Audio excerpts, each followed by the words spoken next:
We all agree that this pre-show is going pretty good so far, but my primary duty here is to make you aware of and excited about the fact that Opening Night Live is minutes away. So here they are, the top 10 reasons to look forward to Gamescom Opening Night Live 2024. Number 10. A new look at Call of Duty Black Ops 6. Number 9. An extended look at the gameplay of Dune Awakening. Can I be honest with you for a second? I didn't really get Dune until the second movie, and now I think Dune is cool. Number 8. The tinge of king-like power you feel when dozens of big-budget games desperately beg you to wishlist them. Number 7 reason to look forward to Gamescom Opening Night Live 2024. News from Marvel Rivals. Number 6. An Indiana Jones and the Great Circle presentation. Because there's no way it's just another super long cutscene. At some point, they're going to have to show what it's like to play this game. Like, what button is the whip? Number 5. The reveal of Tarsier Studios' next game. Here's the story with this one. So Tarsier Studios, who made the Little Nightmares games, a few weeks ago, they put out this terrifying teaser with like this sliced open giant happy pig. And then it just says worldwide game reveal, Gamescom ONL. And that makes me curious. I don't even know what this is. Number 4 reason to look forward to Gamescom Opening Night Live 2024. 50-50 shot Sam Lake shows up with a new dance. Just to be clear here, he is not scheduled to appear. But you always feel like there's a chance. Number 3. The first gameplay of Civilization 7. Number 2. An update on Monster Hunter Wilds. Officially, we're just calling this an update, but there's no way it's just going to be somebody talking. I promise it's going to be nice. And the number 1 reason to look forward to Gamescom Opening Night Live 2024 is... It is always nice to hear a room full of people cheer and be happy about video games. Okay. Almost always. But before we can get to any of that, there's still plenty of pre-show to go. Next up, from the studio behind Fury and Haven, here's a brand new trailer for Cairn.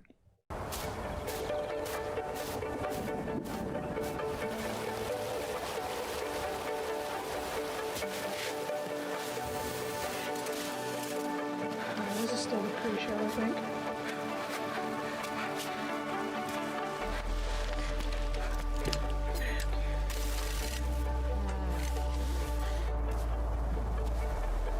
God, it's so fucking hot. I miss air conditioning.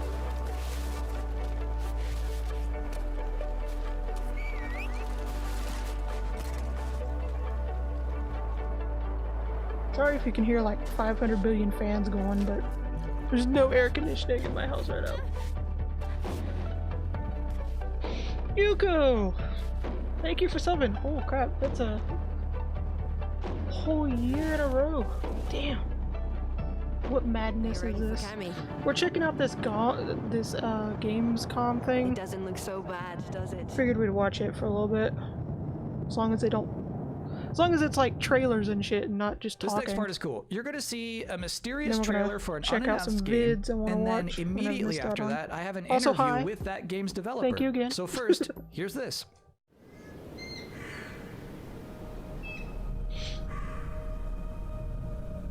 How long Just has hear it me.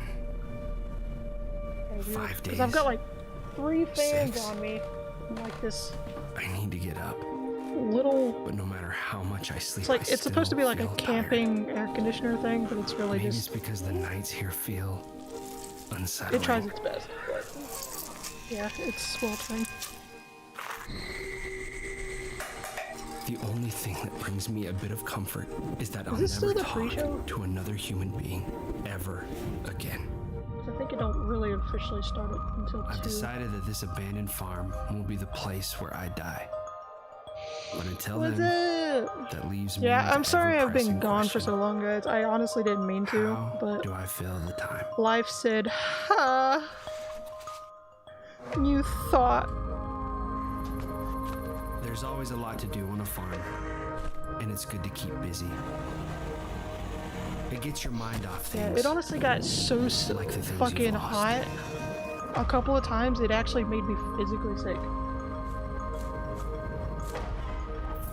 Like, it's gotten that bad. I'm glad to officially be back. I swear to God, We'll see if what winter the internet brings cuts off on me after today, the harvest. knock on wood, if it, fuck. Recently, so I had the pissed. opportunity to talk to the solo developer behind We Harvest Shadows, David Whaley. What's up? Thanks for having me. It's a Also, great I have a honor. new Heck yeah, we're happy model to have I'm trying you. out. I don't know How if you noticed. A would new you look, label a new jacket. We Harvest A new hoodie. Shadows? We Harvest Shadows is officially, I call it, a first-person farming horror allegory. And it's because I wanted to do a lot of weird things with this game. I wanted to make a Should just, beautiful yeah, horror whether I game. can't- It's very if I could personal, move story-wise. Somewhere it where it's like anti-cozy basically game, snowing Which almost probably every wondering day, how does that even work? or I at think least a lot of us, we had a on hard the time during verge the of snowing. pandemic. Like the and, cold like weather, Animal the crisp Crossing, like that cold saved my weather. life. Extremely cozy. Yeah, it's extremely Like, cozy. And I was like, I at wonder least if we 90% can take of the this time. type of gameplay, which is relaxing, It'd be and twist it in an unusual way amazing. to make a gameplay experience that's unlike anything else. And so I want this game to be relaxing, but I also want it to be terrifying. So I think an interesting Yeah, part of that how have you trailer guys is when you been? get your Sorry, I first haven't really objective on that been notepad on and the it just says socials leave in real house. life. Which Just seems like a simple thing, but I'm doesn't wondering want in me the to game have fun. itself, is it going to be like a mechanically difficult thing to do? I don't want to spoil anything, but in the trailer, I wanted to show this main character, Okay, we got a his timer. mental Okay. state, and how This his still is the capacity pre-show. Good, is good. different. And maybe I sometimes we wasn't want to late. judge people that, like, oh, they can't leave the house. What's the A big deal? miracle. But I've had days like that where that's the hardest thing in the world. And I wanted these mental hurdles to become real, like they're figurative challenges, but they become like literal challenges and sometimes sauna for every literal 3 demons people. in the game. I've been there where leave house we is a just started, difficult yummy. objective of the day. I've been there. Yep, me too. No, I get that. What is something from that trailer you hope people didn't miss? There is like some hidden things in the trailer. Also, there what's might up, be y'all? some, Hi. yeah, there might be some eagle-eyed viewers, but a big theme of the game is that he wants to be alone forever, You right? watched the new cat video? But he's actually Yeah, I being knew. watched at all times. My shit blew And so up when in the new trailer, there's cat a lot of video hidden came out. faces, I'm like, scary oh, things for looking fuck's at sake. him. I knew so that's maybe gonna people can be go back and see if they can find them. as soon as I'm able to David stream Whaley, again. thank you That's so gonna be much for like joining us. Have a great number Gamescom. one. Thank you so much for having me. of things I have to watch. Thanks again to David for taking the time to do this. It is on the list. and After bringing this, the we're vibes watching the back cat up. video. And I think now is as good a Prepare time as your any catty for a butt. super scary trailer with biblical undertones. Our battery died? Oh shit. That sucks, you go. Also, can you hear, like, me in the video okay?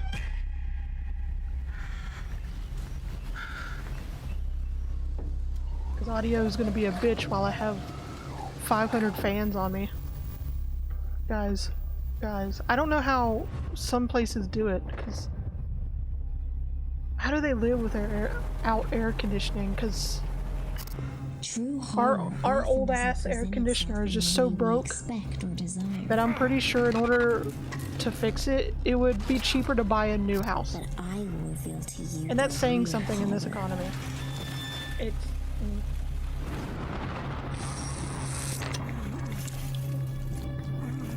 wait, Yomi, you got ads? Did it reset?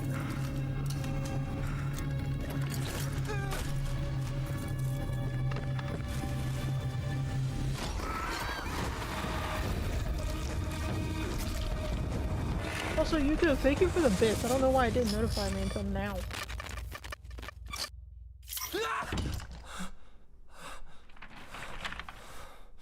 That's so weird. All my shit's like gotten lazy. It's trying to catch up. Bellissimo. Next up is a trailer that works better if I don't even set it up. So Twitch got here's a huge good update, trailer so to many things watch. need to be set again. Fuck's sake! I barely had things set before. Damn it! What the, that's a weird part for it to get frozen on. I smush it down my throat. Our new Gamescom! Greetings, brave explorer. We The here at fuck is Alta Inter this? Global would like to welcome you to our newest venture, the colonization of space. almost a century, hurtling through the universe in cryosleep. Ready to Yeah, begin I've your looked work at the on this phone app, by the strange way, alien Omi, planet. and you're right. The Twitch Unfortunately, changing app market conditions have led us to the realization that looks so space weird. exploration is far too costly and unpredictable, and Alta has decided to cancel all future plans in space. I regret to inform you that you have therefore been made redundant. Your final check has been sent. We thank you for your service, and we hope you eventually find a way damn. home. Good luck. However, shall I go?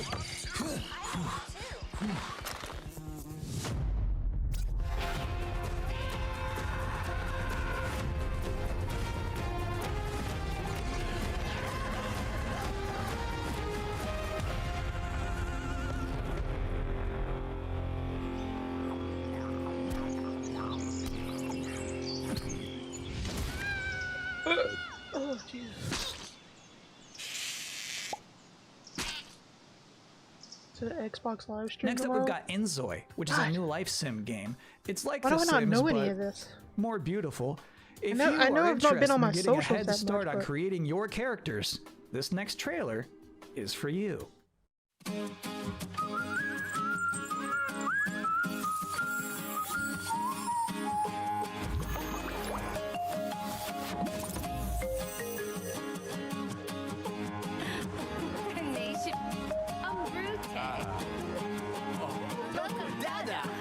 Also, is this still the pre-show? I think this is still the pre-show.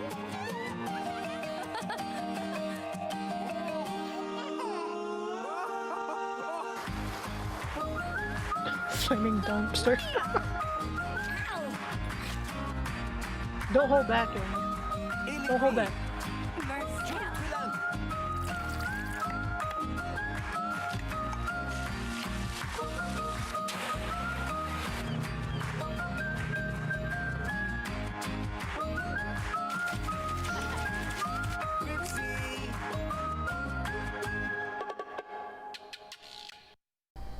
Oh no, you guys. Oh no, is this real?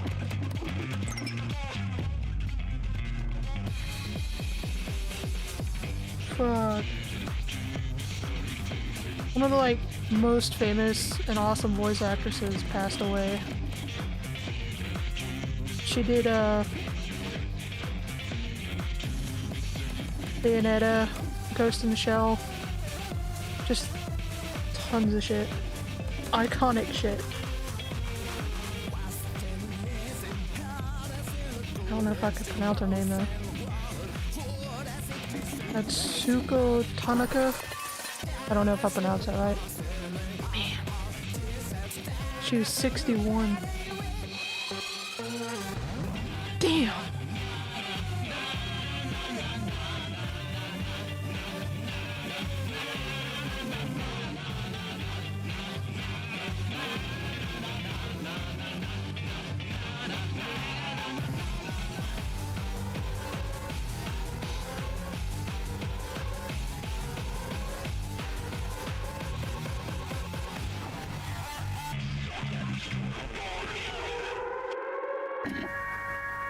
Probably mute my phone. Durr. Durr. Welcome back to the Gamescom Opening Night Live 2024 pre-show, where we are getting people excited for a big night of video game trailers by showing you more and more game trailers. And next up is another brand new game announcement. I've always wanted to fly. The joy of it, the freedom of it. To just take your life in your hands and soar. I think that's in us all, isn't it? At least that's what my dad taught me.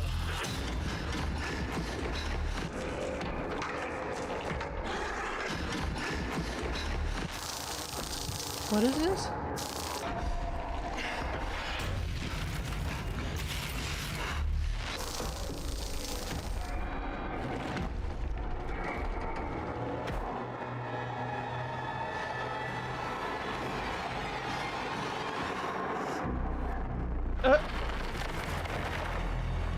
Well.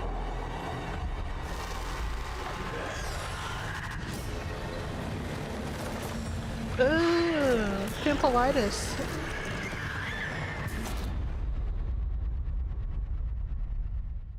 When your clone goes This through might be hard for puberty. you to believe, but we have just one trailer left in this pre-show.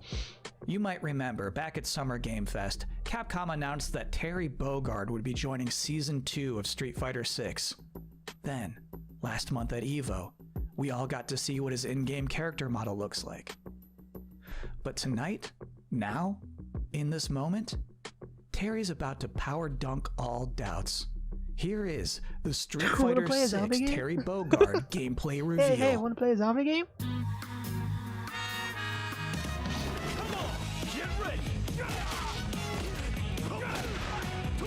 That does remind me, we do need to do like a Left 4 Dead thing. 'Cause I don't think we've ever co-opted it. If I remember right.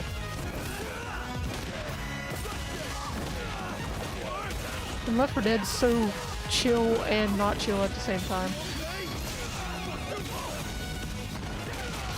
Oh, we need to do Dead Island as well, yeah.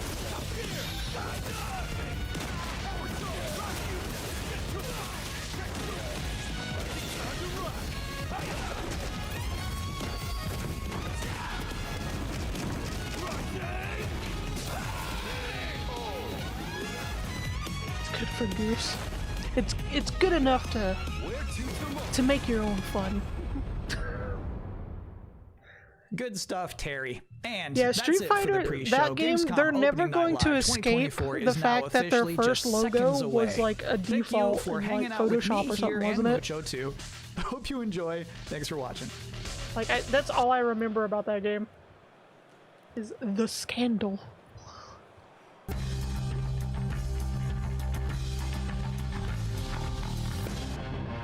Oh yeah, the voodoo song. Please welcome your host, the creator of the Game Awards, Jeff Keighley!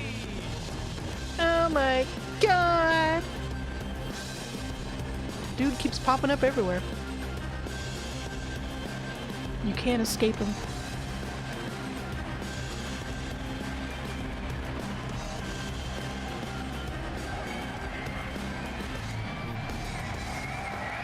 Guten Abend, Gamescom! No. And hello to everyone watching around the world. This is Opening Night Live from beautiful Cologne, Germany. And we have our biggest live audience of fans ever here at Cologne Messe. Over 5,000 people together as a community to celebrate our love of games. And of course, millions of you watching online around the world, welcome. We have gathered for the grand kickoff to Gamescom, the world's biggest in-person You're video lucky I game fixed event. my sleeping schedule. And this is our 6th Opening Night Live. Now tonight, for the first time, we have a I live wouldn't be sign here. I'd language probably still stream be of asleep. O&L to make the show even more accessible. Thank you to Kaborski, who's signing the show right now. Thank you, Kaborski. What's up? What's me? Now, while the game industry certainly has faced challenges this year, I know Whoa. that O&L will get you excited Frames. about what's to come later this year and in 2025 and beyond. Now, over the next 2 hours, you're going to see world premieres from studios big and small, including, yes, some new game announcements you're not expecting, and some surprises, so get ready. From Monster Hunter to Indiana Jones, Dune to Civilization, Call of Duty to Marvel Rivals, the most anticipated games will be on stage tonight because they wanted so to be behind here on with you everything. guys at Gamescom, and I am so honored and grateful to have the opportunity to Kingdom Hearts. present these Ow, games fuck. to you. Always asking about Kingdom Hearts. Also, I'm so glad, So even though I can't Gamescom, afford it right now, that they're on sends people Steam. for the world premiere. I don't know if all of tried I don't know if it. all of the All Kingdom right, Hearts here's games our are on first there, but world I know like the premiere, main ones A brand new are game on Steam announcement. now. This one hasn't leaked, and it's exclusive right here at O&L.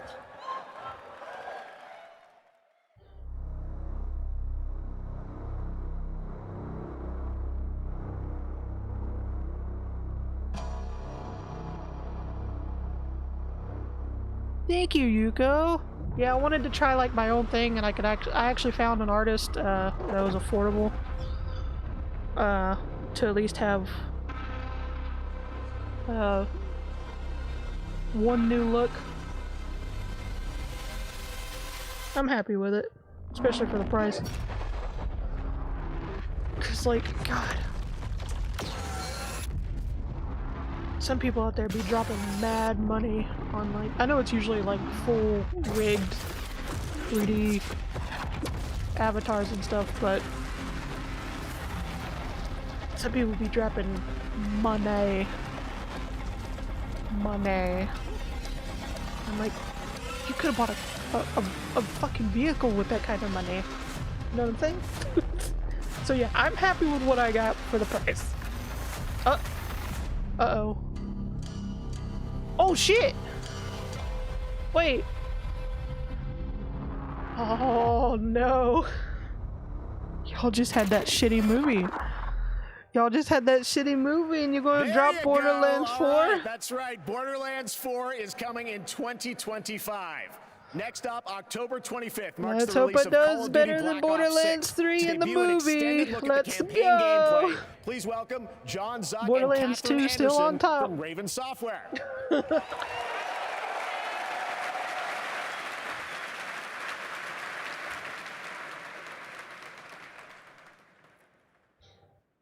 Black Ops returns with an epic story and signature blockbuster There was an awkward action silence. Was where that just players me? question everything and trust no one. It features an all-new campaign Yeah, don't with model the game 16 after the new movie. multiplayer maps, with a return of classic Prestige in theater mode, and 2 brand new zombies experiences on day 1. I was thinking of playing the previous You'll Black see Ops game live before that one MP, comes out, because it's like on zombies, and Game Pass, so Warzone I don't have to spend gameplay money at on the a Call of Call of Duty Duty Next game. event on August 28th. And starting on August 30th, you'll be able to join the MP open beta to try out the brand new Omni movement system for yourself. The only thing I know about the Today, Call of Duty we're Black here Ops games representing is the Raven team, the leading the the campaign in scandal partnership with Treyarch. of what was it? I think it was The 4. Black Ops 6 campaign did not is have set a in the early campaign 90s, at a time all. of global turmoil So you spent and like uncertainty full as price the for Cold War comes something to an end. that was basically an You're update joined to by maps legendary characters Frank for Woods, online the shit. grizzled vet, and Russell Adler, the ultimate wild card. Together with new allies Troy Marshall and Jane Harrow, and unbound by normal rules of engagement, you'll unravel a mind-bending conspiracy.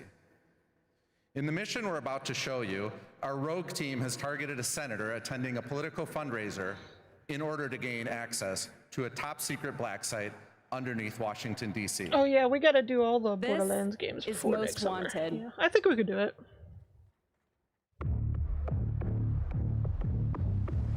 So we're gonna show up to this fundraiser, get what we need from the senator, then grab Adler from the black site before anyone knows what's happened. Camera actually works.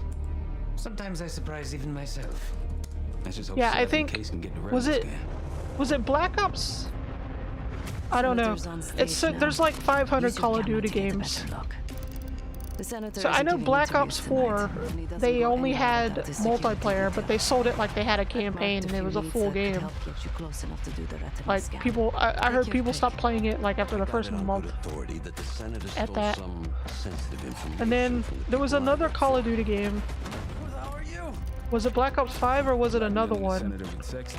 Where the campaign was so short and shit. There were riots. I've cleaned up another of your messes. Lee Grisham, head of security for All Dream Energy. Grisham might be our way to McKenna.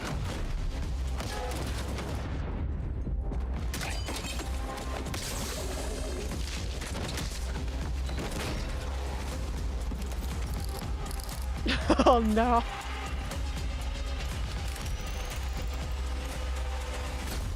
Oh, that's just rude.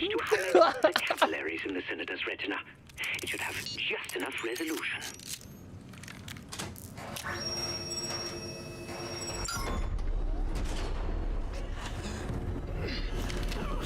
Yeah, I don't know why they made the Borderlands movie. They cut out so much content.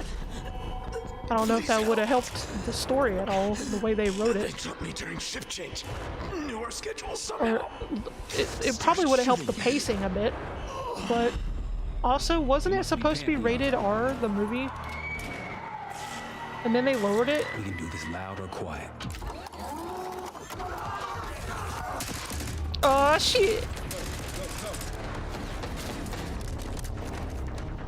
Just 2 gals being pals, murdering on the way into the mall. Oh, wait. Easy, Adler. We're here to help. Guess Wood's got my message. The old man says you're worth it. You better be right. Sev, we got the prize. Good. Now get out. Fast. We've got party crashers up here. Great. You good to go? A Borderlands Lego game? Am now. I would play the fuck out of that. I would fucks with that, yes. That would sell like a hotcake. Oh my god! Do a split. Do a little dance.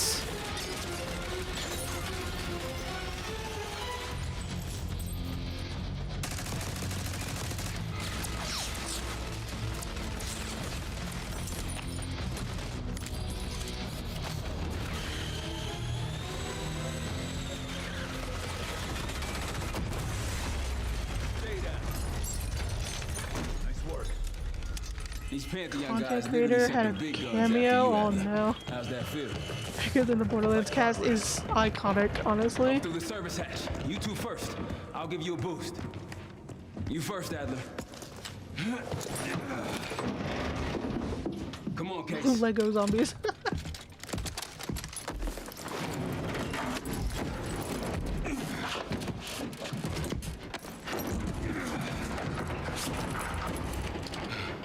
Easier coming down. Here.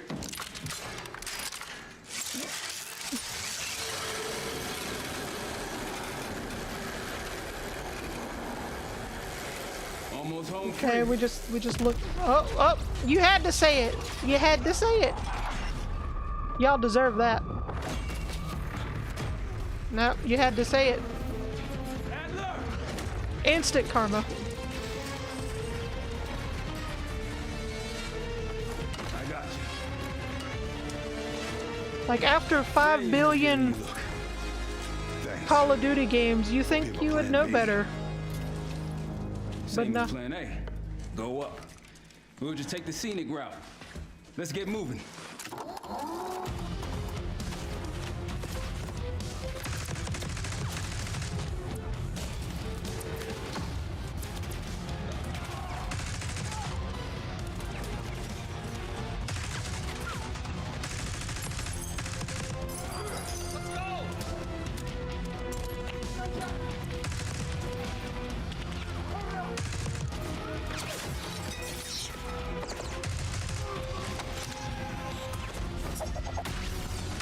Yeah, I think I'm gonna try to play the older Call of Duty games.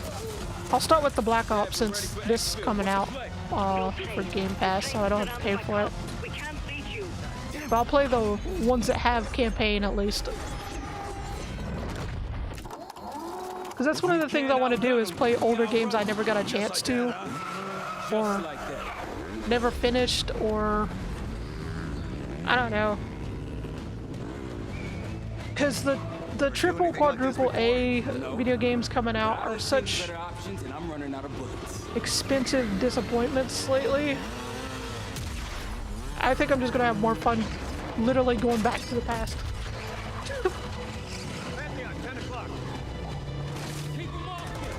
Alright, Yuko. I missed you too, Yuko.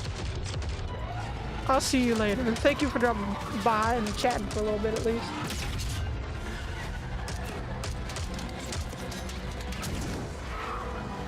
And for the sub. And the bits.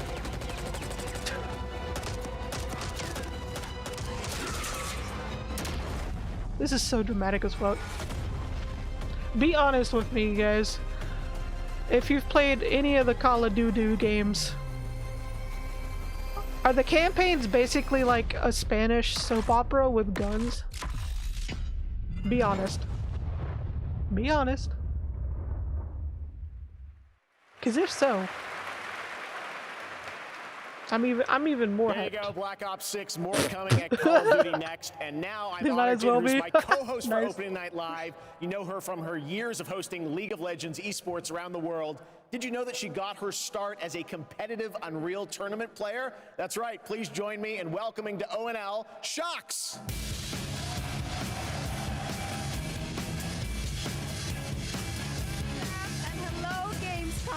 Thank you for the warm welcome. Unreal Tournament, that is quite the throwback, but I am so excited to be here tonight revealing many of the games on opening night that is a live name and I'm not even highlighting going to events pretend to try to happening during pronounce. this Gamescom week in Cologne.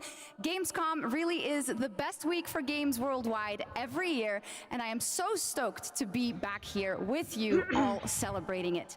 Now, it is my pleasure to share a message from Gamescom to you, our gaming community. Oh no, that was today. What, this? I choose Kate, by the way. Dear future me, I hope you are happy. I hope you visit wonderful places, that you have friends from places far away. I'm so envious of people that live in areas where they don't have that to you fight for the things you love, like travel and far that you away love just to the go things to a you do. con or something. Dear future me, my favorite thing in the world is to play. Do you like to play too?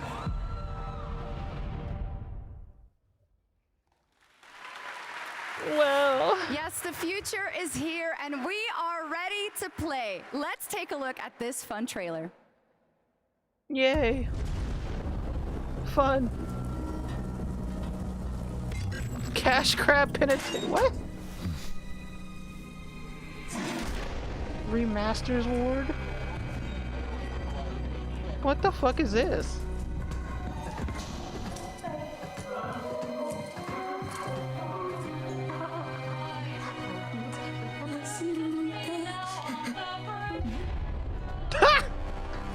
What the fuck? Re-release Ward. Not the fucking Skyrim. Fucking Skyrim opening scene.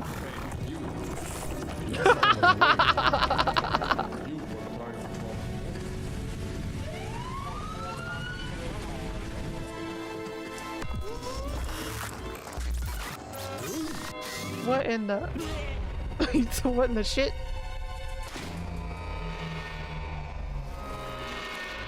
Oh, fuck.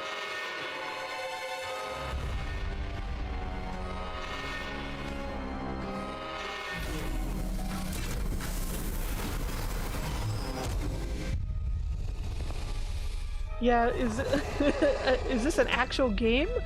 Or is this just like something created just for this trailer thing?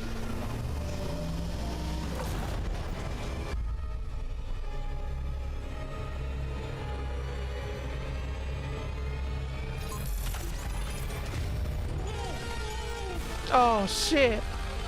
Dun dun dun. Oh my god.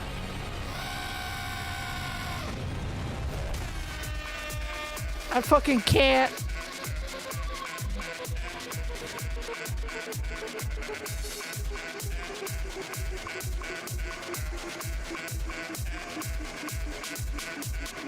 So it's basically just the first Goat Simulator remastered. In my opinion, that looked like the GOAT of all remasters. Is it just me or is like the crowd like Okay, well, we are expecting quiet? I don't hundreds know. of thousands of fans at Gamescom this year in person, but if you cannot be here with us, don't worry. You can join us virtually by going to Gamescom Global, where you can explore and discover what the world's gaming industry has in store for you. And our very own Gamescom studio is here with all-day coverage of the event, so tune in to Gamescom Studios broadcast by IGN on Twitch or on YouTube. Now, we have some news on Persona 3 Reload and its next DLC episode, Aegis, The Answer, coming on September 10th. It's time to reveal a surprising boss fight coming to the game. Tomorrow and all the days after it will be March 31st. It's like Tartarus all over again. There is a strong connection between all of you and what's I still need to happening. play the Persona games. Then we'll know. Something's wrong. Ravage them! You'll never see it coming. Why is it after us? Persona! Here it comes. God, I might not have played the games, but even I know their epic music. Little Joker fun there. All right. Next up, we have another new game announcement for you right here, exclusively at Gamescom Opening Night Live.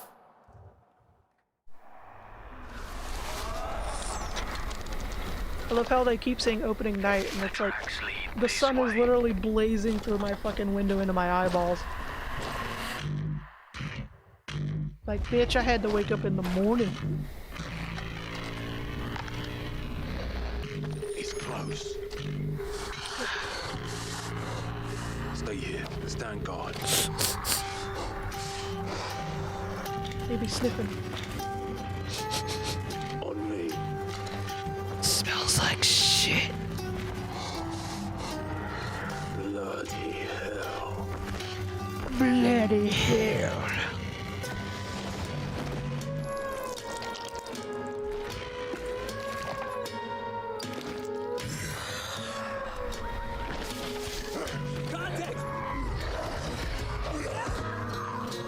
Oh no!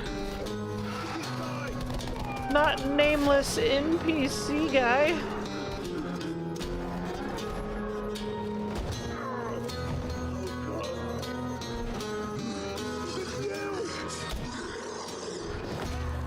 Every man has an animal within. If you push too much, you might unleash the beast.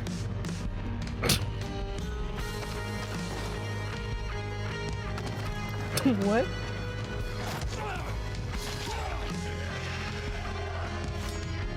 I'm sorry, that was so cringe.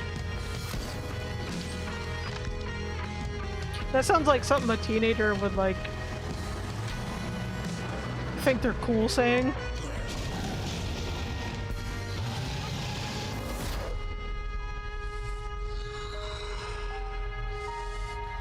Unleash the beast. Unless you give him a Snickers bar. Kyle Crane is back in a new zombie adventure set in the Dying Light world with 20 hours of gameplay, a new open world region, and more in Dying Light: The Beast. Next, today marks the launch for the most wish-listed game right now on Steam, and also, last I checked, the biggest single-player game ever on Steam with over 2 million concurrent players today, Black Myth Wukong from Game Science in China, which is also out on the PlayStation 5. And right now, we've got the reveal of the launch trailer for you. Oh, I heard there was like some... I think this one's it. There was like... It might be this game where there was some drama recently about it. I think it had something to do with like content creators and streamers and stuff. Like what you're not allowed to do while you stream it.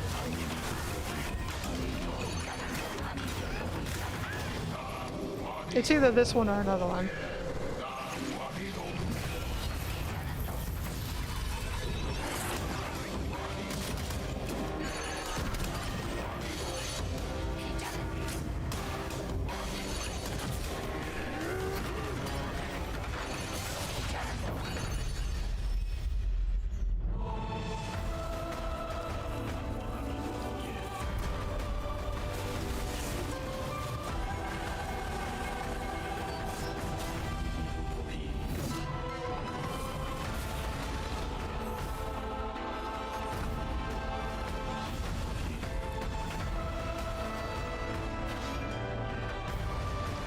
Well, I don't know what the drama is, but they got a good beat going.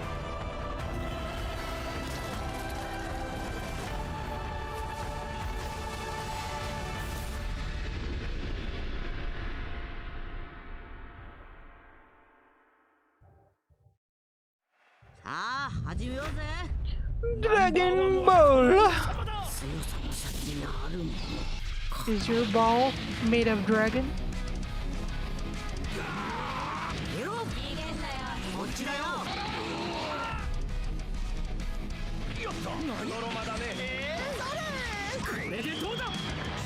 Yeah, I'm not sure about the controversy either. Like, last time I saw anything about it, I think it's possibly about, basically the rules on how you're allowed to create content about it.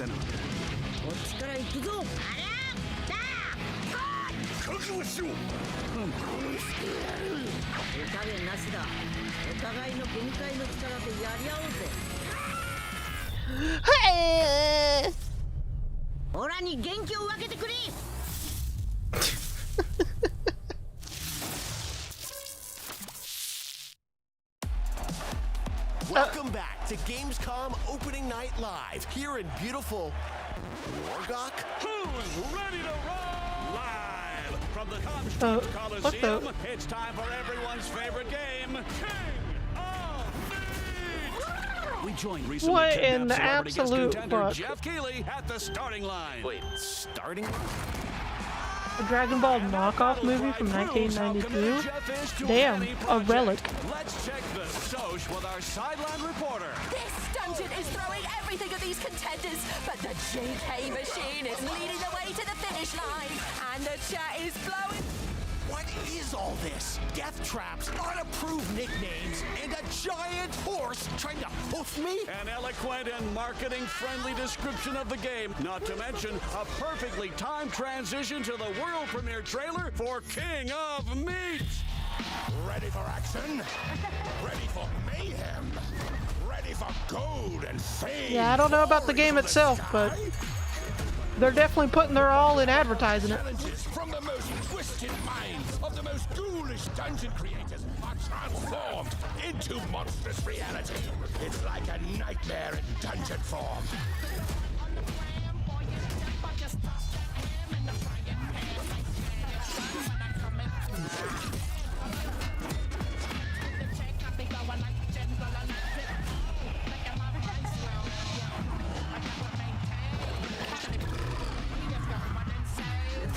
Whenever a game says co-op on it, I'm like, I will be impressed if you have couch in front of that co-op.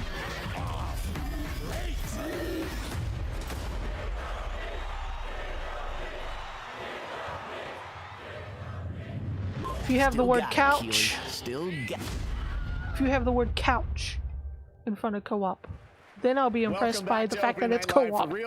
Otherwise, it's basically every fucking game ever now. Spectacle for 1 to 4 players from Glowmade in Guildford, England, and Amazon Games for console and PC. And you can sign up at kingofmeat.com for future playtests. Now, one of the things I absolutely love about making these shows Baldur's is that we get to Gate 3 introduce you is to like brand new games and teams.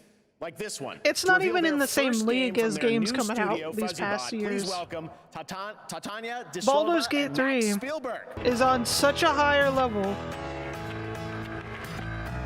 Like, the other games can't even see it anymore.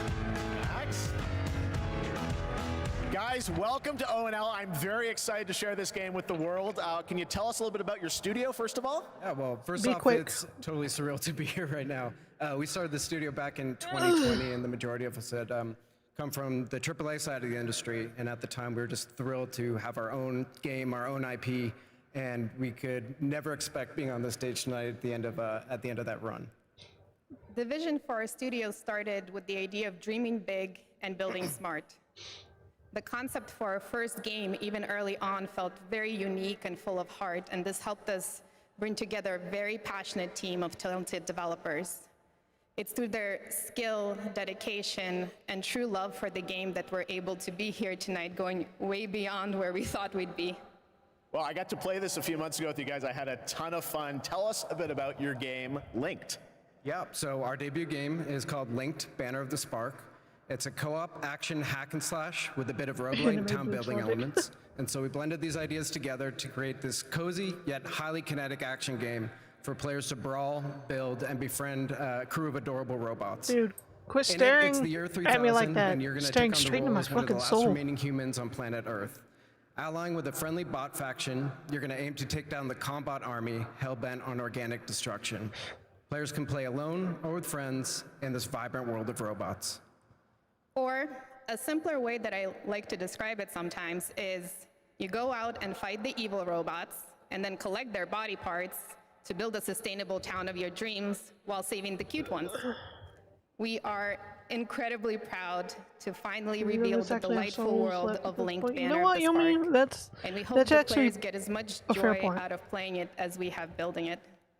Well, we're very excited to show it to the world for the first time. Let's take a look at the world premiere reveal trailer. Thanks, guys. Ugh.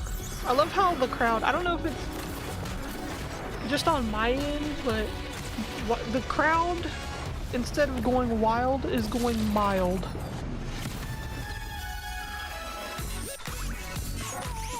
Like, the crowd is so quiet. I don't know if it's their sound, or if the crowd is literally could not care less.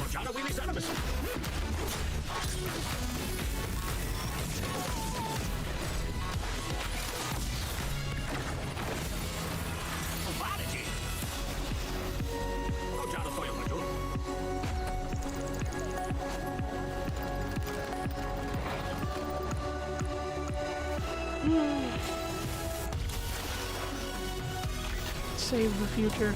I'm tired. I'm tired of saving the future. Let it all end. Let the meteor hit us. Just...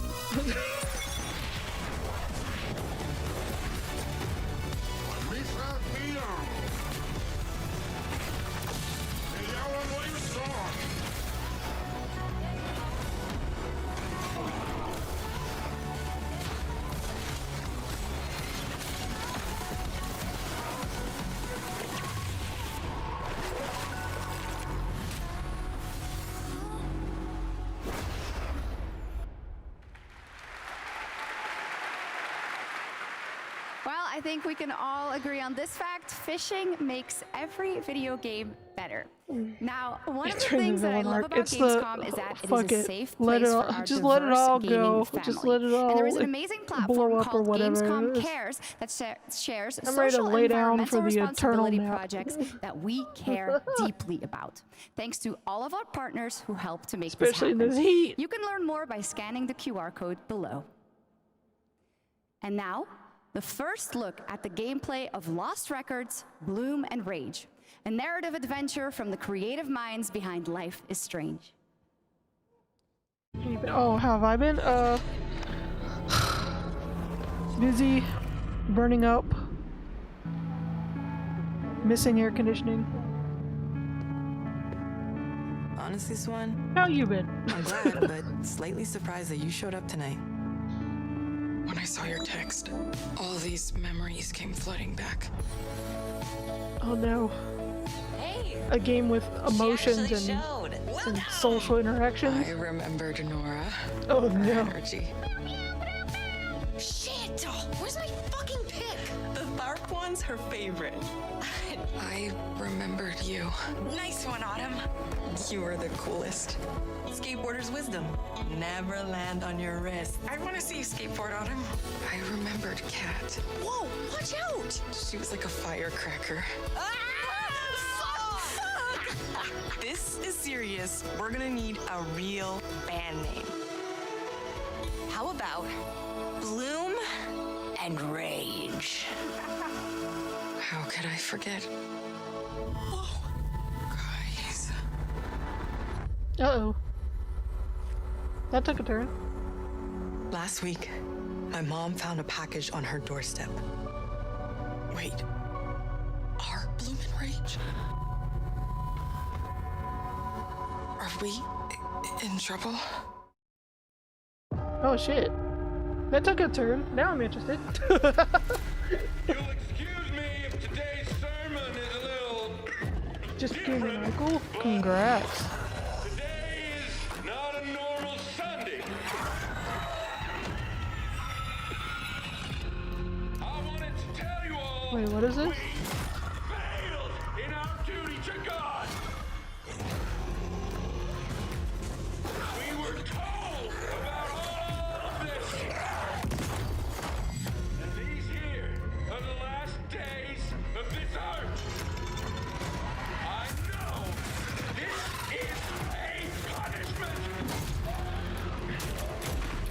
God, the way the whole annoying preachy thing during the end of the world apocalypse zombie thing would have me hunting down the preachy person and ignoring all the zombies.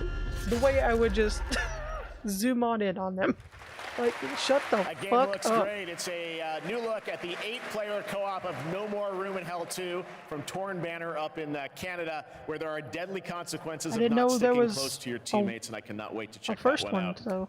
All right, our next game, it's been a long time coming for this next one. At the Game Awards in 2021, Embark Studios revealed Arc Raiders, a game that immediately struck a chord with players around the globe. A stunning future Earth where menacing Arc machines threaten humanity's attempts to rebuild. Well, Arc Raiders has evolved a lot since then, and now it's finally time for some news on what's next for this exciting action survival shooter. Where do we go from here?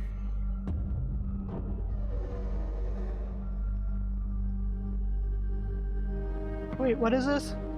You've told us I wasn't paying nothing of attention. this place. I tune out when they start talking.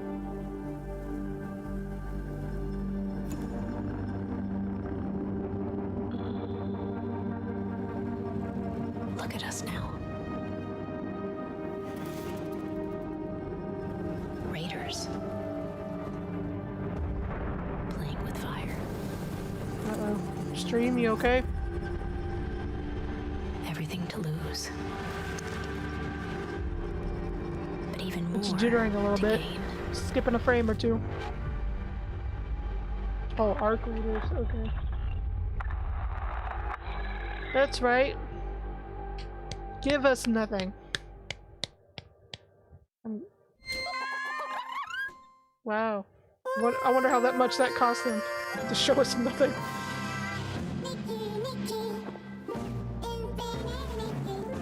What in the adorableness?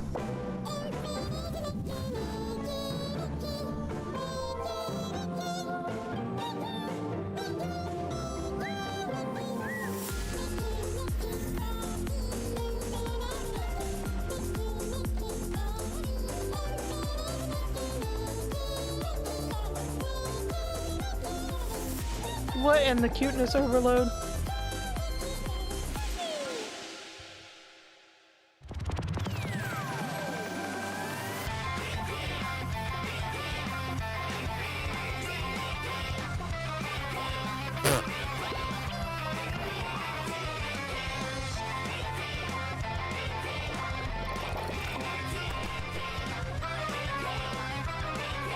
I'm scared and wish I had the news. Oh, well, almost happy birthday then. Yeah, there's always a weird talk when someone in the family has a kid.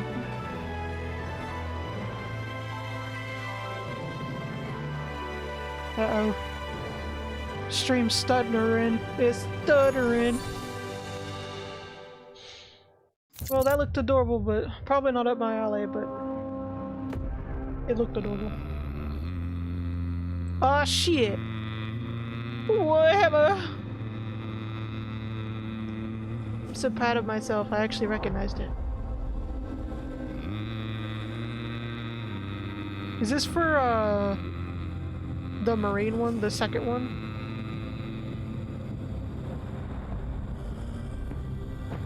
Because I know the second one was, like, supposed to come out.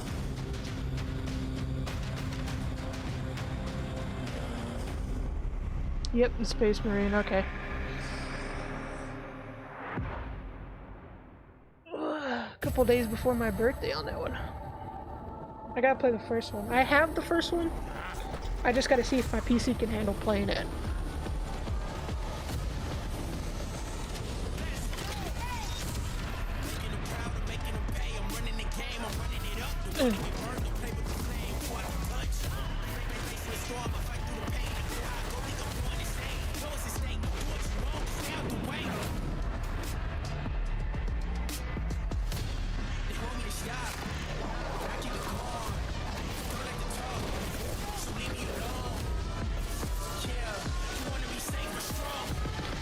I'm not gonna lie, I'm so burnt out on online games.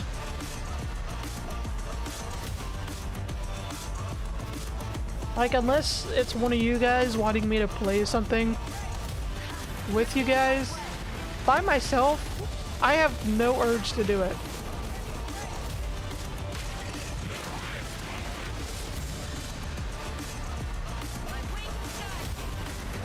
But like,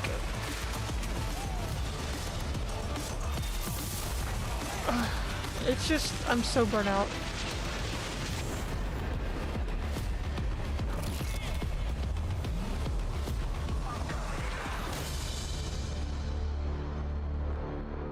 free now. Well, What you saw right at least there we was could check it out a MOBA shooter built by without an indie team spending money. from the ashes of Epic Games' Paragon. If you remember that one, it enters 1.0 free-to-play release tonight. Next They up, do. Path of Exile I've 2 noticed from that Grinding they Gear also Games. It is nearing release. like the music, And tonight, especially for when they're yes, we showing do it have off, news is always on the same. Early access date. Or Check really this out. close. My son, are you clear of mind and stout of heart? What's up? Thank you for the follow. Welcome on in.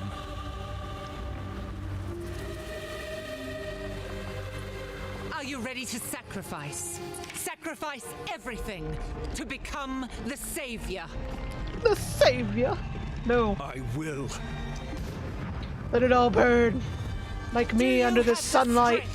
To sweep aside this world and build it anew. God damn. I must.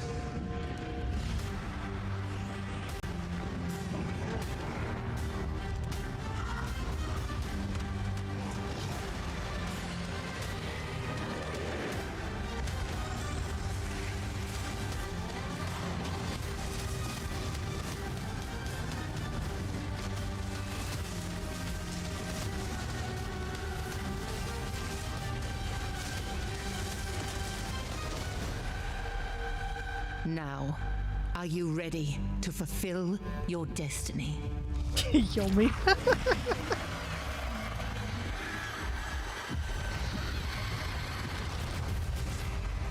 Path of Exile. Dos. Yes. I'm ready. I need to check out the first one. Like, I've got so much shit I want to check out, but Well, that looks absolutely some of it I'm not great. sure if I Can't want to wait for stream or that just one. check it And out now, off, like Gamescom is when known I'm for not the streaming. cosplay. The vision and dedication cosplayers put into their craft is an inspiration to us all. And to see these amazing cosplayers, you can tune in to the Gamescom Cosplay Awards on Saturday, August 24th at 5 p.m. And if you're into indie games, who isn't, you can watch the best indies of Gamescom in our Gamescom Awesome Indie Show tomorrow at 8 p.m. on Twitch and YouTube. Enjoy exclusive announcements and interviews all packed into an exciting one-hour show hosted by Shay Thompson. Plus, the Gamescom event arena, that is where I am standing right now and all of you are. It is the biggest and most elaborate stage at Gamescom featuring not only opening night live, but additional live shows featuring creators, gaming events, and esports competitions that you can watch either in person or by tuning in online. Now, up next is a first look at the gameplay of June Awakening, the open world survival MMO, and news I haven't on watched when it's going to one be Dune released. movie. Not the original, not the remake. There is another path for you. And yet somehow I know most of the plot. Because I can't fucking get away from it.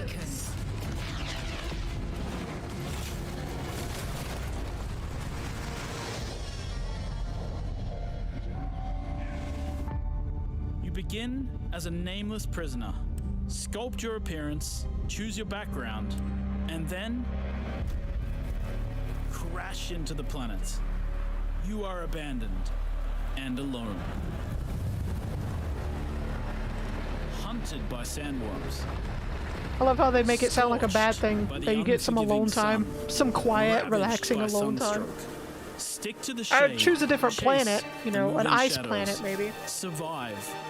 Welcome to Arrakis, the most dangerous planet in the universe. Meet hundreds of other players in the vast online I was accidentally raise up a Befriend or betray. betray those you meet. Form a wary alliance, in this case, a spit dart rifle and a still suit, for your help taking down territorial deserters. Working with others will always increase your chance of staying alive. The Deserter Base. Climb to a vantage point. Yeah, I've heard it's a slow and burn, prepare like for violence. Your choice of weapons and abilities determines some your people didn't really Swordmasters lead the charge apparently in the get battle. into it or Literally. like it that much until the second movie, I think. Ranged attacks with a shield. I don't know. and then Are there take them only 2 out, movies? I don't know. one by one. Deploy the Hunter Seeker. Excuse my Kill from the Dune shadows. ignorance. Take what you can from the Fallen. On Arrakis, nothing of value is wasted. Mine, harvest, and gather with your group to build bases and unlock more advanced equipment, like the Blood Purifier. Refine the blood you collected from your enemies to extract drinkable water. Craft improved equipment using fabricators. Replicate your bases in new locations with the blueprint system, and then sell blueprints of your architectural wonders to other players. Lead your group to become a guild. On Arrakis, a nameless prisoner can rise, construct an ornithopter, and take to the air. The world is yours to claim. This is Dune Man Keith Filari reminding you to vary your route and return with a full spy slot. My crew found a shortcut. We become The in-game radio provides insight into key events happening across Arrakis. Map the desert. Discover landmarks, wrecked ships, and desert testing stations filled with forgotten technology. Arrakis is a vast planet. You can explore unique locations, uncover valuable resources. I mean, I guess I hope this is search for secrets amongst the this is going to be at least halfway decent for Dune fans, I guess. And then return to civilization triumphant with what you've found. Harko village throngs with people, spice traders, guild bankers, smugglers, house envoys, and of course, I'm getting other some players. serious Destiny vibes. Here, you will pledge allegiance to one of the great houses of Dune, the Harkonnen. But remember, to play politics, you need power.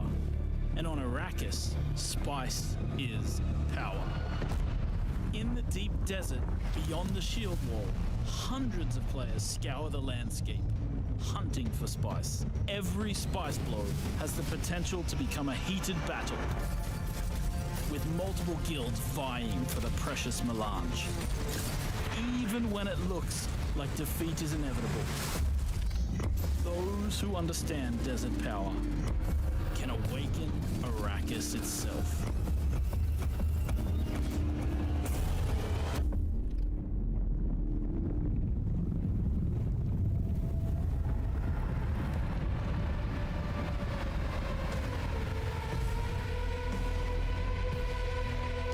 Every time I'm reminded that one of the main plot points in Dune is a fucking gigantic ass worm thing, I'm just reminded of the classic, the best. Well, you can't have a Dune game without Trimmers the movie. sandworms, and the sandworm summoning begins when Dune Awakening drops on PC early 2025. So the wait is not that long. And now, here is a reveal of a new game from Tarsier Studios, the creators of Little Nightmares 1 and 2.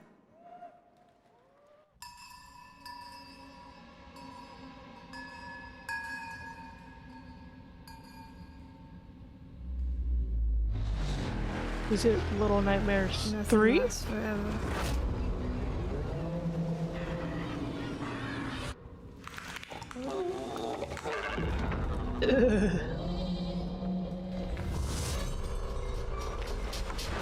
What in the snap, crackle, and pop?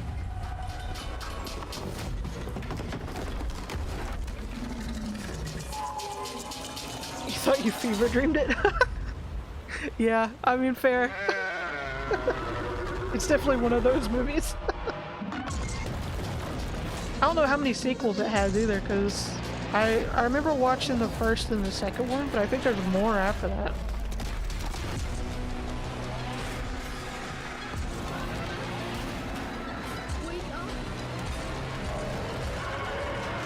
I thought you were dead. If only. Reanimal? Huh? Huh? That was Reanimal, the next big entry in the cozy game genre.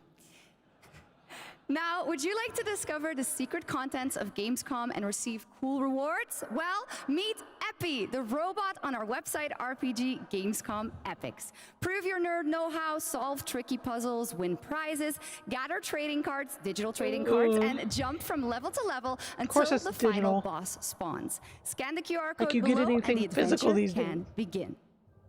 Now, in its 4th year as an evolving open-world adventure, today Genshin Impact is unveiling more about the 6th nation of Natlan, which will be released on August 28th. And we also have some news about when the game will be coming to Xbox.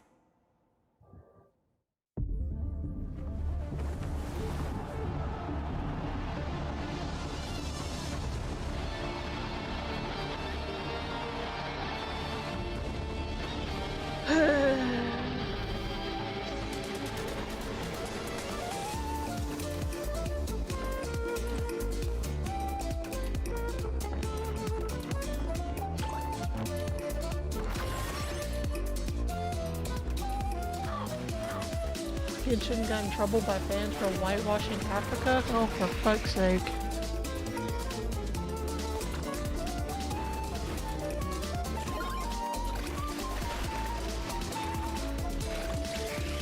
For fuck's sake. I feel like every time I hear some news about the video game industry or content creators or something, it's like someone's either being found out to be like a predator, pedophile or something, or some game company has broken some type of law or just been shitty. Can we just not for 5 seconds? Please? Can we just not be absolute fucking turds?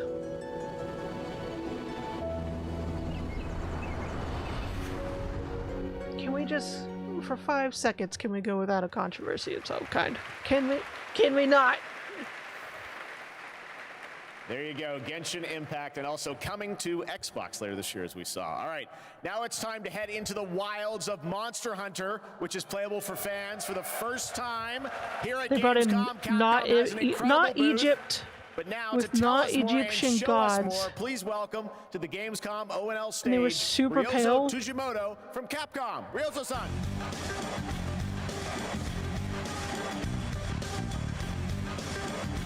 Pretty sure it's hard to be pale. It's hard to be pale in any type of like はい、ドイツの皆様、配信をご覧の皆さん、こんにちは。 really sunny ass desert environment. Like, you have to work hard to be pale in that. まずは、この、時間を作っていただきましたジェフさん、本当にありがとうございます。 Hello to all of my friends in Germany and to the millions watching around the globe. I'm really thankful that Jeff has invited me to the opening night live stage so I can share a new so glad Monster I'm not Hunter on Wilds Twitter trailer anymore. with everyone. 今日のですね、今回ですね、ゲームズコンでは、 Like for 初 the のプレイヤブ occasional ル出展も pop-up 行っ of ています。 someone 今後ですね、世界の、いろんなさまざまな地域 I で、 follow on こ there のような saying プレイヤブルの出展も、考えていき posting ます something ので、そちら occasionally. も期待していただけたらと思います。 I don't それ even では bother 最 with 新の it. 映像をご覧ください。 Before we debut the trailer, I just want to express how excited I am to kick off our season of Monster Hunter Wilds hands-on demos It keeps starting freezing. at Gamescom. Now, let's take a look at the latest trailer. I'm gonna...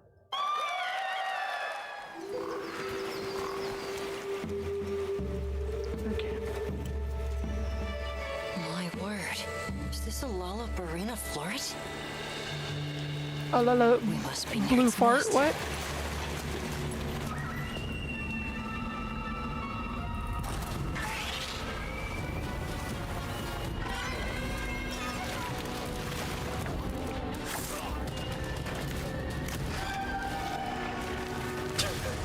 Are you iron? Because I don't get enough.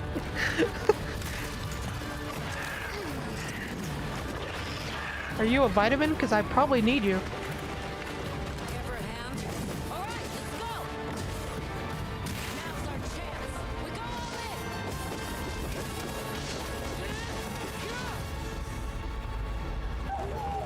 We could do a lot worse for an interim camp.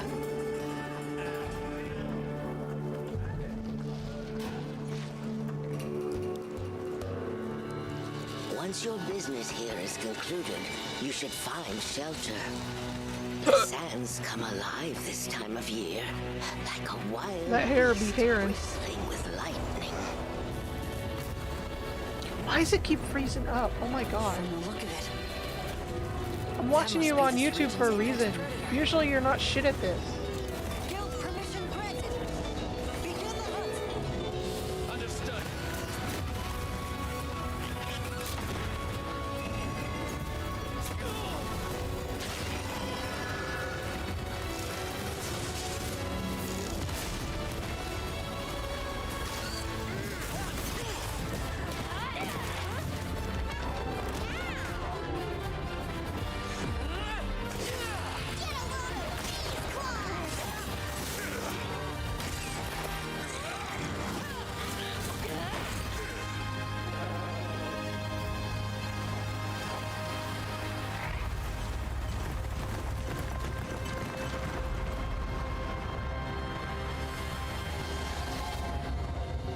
Yeah, I never got into it. I wanted to play a couple of them, but I never actually got into it.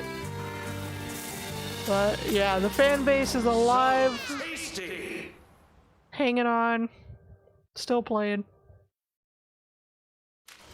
Danger lies at every turn. Treasure.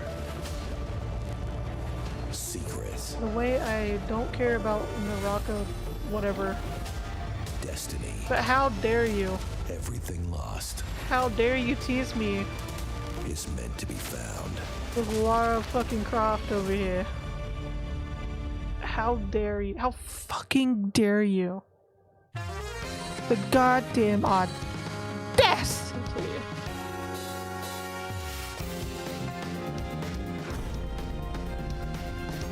Want a little taste of shit on you with fire?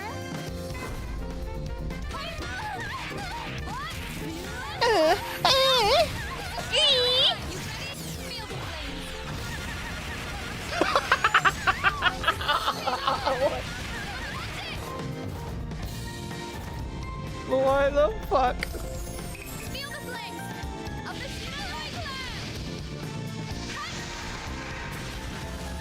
Ode on the life of Katsumi! Fatal Fury, City of the Wolves. What the fuck did we just watch? What the fuck? Oh. Escort reactor core and upgrade Bunker City's power facilities. St. Dino's have also set their sights on this operation. I still need to play Halo Infinite campaign, but yeah, I'm curious to see how they're going to continue the Halo franchise.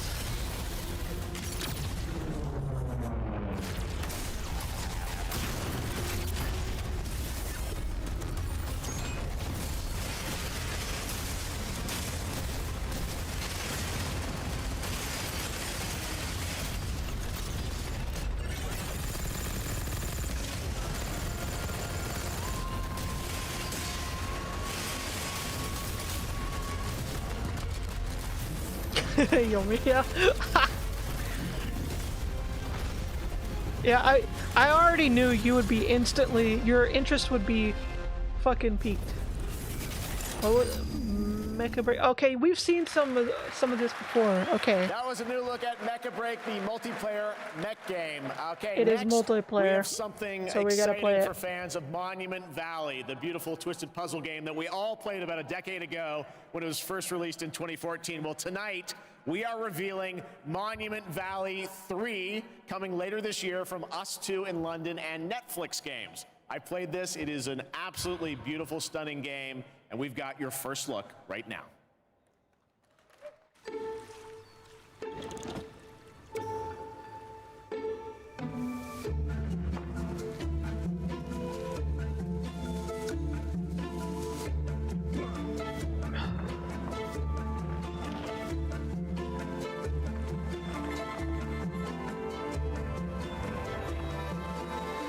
No, my eyes.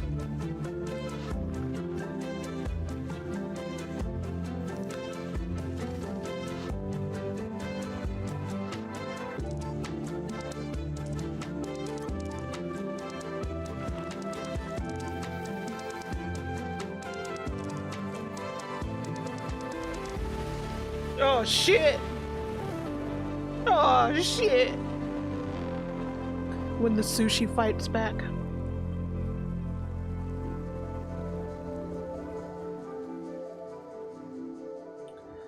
Don't trust it if it has Netflix in it. They'll cancel you after 2 seasons. Monument Valley 3 drops exclusively on Netflix December 10th, 2024. Now, first released in 1991, Civilization is one of the gaming industry's biggest franchises. And here at Gamescom, we are revealing the gameplay of Civilization 7 for the first time. Oh, to tell us more, please welcome Ed Beach from Firaxis Games. But I guess, congratulations, Civilization peeps. Thank you, Shocks. Thank you, Gamescom. It's hard to believe that it's been almost 8 years since Firaxis released our last Civilization game. So we're incredibly honored to be here tonight at Gamescom talking about Civilization 7. Civ 7. Civ 7 is by far the biggest, most ambitious game Firaxis has ever made. Everything from its new gameplay features to its gorgeous new art style is designed to immerse you in your own journey through history. Please join us after opening night live on the Firaxis Game Twitch channel for our official gameplay showcase, where we'll deep dive into what's new in Civ 7 and finally reveal our new in-game narrator. On behalf of the team at Firaxis Games who has worked so hard on this game, I'm so excited to finally give the world its first look at Sid Meier's Civilization 7. Please, I know it's rude, enjoy. but I really just tune out when they start talking.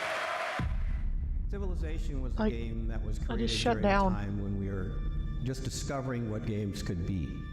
And we said, let's put the entire history of the world into a game and make it fun.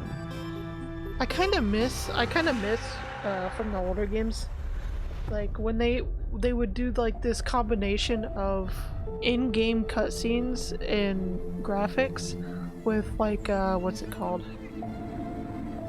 Like an FMV style where they had like real people acting and shit. I miss that, where they like combined it and it was always the cringiest acting with the cringiest costumes.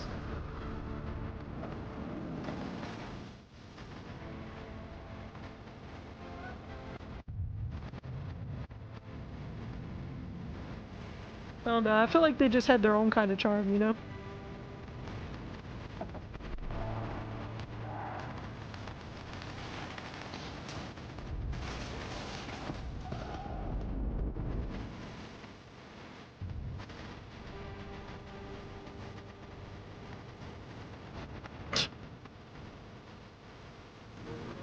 The dramatic hand waving.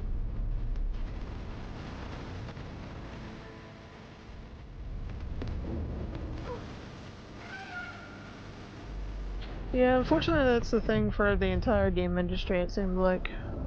Except for the holdout from like indie developers and a couple of main ones that don't really get as much hype as they should, but yeah, it's mostly just ever since we first sellouts to the corpos, really.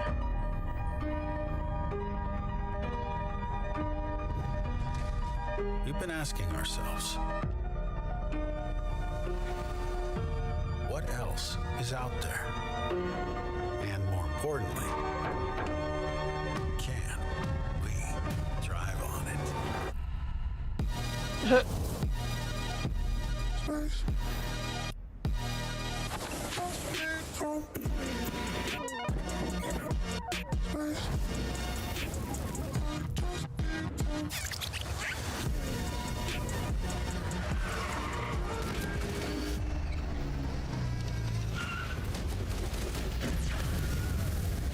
Not that fucking scream.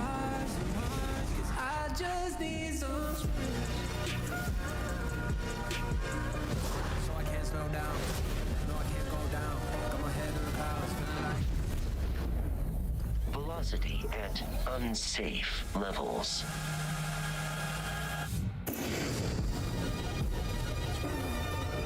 The Rev 8 has landed.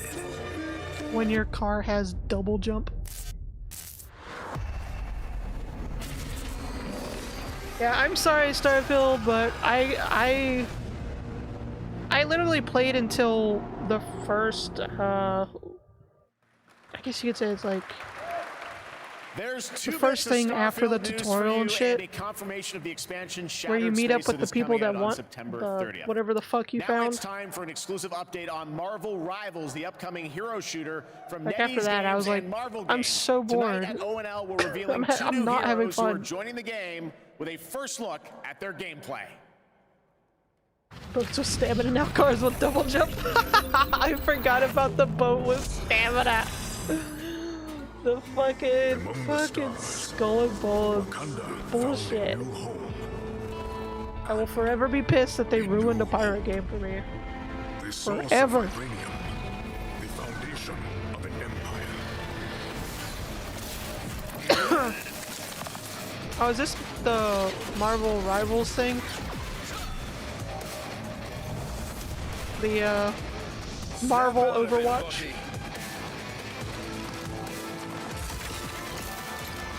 Or is this something else?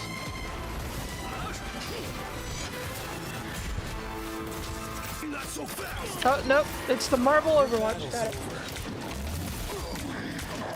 I've heard a lot of people have been enjoying it, but there's also like some mixed reviews on it.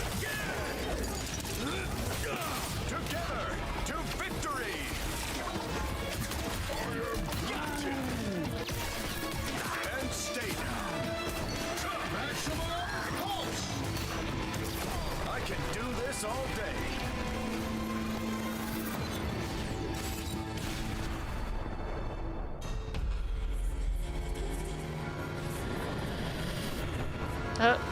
Awkward time to freeze up, stream.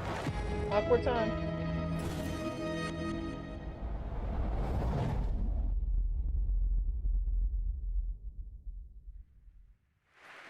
Okay.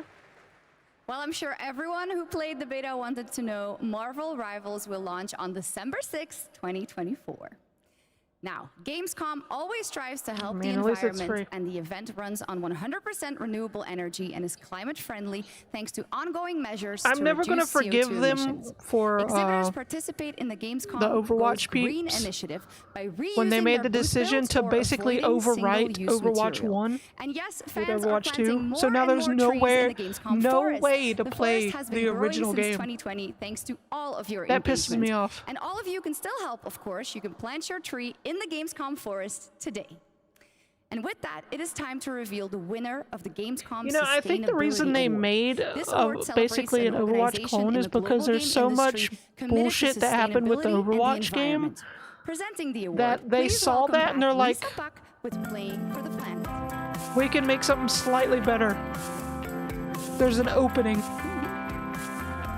Hi, Shucks, and Wow, the hello, audio just- Gamescom. Thank you for That having sounded me weirdly. again. Well, it is our absolute I don't pleasure, know. Lisa. And in case some people don't know and need a quick refresher, Lisa represents Playing for the Planet, an alliance of gaming organizations committed to taking climate action under the official umbrella of the United Nations. So how are things, Lisa? Two felt Things are so going hard great, for reverting thank back you. to one. With 3.3 I just wish there was billion like a way to people around the world choose playing video because they're games, two different we encourage games. everyone Like I have to make a difference oh, wherever geez. possible. Ow. Absolutely, That and hurt. 3.3 billion players is so much. So I'm do getting you have so, any like, tips for our players on ugh. supporting this great initiative? My body's like, shut up. Yes, definitely. It's as But easy I have- as I remembering still have to a set up physical energy-saving modes copy to avoid of the unnecessary original energy Overwatch, consumption, or but it's switching to fucking renewable useless. energy, I electricity can't just pop it in services and at play home Overwatch to 1. reduce your You carbon know what I'm saying? footprint. Everything will make a difference. Absolutely. They can every slowly bit convert helps. Those are Overwatch 2 great to Overwatch tips, and 1, I but it already won't be utilize some of Overwatch those 1. myself, and I hope a lot more people will. But now let's celebrate some of the amazing work already Like done all by the gaming original companies. Overwatch 1 shit. Yes, that would be happy to do They that. just- Anyone can set ambitious decarbonization Ugh. targets, but delivering on that goal and turning it into emission reductions demands a clear and actionable plan, as well as collaboration. And this year's winner has proven that it's possible to deliver ambition with execution across the board. Yeah, I know a lot of people, And this year's winner a lot of of the higher ups Gamescom especially, Sustainability Award like what is was his Tencent face? Games. And here to accept Who the did award like a lot is of Brent Irvine, the appearances vice chairman and talked of about Overwatch Tencent a lot. Games. I believe I heard something about that's one of the main reasons he left. Because he was fighting so hard for them not First of all, let me say on to behalf of overwrite Tencent Games how honored basically we are Overwatch to 1 receive this award. with Overwatch 2. You know, Tencent and Games just, like, encompasses a lot of basically- things. You know, everything from in-house studios like it's- Timmy, it's global bad. studios like It's Shark bad. Mob, Like, a to lot of our people global left publishing over arm, that. Level Infinite. What they all share is a commitment to operating our business in a sustainable way. We are committed to carbon neutrality by 2030 and really want to thank all of our studios, all of our partners, but most of all of our players whose support is essential to helping us drive our efforts to have positive change within the industry. Thanks again, and back to the games. Congratulations, Tencent and Brent Irvin.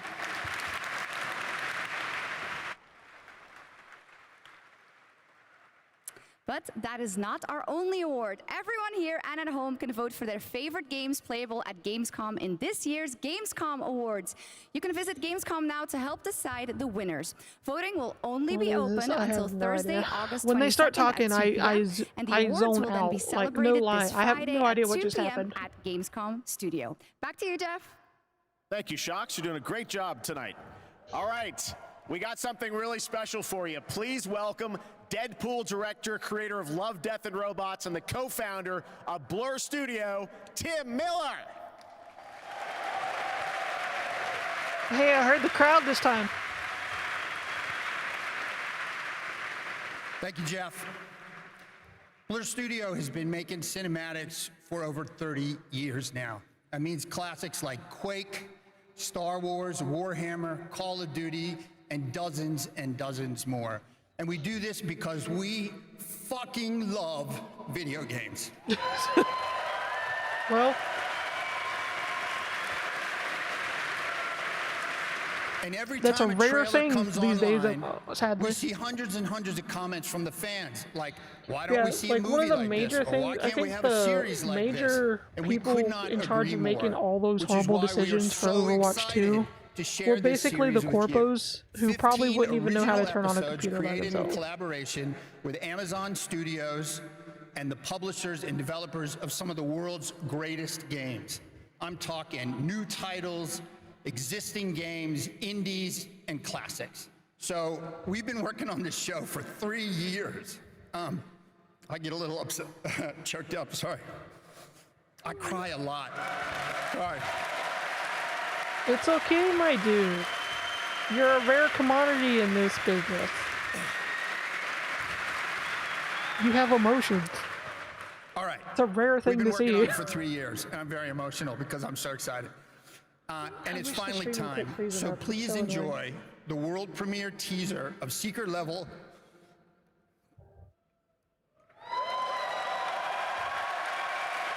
Welcome back, Hugo.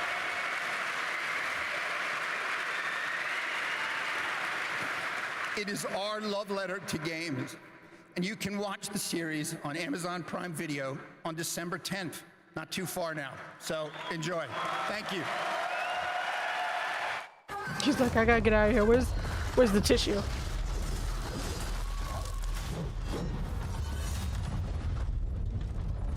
I like the glowy stuff. It's time. Can never go wrong. This with world glow in has the dark waited for shit. your arrival.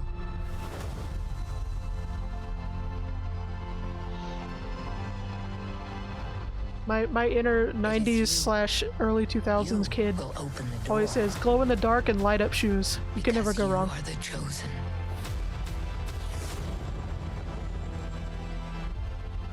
All those moments.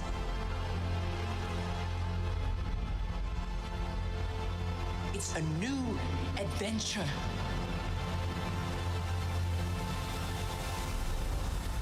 Just for you.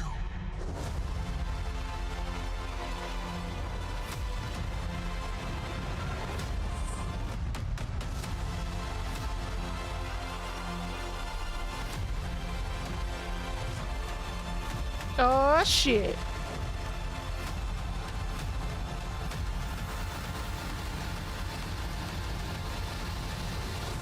Come in. You have a game to play.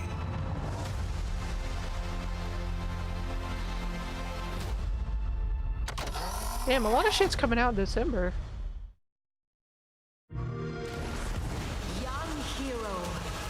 I hope it's good. That dude was like so emotional about it. I hope it's good. It's like a was it a movie or a series?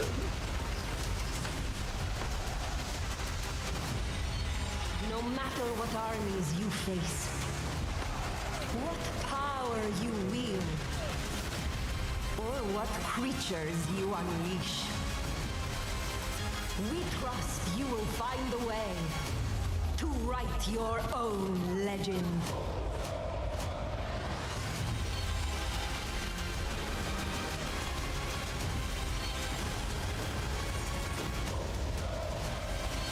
Something robots. It's called Secret Level, I think.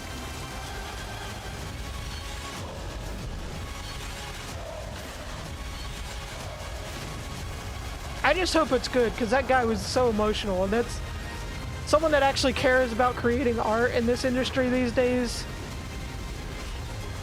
is so rare to see. They so rarely get the spotlight. Play it day one with Game Pass. The tower is the only sanctuary we have left. Together, we can give our people the hope we need. Stream, can you stop? Can you stop doing this?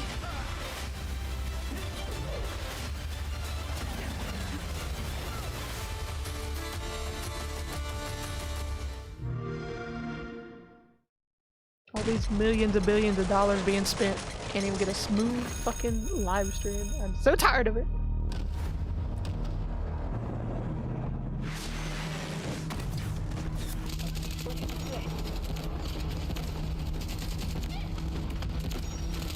And what is this shooty McShoot-shoots?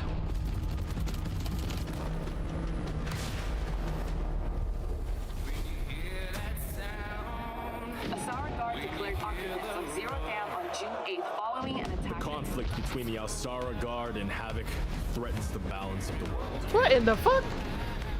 The Alsara Guard is a tempest. Was that a crocodile or an alligator? Sowing chaos wherever it roams. But we are home to strike. But it really came in there and said, I need to use the bathroom, excuse me.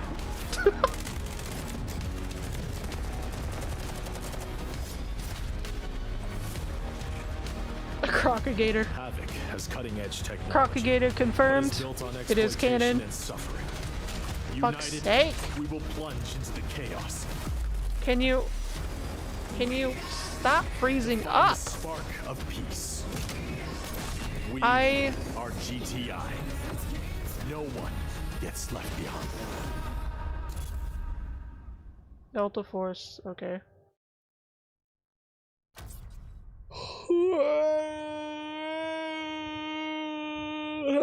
Which we are announcing is coming to Steam Next Fest in October. The only thing really got me hyped for that was the crocodigator. Later this year. All right, let's head back to the Middle Ages for a new look at Kingdom Come Deliverance 2 with its authentic rendition of 15th century Bohemia as an action role-playing game. I have concluded a very fragile truce with Sigismund, and if anyone should disrupt my plans with headstrong acts of violence, there will be consequences. I intend to wage war, not parley. Everything all right, eh? We need more people. The best thing would be to I never got into the first one, so. Well, if they're not already swinging on the gallows somewhere. Will you help us, Henry?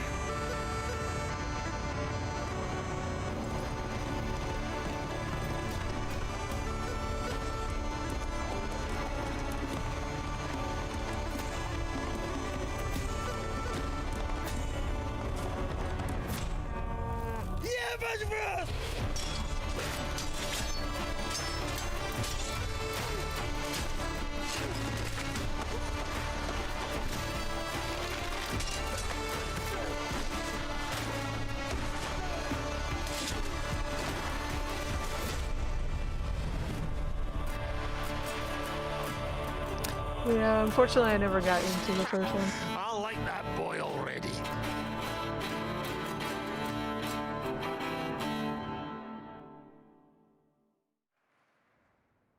There is much more from that game coming this week during Gamescom. Now, last month, the ARPG Zenless Zone Zero was released from Hoyoverse, and now we've got the debut of a brand new area of New Eridu. Check it out. I heard one person like, there's one person in the crowd trying.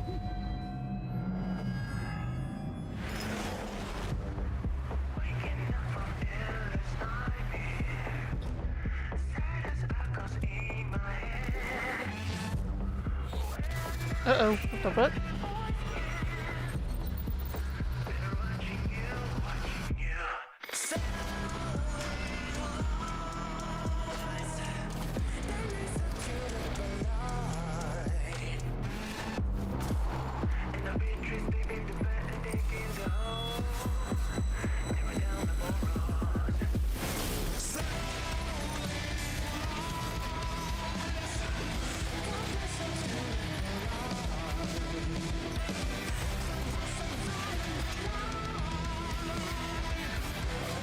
Unpopular opinion, but Hoyoverse is the new Exxon. Oh no.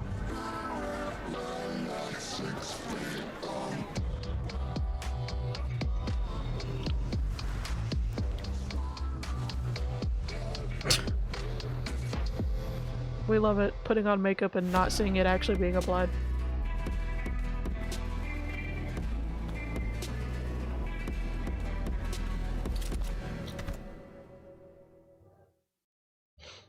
The man who came had tan skin and wielded 2 swords, one black and one white.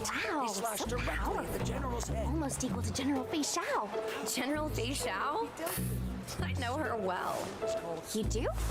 I know all her deeds on the battlefield by heart, such as when General Fei Xiao fought her way in and out of enemy ranks 7 times. With a single strike, she knocked down 100 enemies. God damn. 1,000. Okay. No, 10,000. She could raise You're entire exaggerating. cities, My leaving mom told me nothing that but was. rubble. This is what my online friends found at the scene. The sword in her hand was Look! In the form of a beast rushing forward Seriously? like lightning, General Fei Xiao shouted among the ruins. Seriously? Are you my master? That's complete nonsense. Nonsense? I have even more impressive stories. Little girl, do you know how to get to the seat of divine foresight? What in the absolute fuck is happening? I'm so confused.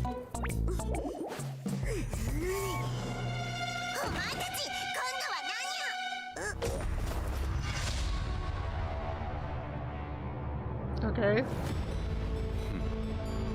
これはまたとんでもないマスターに引き当てられたもの。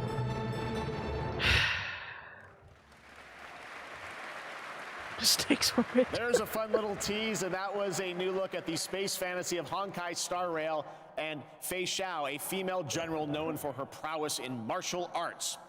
Okay, now we're heading to the Arkhamverse for Batman Arkham Shadow. It arrives later this year and is a completely new Arkham story exclusive to MetaQuest 3. I've played a demo of this, and I have to say the team, Camouflage, has done an incredible job bringing the world and combat into VR. And here I'm not getting is your into first VR look at the actual gameplay, a gameplay until it trailer costs for less Batman Arkham than Shadow. a fucking console.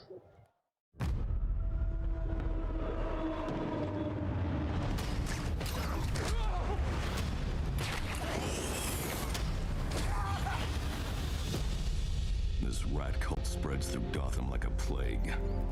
I have to stop it, even if it consumes me. The corrupt system has failed you. Are you not angry? Fight back. It's the freaking bat! We aren't afraid of you! The bat dies tonight! Jim, this Rat King could be anywhere. A face in the crowd, a foot soldier in his own fanatical mob. so how in the hell do we find him? Targets are all city employees, civil servants, public officials. You could have been more than a symbol. You could have been a god. Look at them crisp PS3 graphics. You don't calm down. Someone's going to die. Alfred, we tried it your way, now we do it mine. Yeah, which VR do you have, Yomi? Something big's going down tonight. I really would, like, I would get into VR games Our rage. if they were just Our more fears. It feeds the shadow deep inside us. affordable. It's I'm done holding back.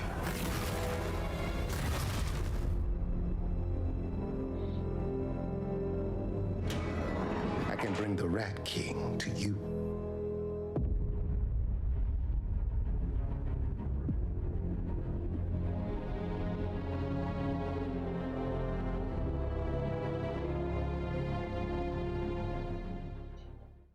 an older MetaQuest. You got from. Oh yeah. Well, that trailer yeah. was buzzing, and the whole city is buzzing during this week of I've games. noticed and this weekend, most of the people I see actually Cologne will transform into the playing on some type of VR. There will be great music. Most of the time, the story is they got it. They're either a good enough content creator now, if you haven't been there that they yet, got you one for free, go and check it out. or they got one for super cheap after it was on sale somewhere. Countries are here.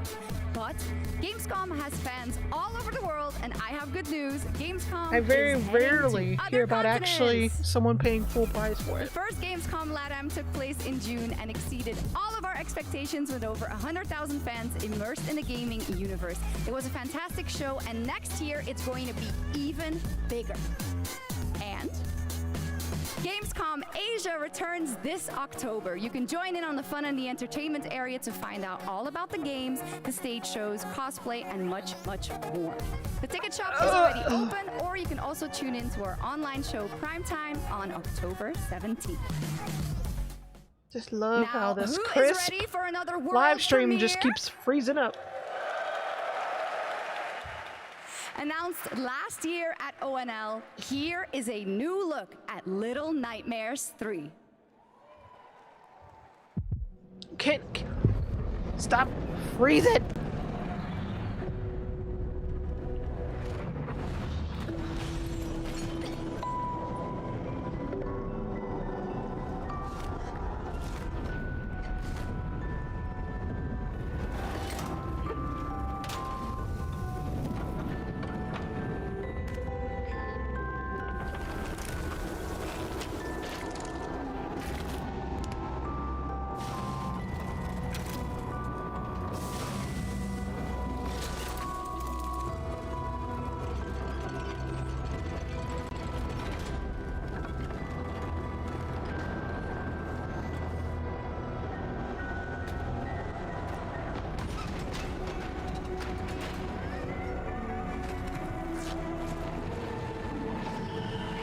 Wait, didn't the Little Nightmare peeps, didn't they show off another game today? It was like Animal or Reanimal or something? So they're showing off 2 games?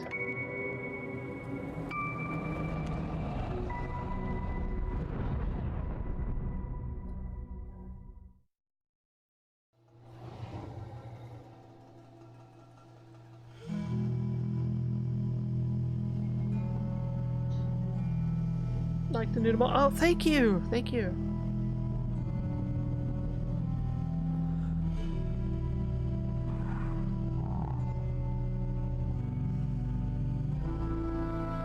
What is this? Yeah, see, I would enjoy VR because I've tried VR a couple of times. I just can't afford with the prices they have going. It's just, if they lowered the prices of the VRs, they would get so much more funding for more games to put on the VR.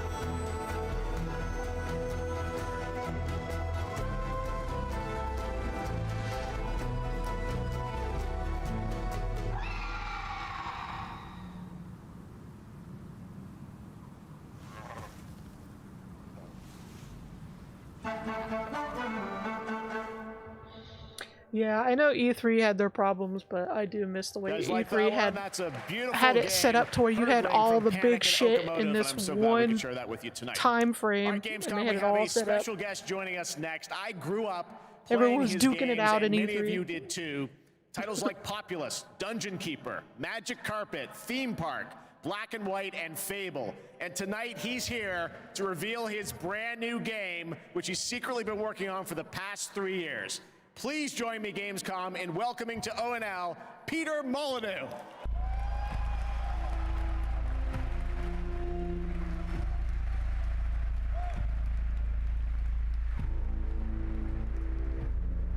He's back. Here he fucking is, guys. Oh my god. Jeff. Yes, Peter. You thought we escaped? So a couple months ago, you and I had lunch in But London. we I was like, what are you didn't. working on? You're like, well, I've actually been working on a game for a number of years. You've kept very quiet about it. You really wanted to let the game speak for itself. But He's tell us haunted about the childhood, Masters of now he's Albion. got the Right, adults. so after messing around on mobile, what the hell was I doing? I thought to myself, I need to come guy's still home. around. He's got I them need to come home connections. to PC on console. So I've looked at Dungeon Keeper. I've taken some things. How much you want to bet is it's a combination of he's made just enough money for people. I've taken things from Black and White. He's I've done the same with Fable, connected to and this is what top I'm people in showing to you. different To places. your credit, And you've he's too much of a self-funded this meme to project get rid of. yourself. Really. You put together a team of a lot of veterans from those games. Yeah, I mean, I think my first realization is I needed to bring the old team back together again. So I'm working with people like Speaking of Mark VR, Healy shit, and remember Russell the Shaw Fable and game Ian that was Wright, like for the people that helped Xbox's on Connect and thing? created Black and White, Dungeon Keeper, and Fable. Anyway, let's have a look Remember at that Masters shit? of Albion. All right, here's the world premiere. I never Masters of played it. Albion from Peter Molyneux. This is not what I wanted for Fable. And then the other This is Fable Masters games of they tried to make. We're a team of 20 people dedicated to making something new, unique, and different. Here we are in the familiar, vast world of Albion, packed with stories, quests, treasures, and monsters. What is he gonna promise us now, guys? This is Oak Ridge. By day, you're tasked with building the town up, gaining resources, and earning money. By night, your town will be attacked by many of Albion's creatures. You can design anything: the food that people eat, the clothes they wear, the weapons they use, the armor they fight with. I love how it There says is a poor strategy foods. behind every Ew, poor creation. people. I can even feed them rats. Ugh. My town's working hard to make their food. I can help out. Or I love the iconic big ass god hand over here. Wow. I can also design, customize, and create all buildings.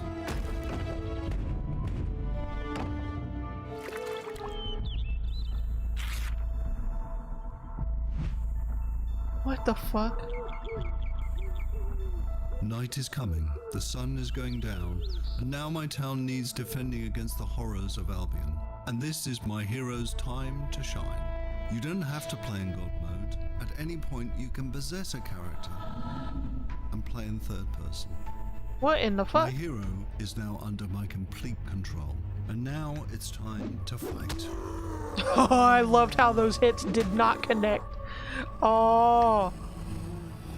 The jitteriness My too. hero's getting overwhelmed. Let's switch back to God mode and unleash some real power. Okay, stream. Don't freeze during this epicness right now. We survived You the see what's night. happening? Now, let's design a better weapon for my hero. You can be as silly as you want, but bread swords just won't cut it.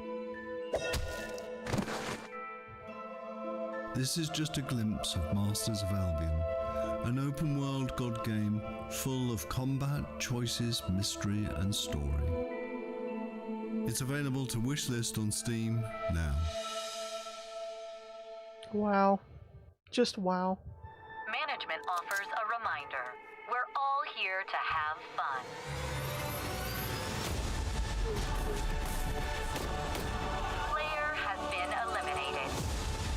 Oh, for fuck's sake.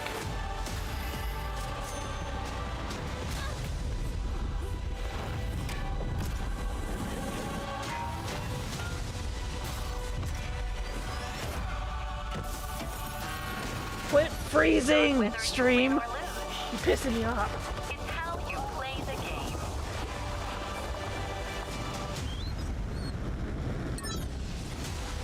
Albion Online. I don't know about that. I think it's connected to the Fableverse.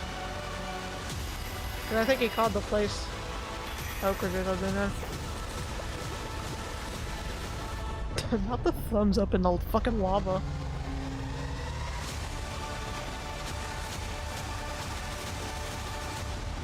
I am alive somehow in this heat wave. I have survived. I've been here before. In the fold. Waiting for the dark to fall. Countless times. What in the world? Who I was. Who I might become. All possible futures existing in motion.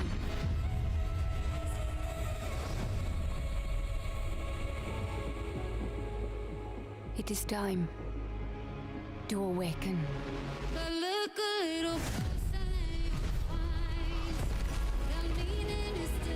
The fuck?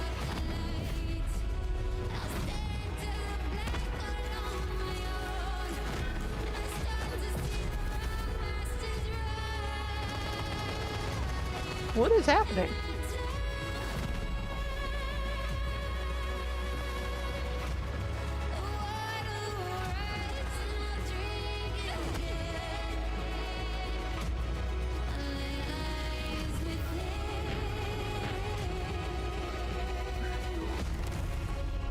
I need more context.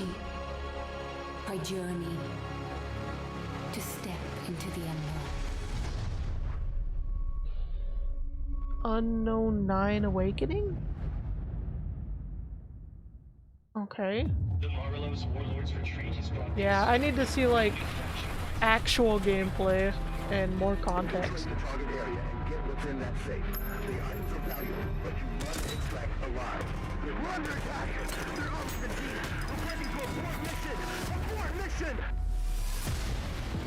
Important mission, you guys! I wanna go home!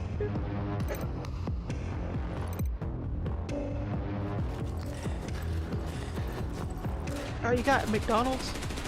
I had that the other day.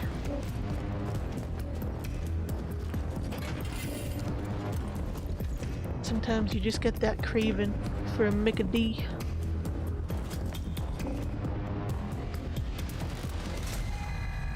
I know, I missed you guys too. I'm sorry I was gone for so long. Real life got in the way.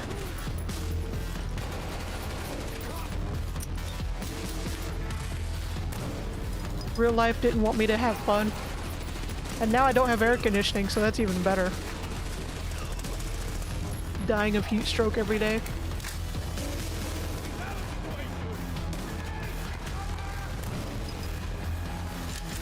Oh yeah, the collector's meal?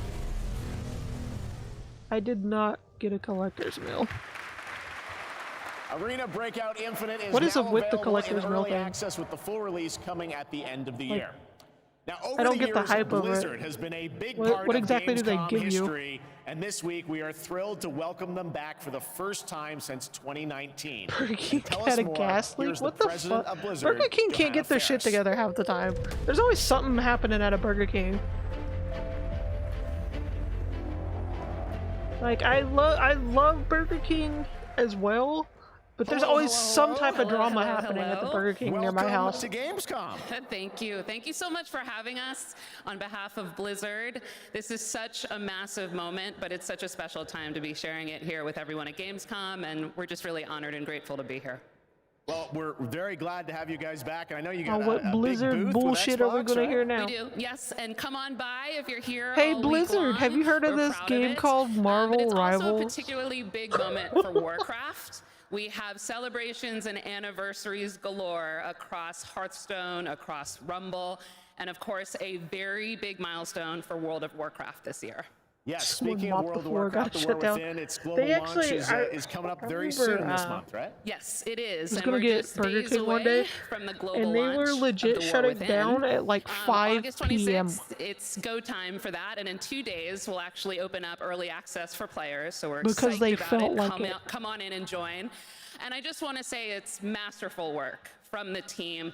The World Soul Saga opens up such ambitious creative territory for us, arguably some of the most ambitious we've ever seen since WoW initially How are they released gonna keep 20 killing years Warcraft ago. today? And we can't wait to embark on it and share it with players. Yeah, it's What very exciting that this month game-breaking is time for that, bullshit are you but, gonna I fling know at this us is, you now? said, there's so many Warcraft anniversaries, Blizzard anniversaries, Warcraft anniversaries. I do want to play How can World of players be a part Warcraft, of this? but Yeah, I'm there's not like a ton of ways we're going to be able to celebrate, so we definitely gonna hope that just you join us. jump into There it. will be It's- in-game events. I'm that honestly commence more in entertained October, by all so the there will be drama more happening around details it. on that, but players will be able to earn really cool in-game rewards, and we'll be finding some creative ways to celebrate the history of Azeroth together. And also be on the lookout for our very first Warcraft Direct, where the team will share more in the coming months on all the things going on for the a Warcraft universe. Direct. Everybody's that's getting exciting. a fucking Direct. Now, I was wondering about, you know, Not only all game the other Blizzard companies teams, are they getting going to get in Directs. and celebrate these anniversaries Now, too? They are. individual There'll be some games nice surprises along the way, but I do are want to getting shout out directs. tonight the Overwatch 2 team. They've So been many doing some directs. amazing work to show their honoring of World of Warcraft and the legacy that it brings. There'll be a new collab in September. We wanted to share tonight with all of you a sneak peek of the very first new skin. It's Widowmaker, and she's embracing her allegiance for the Horde as Sylvanas Windrunner. Widowmaker. So be on the lookout for more details from the Poor Overwatch team on Widowmaker. They that. keep pimping her Okay, out. thanks for bringing a little scoop along Leave our with you. girl That's alone. fantastic. Let her Now rest. let's move to another franchise that has a assassinating big people. year, Diablo. Oh yes, all eyes on October 8th. Yes. We are super excited for the Vessel of Hatred, and we're even more excited that here at Gamescom this week will be the chance to have the first ever live hands-on experience with our very new Why do you Spirit hate Horde Widowmaker? class. It's beautiful. Do you It's just hate awesome like to her play, playstyle or and it's the definitely character? a key part of what makes the Vessel of Or Hatred both? so special for us. All right, well, I understand you might have brought a little something special with you as well. Here's a look at our mercenary companions. So take a look on behalf of the Vessel of Hatred. Alex is getting direct too. You never know.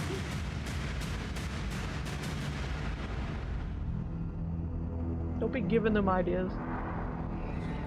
The Widowmaker butt glitch, oh my fucking god. Desolation. Horror. This Her personality, is the road okay. we know in Sanctuary. However, some of us have taken a different path. And the crowd Bound goes by home. secrecy, ready to stand and fight for those who seek us out. My shield is your protection.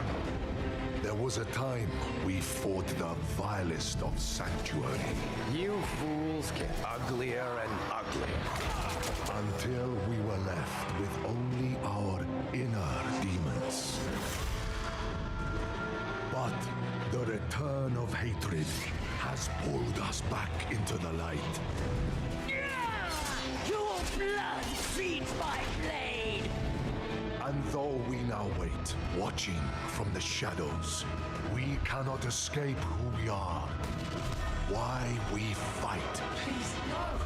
Stay away! Or the fury that burns within us. I have your back. I'm with you! I will not let you down. Stay back! See it. Shoot it. I still need to play the Diablo games. Like, I played some of Diablo 4 when there was like the beta thing. But I still need to play the other ones. I am your redemption. I am your vengeance. I am your rage! We are the pale hand, and we are the reason you need never fight alone. Here, mostly for Sonic 3.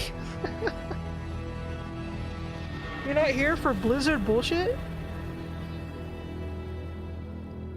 Where you can pre-purchase and spend more money. Thanks for the sneak peek. Of course, and it's my esteemed pleasure to introduce Brent Gibson, Game Director of Diablo 4, Vessel of Hatred. Hello, Gamescom! The team and I are so proud that Diablo 4 is the type of game that has something for all gamers. And in Vessel of Hatred, it's no exception. We are hard at work at adding new ways to play and new ways to grow in power. Freezing. Like mercenaries. Ordinary people with extraordinary skills that you can hire to fight alongside you in your battle against hell.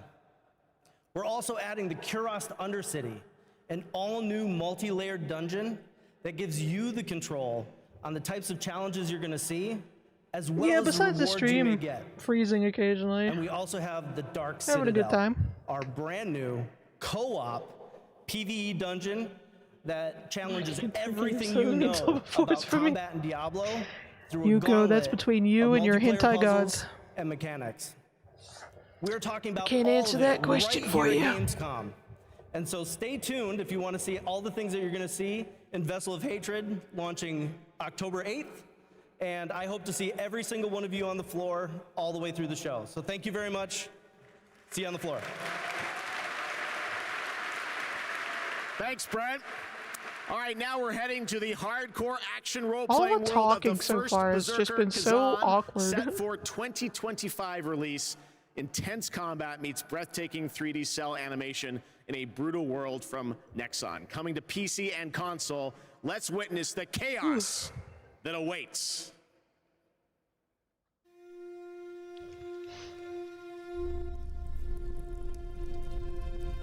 Oh, excuse me, goddesses. Your hentai goddesses. Defeated the beast. The next Just Dance game. The neck of the aged lion. Oh hey, thank you for the raid. Welcome on in. For years, I faced unrelenting fury. Made countless sacrifices. Looking a little red. Of my devotion was betrayal. Not betrayal.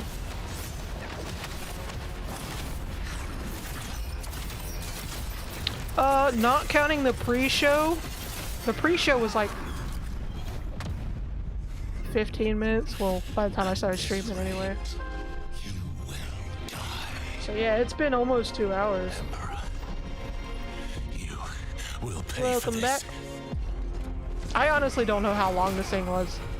Join me, I just heard about it the other day and I was like,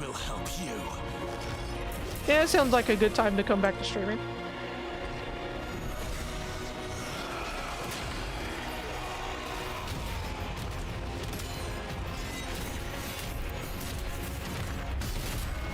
What in the fuckery? Crotch shot!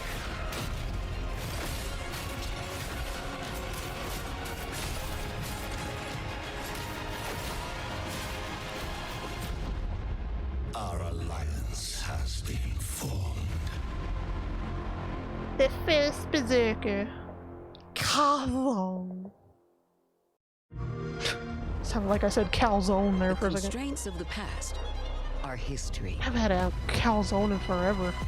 Here, you Not me making myself hungry. you've always wanted. Kitty! Your Birdo. choices will remake the world. Fuck off! I'm still pissed about Every Skull and Bones. Becomes an Still pissed off. to triumph.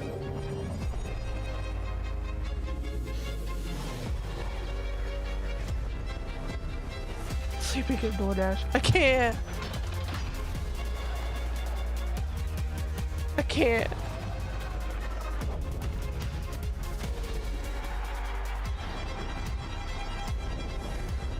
It's your world now. Okay. Bye-bye. What a death Play bat. day one with PC Game Pass. I love how I'm more excited for the animals they showed during that trailer.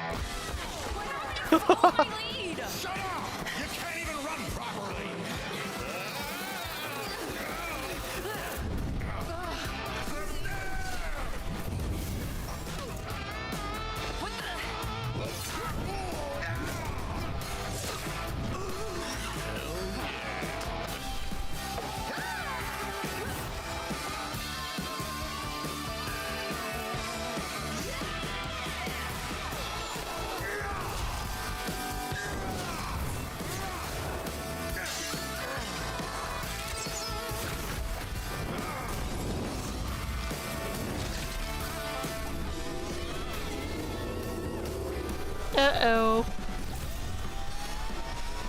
Dark and darker mobile. Okay. Dark and Darker Mobile is now Don't you available guys for have global phones? pre-registration. Now from NetEase Games, this next trailer is a new life simulation game where players can travel among super-powered worlds to craft their island and engage with friends. Let's take a look.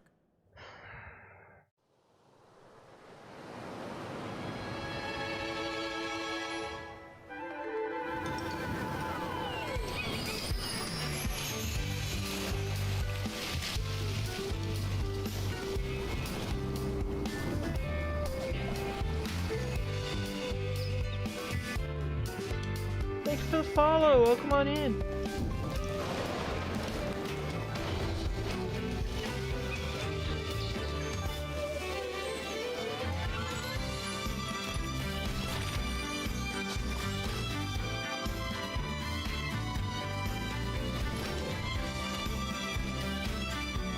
I wonder if they're using this as like a palate cleanser from all the Blizzard bullshit and the mobile. They're like, here guys, don't be mad at us, there's a cutesy game. Colors, distraction.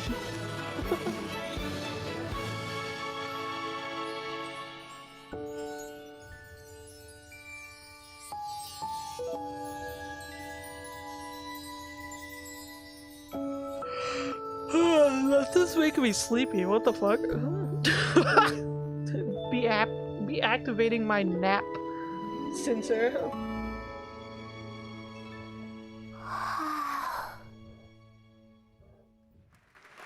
How rude. All right, we got another game to show you which will take you on an epic global adventure. Indiana Jones and the Great Circle. Check God, this that out. is such a horrible name. It is like. I told you there was a connection between. Can't wait for the cultures sequel, The Great Square. A great circle. Maybe the Does triangle? it exist? Is it the key to some lost power?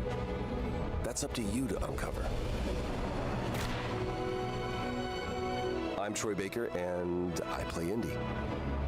It's humbling playing a character that so many people, myself included, look up to. As a kid, seeing Indiana Jones in the theater for the first time was a defining moment for me.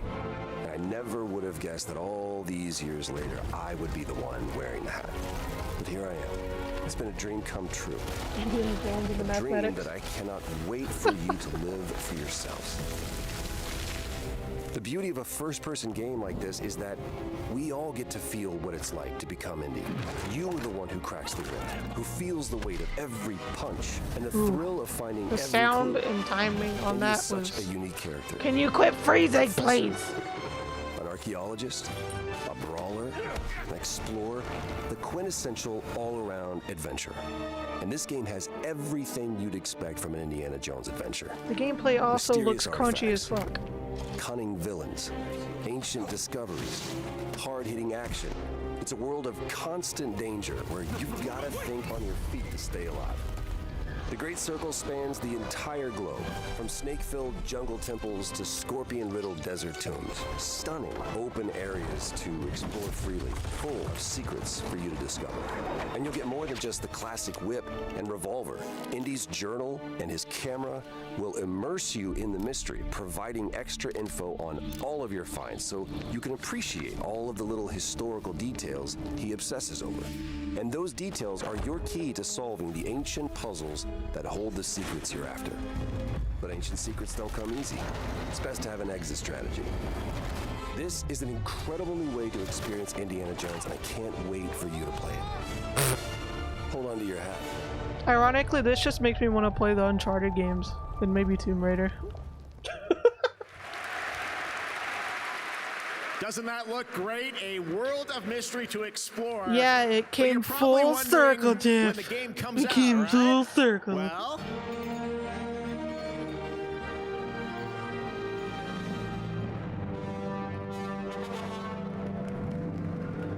The crowd's like, yay. Are we supposed to clap? There you have it. Indiana Jones and the Great Circle is coming out this December for Xbox Game Pass and PC. But there is one more thing that Machine Games and Bethesda wanted to share with you about Indiana Jones and the Great Circle. Oh, for fuck's sake. No matter how many times you say the name, it's not gonna be great. The game's coming to PlayStation 5 in spring of 2025.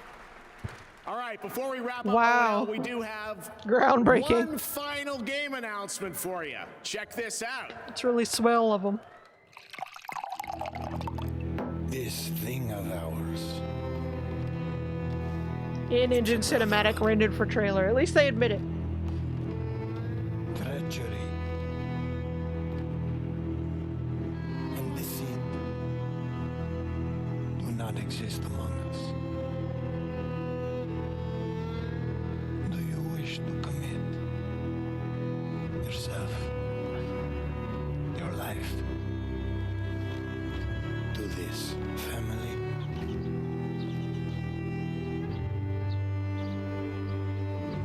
Red Dead 3.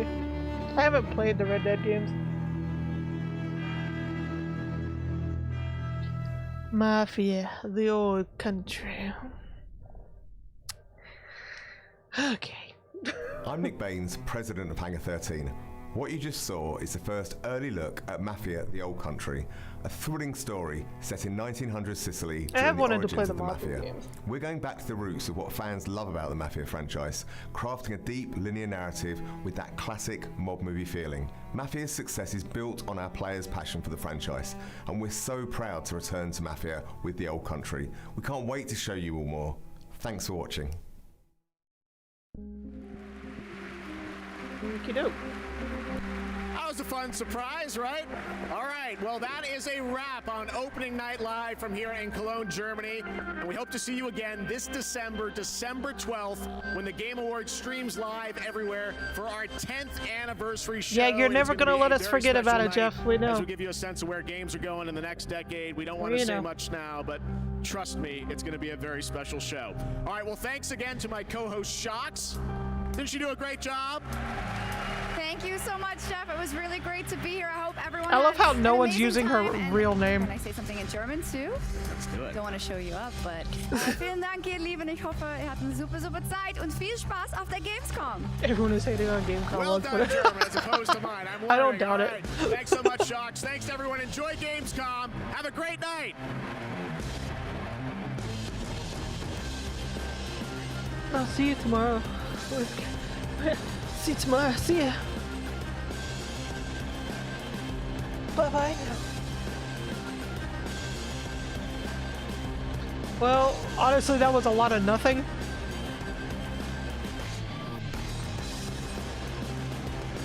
See you next year, guys.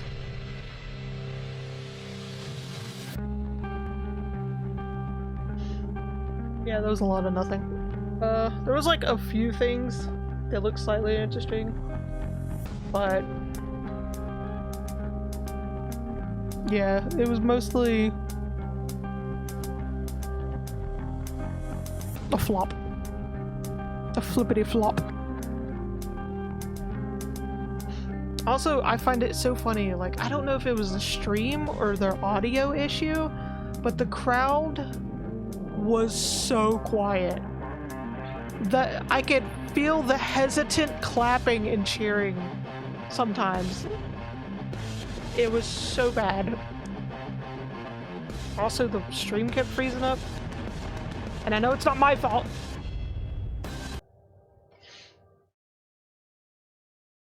Oh.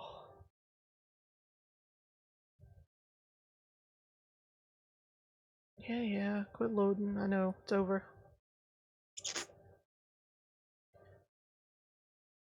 My God, get away.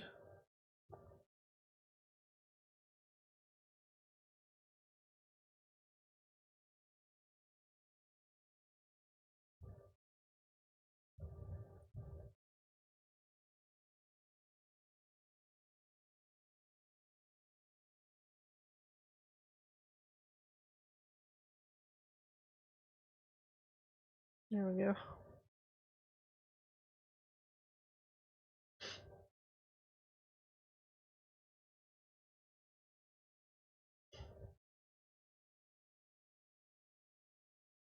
Yep. That was Gamescom. Best snap they ever had. Nice. It was just so awkward. Like I said, like except for like a couple of exceptions, it was very forgettable and just awkward.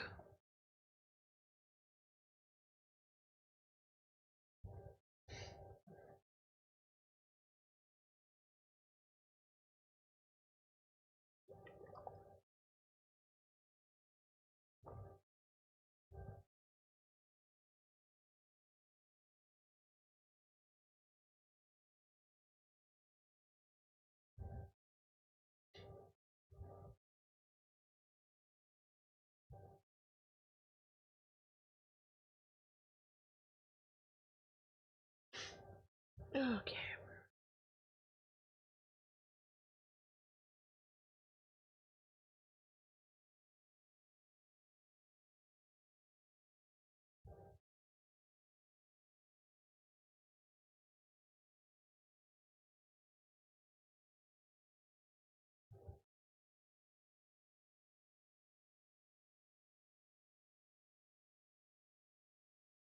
Guess what? We're finally watching it. Yep. Finally gonna watch the Caddy video. I'm only 9 days late. That's nothing. That's nothing. Yeah, the inhuman world of completing Crash Bash 200%.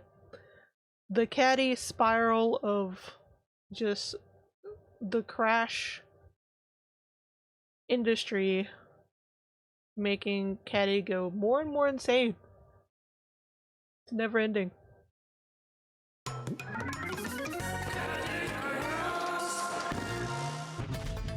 Let me know if you guys can hear it alright.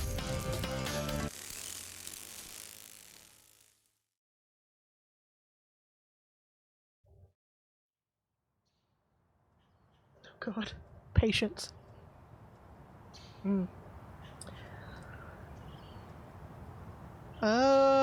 Yeah.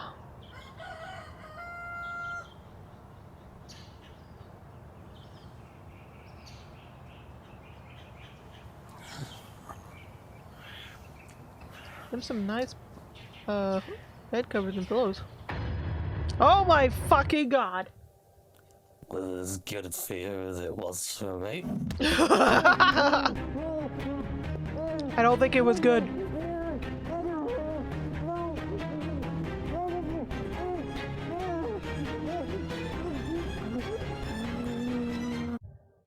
This is me. Hi, you. I'm dead. Okay.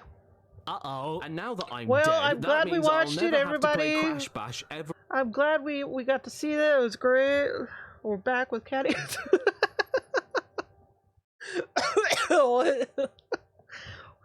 Oh.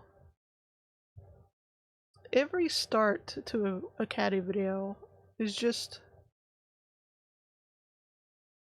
You're not gonna forget it. You're not gonna forget it. Again. What? That's what this video's about? I wrote it? Well, I guess that's what I'm being forced to play then. Do you have anything in your life that was ruined by new information? Your lovely clean eyelashes? Oops, turns out they're swarming with mites all the time. Oh. Those tasty chicken nuggets? Oops, they're beaks. Your parents? What? Oops, not yours, you're adopted. Buried in a big blue house, just a regular sized sweaty guy. Roger Moore? Dead. And now I have another one for you. Crash Bash? Oops, not actually a good game. You were lied to.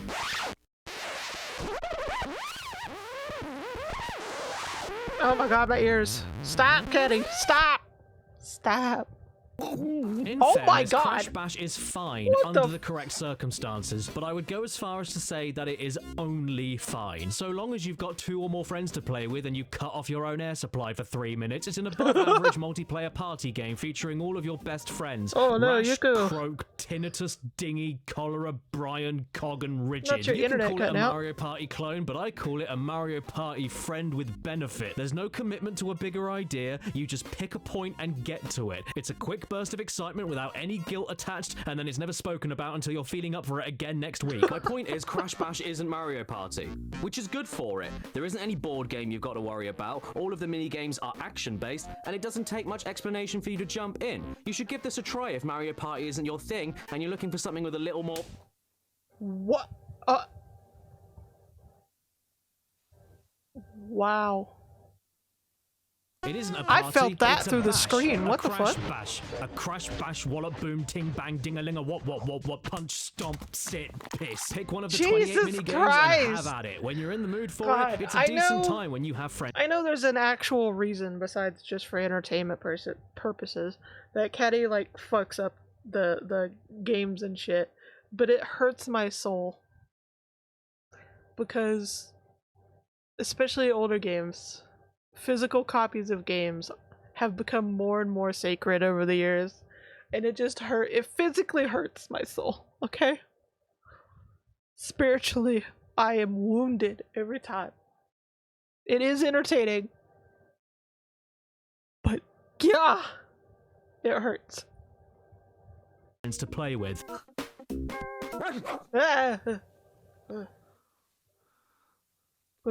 However, everything I just told you comes with a catch. Okay, a lot of catches.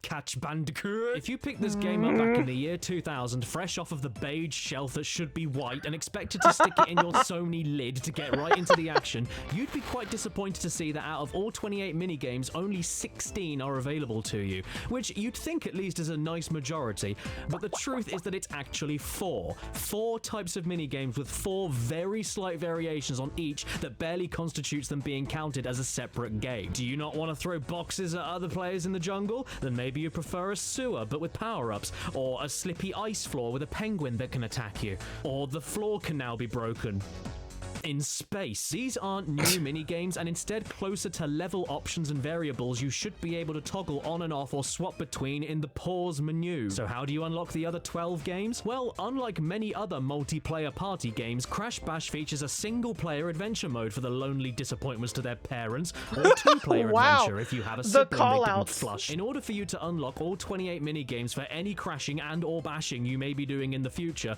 you have no choice but have to go through this adventure mode. And even though that's a bit stupid and annoying for a multiplayer party game, this wouldn't and shouldn't be the end of the world. However, playing the adventure mode of Crash Bash is one of the worst things I think I've ever done in my life. Not just in video games, not just on the PS1, not just in Cash Banuka, in my entire sordid life. Not just for the adventure mode itself being boring and repetitive, but for all the additional horrific things it demands of you in order to unlock the rest of the minigames. Finishing the adventure mode in Crash Bash is akin to running yourself over. And yes, I said finishing, not completing. That's another mess entirely. But considering how much bullshit you have to go through to unlock every available minigame, it's close enough to completion that it might as well be. A few years ago, I even streamed myself doing it, and it went really well. I got the power up here that sets everyone on fire. That's fun. Wait for it. That is Cortex. Oh, one more kick. No! Oh, can you you bloody ill-fitting wristwatch. Okay, bumpy, very bumpy. I'm out. Oh shit, I'm gone. Bye, everybody. I jumped over it. Ah! Got it. No! Do what you want, because the pirate is free. You are an anus. All you have to do is look at Crash Bash speedrun attempts on YouTube, and you'll see. Oh my god. Song drop win. Oh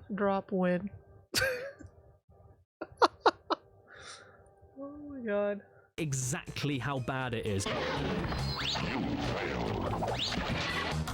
There's a reason that most of the speedrun world records have differences between each other, not by milliseconds or seconds, but by minutes. By the way, don't be mistaken. I'm the Cash Banuka Bingo Birthday Big Bang Boil Boy. I know that there are cheat codes in this game to unlock everything right off the bat. But Uno, they only work on the European release, and Dos. 2, they only work on the original Black Label European release, not the Greatest Hits Platinum release, which I have here. God damn it. Fucking hell! And now I don't. If you have any other copy of Crash It Bash, American, hurts. Japanese, whatever, all of those cheat websites are as useful to Imagine you if as you an dropped arse the with a Christmas smaller album. arse on it. Do I you wanna would love unlock that. the Dante's Dash minigame? Collect 27 trophies. And how do we do that? By beating every level in the game. Gee, thanks for the cheats, game facts. I sure hope nobody misreads the Q in your website name. By the way, did I ever tell you I got my stationery from Penn Island? Fair enough, I guess you could use emulation, but first of all, when this game came out, it wasn't very common or easy. Even if it was possible, getting it to work with local multiplayer would be even more difficult. And emulation or not, it's still not an excuse to me because this was how the game was originally made, designed, and sold on the shelves. So in short, the only ways to enjoy this multiplayer party game immediately as a multiplayer party game, you either force yourself to enjoy just playing 4 variations of 4 minigames, get a region compatible console and then the original European black label release to cheat, or you hate yourself. And I'm privy to a little bit of hating myself, so that's what I'm doing. I'd rather do that than admit I'm a European. Alright then. Damn. Here we go again. Lovely to see The you. self-annihilation. You know, it's been so long, I forgot that it even warns you on the front about its stress level and how it will affect you. 3+ fingernails that will fall off. Hello. You've got to love this text here with the quotes as well. Available winter 2001. Yeah, it's available winter 2001. Your flight will be leaving at 1:30. I love you. Oh, wait. Forever. Wanna bash Oh, with Crash? wow, wait. What? the quotation mark joke took a dark turn there. It took a little bit of a dark turn. Well, I didn't really think about it, but now that you mention it. Part 1. The first part. The game opens up with the sound you hear when it's more than a fart. Wonderful, wonderful, wonderful. Zoe Computer Entertainment. When the title is title. A Universal Interactive Studios production. Is this voiceover very unfitting for a party game about an orange Uno, rat? dos, Surprisingly, tres, no it isn't. cuatro, Alright, time to cinco, create my save file. My name is Tramp, and for this Y'all game I spelled usually it, though, pick sending Tiny as me. my main because he's actually quite big, and that's funny, but for the sake of being different, I'll pick Koala Kong. Partly because he has the same stats as Tiny, and partly because I've never seen anybody so proudly celebrate standing in their own urine. No, Caddy! Here we have the opening cutscene, and the Fuck's story is about sake, good and Caddy! evil and... So, when do you start to play? Well, if you stop being so impatient, I'll tell you. Literally can't Even bring the damn Caddy manual anywhere. is hell-bent on not giving you anything. You exist to be read for information. Why are you keeping me from the information? Do I have to unlock it in the game? Do I have to unlock the rest of the book? In the game. So in order to illustrate to you just how bad this game is for unlocking everything, I figured it would make sense to walk you through the adventure step by step with me so I can explain it and you can experience secondhand embarrassment over the fact that I'm doing this and I turned 30 this year. Minigame 1 is Crash Ball. Basically, poor it's thing, you. 4-way Pong, and you can kick the balls back with the pink box button. As soon The as I pink began, box the button. very first thing that happened in the entire game for me was this.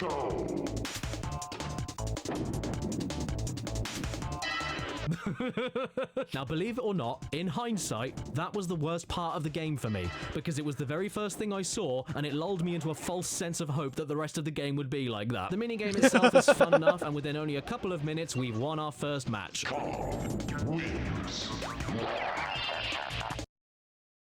And then we have to do it again.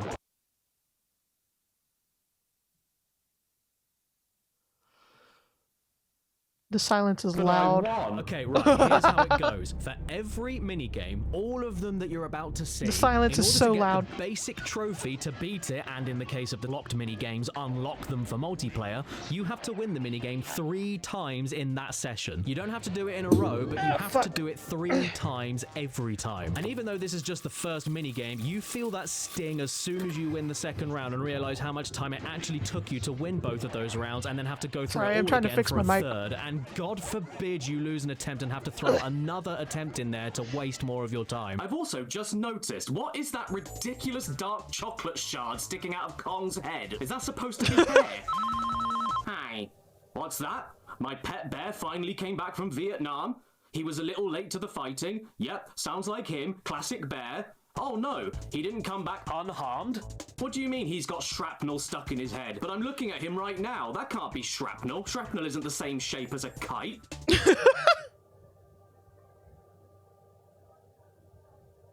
Fucking hell. Here we go. Here we go. Here we fucking go. Hello, I'm Spots. Yes, you are. Yeah. How are you doing? That's a well, wink. I don't care. I've hit the big time now. Look, I've landed a sponsor with North Face. What the fuck? Spons, that's not North Face. What in the horror? But how will I have money? Well, luckily enough, I already had a sponsor lined up for you. And this video has been sponsored by War Thunder. I don't want them. What? I want North Face. You can't have North Face. War Thunder aren't as cool as North Face. I don't care what you think. I had to pull a lot of strings to get this, and you're going to like it. No amount of money could make me do it. War Thunder is one of the deepest and most immersive vehicle combat games ever made, giving you access to over 2,500 tanks, planes, ships, and helicopters to take control of from 10 major nations, ranging from 1920s armored cars to stealth fighters of our modern day. And with the intense combat, stunningly detailed graphics, and authentic sound effects, you'll truly feel like you're behind the wheel in a real war. But where real war isn't fun, this is. And I really love how meticulous the damage system is, giving you the most accurate and specific damage reports to components and weapons that don't only have a visual effect but a gameplay effect too. Made even better with the X-ray viewer, letting you get impressively close to the abject horror of what is actually going on. If you love scrupulous attention to detail in interactive electronic military history, then War Thunder is the game for you. And you can join the worldwide PvP community of over 70 million other players might have right mentioned now, it one time. This video in the description and the pinned comment. Like there was some drama with War Thunder and the US military. That is so big, it's the size of a tank. Yeah, because it's too accurate. Or haven't played the game for at least 6 months, all of this could be yours. Multiple premium vehicles, an exclusive vehicle decorator, 7 days of premium account access, and 100,000 silver lions. Which I am very happy about, because whenever I go to the zoo just to see one lion, it runs away. If all of this wasn't enough, hang on, wait, there's more? Oh, stop. The game is available right now on PC, PlayStation, and Xbox for free. Yes, you heard me. All of that great stuff I just showed you for free. How could they do this? They must have shell shock. Thank you once again to War Thunder for the sponsor, and... I would have killed to have that sponsor. Can't believe the attitude on him. Bloody millennials. The minigame after this is Polar Panic, another decent minigame where you each have to waddle around on the backs of polar bears while you press square to give everybody directions to the tour of the Ocean Gate submarine. It's very simple shit, but at least there's a drone in there spitting power-ups at you to keep things interesting. You can be big, you can be small, you can be electrocuted on the ice. Or my favorite one, he needs to come out with his own musical album now, okay? Needs to happen. Drop it. Times and on to the Drop next the level. musical album. At this point, I was having a decent enough time. Yeah, you know, on level 2.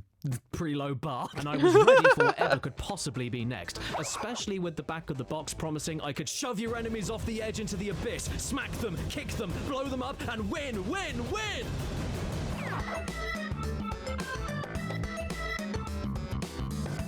Well, this is boring. Then on to minigame 4, Jungle Bash. Where's the violence? I personally feel right at home in seeing as Where's it's been the a very death long match time since I between played friends? this game, and yet I was easily able to blow up Dingodile and Crash with the same box to kill them at the same time, and the game was not expecting me to do something so great because Dingodile didn't even fall down when he lost all his health and looked right at me as if to say, how the hell did you do that, before suddenly dying. After all 3 wins of 4 minigames, you have all 4 trophies you need for the first boss fight against Papu Papu, everybody's favorite pregnant tribalman. And like in every other appearance he's ever had in any Crash game, he's very easy and doesn't bother moving. Yes, I know that in Crash Team Racing he does move, but that doesn't count because he's driving in a cart, which means he's sitting down. My point is, he's a lazy piece of shit.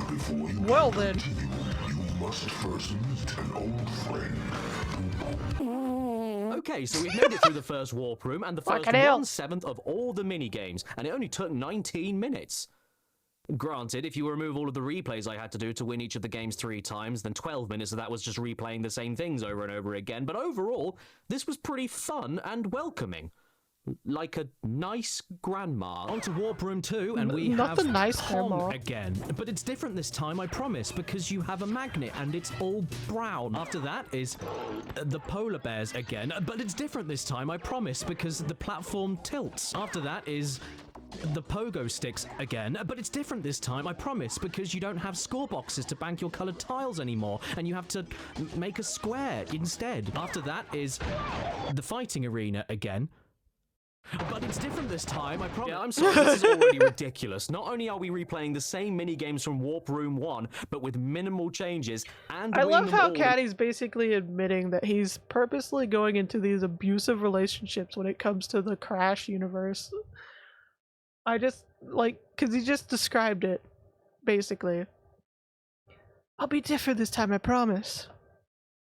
I won't emotionally and physically damage you. I promise. another 3 times each. But these are all of the mini-games available to you at the start of the game in multiplayer mode anyway. So if you and your friends played that mode first, got sick of all of these mini-games, and then thought, hey, I'm going to do adventure mode to try unlocking the rest, and then got to this point of the adventure mode, this is where your fight or flight would kick in. And I know what mine is doing.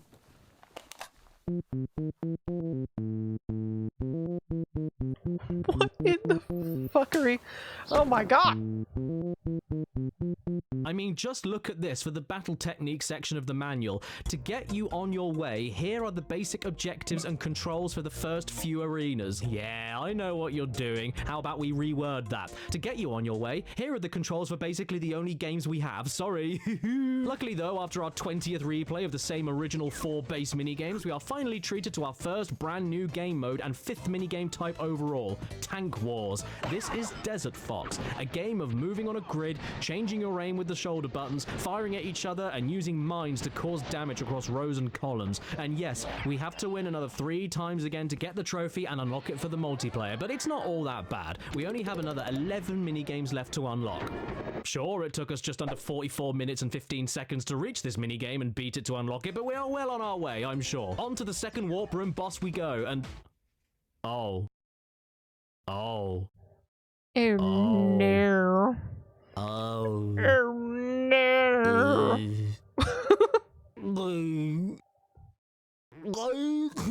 Here's the deal, you don't only have to get trophies in order to unlock the rest of the adventure mode and therefore the rest of the games for multiplayer, because Cram Bam also has gems and crystals to get for each minigame on top of them. And this is where it all starts getting a little twatty, because you're not only replaying the same minigames again, but you're also replaying them with added impairments that do nothing to the minigames except debilitate you and no other players. For the gems, most of the time it's the exact same minigame again, but you have less time to win, or less health points, or more points than everybody else to subtract down to 0 to end the game, and that can come with its own problems. But then the crystals swing its massive wang around the corner and give you the same minigame once again, but this time with an added hazard or one new stipulation that deliberately handicaps Actually, you know what that reminded me of? Fuck, I just had like a PTSD flashback.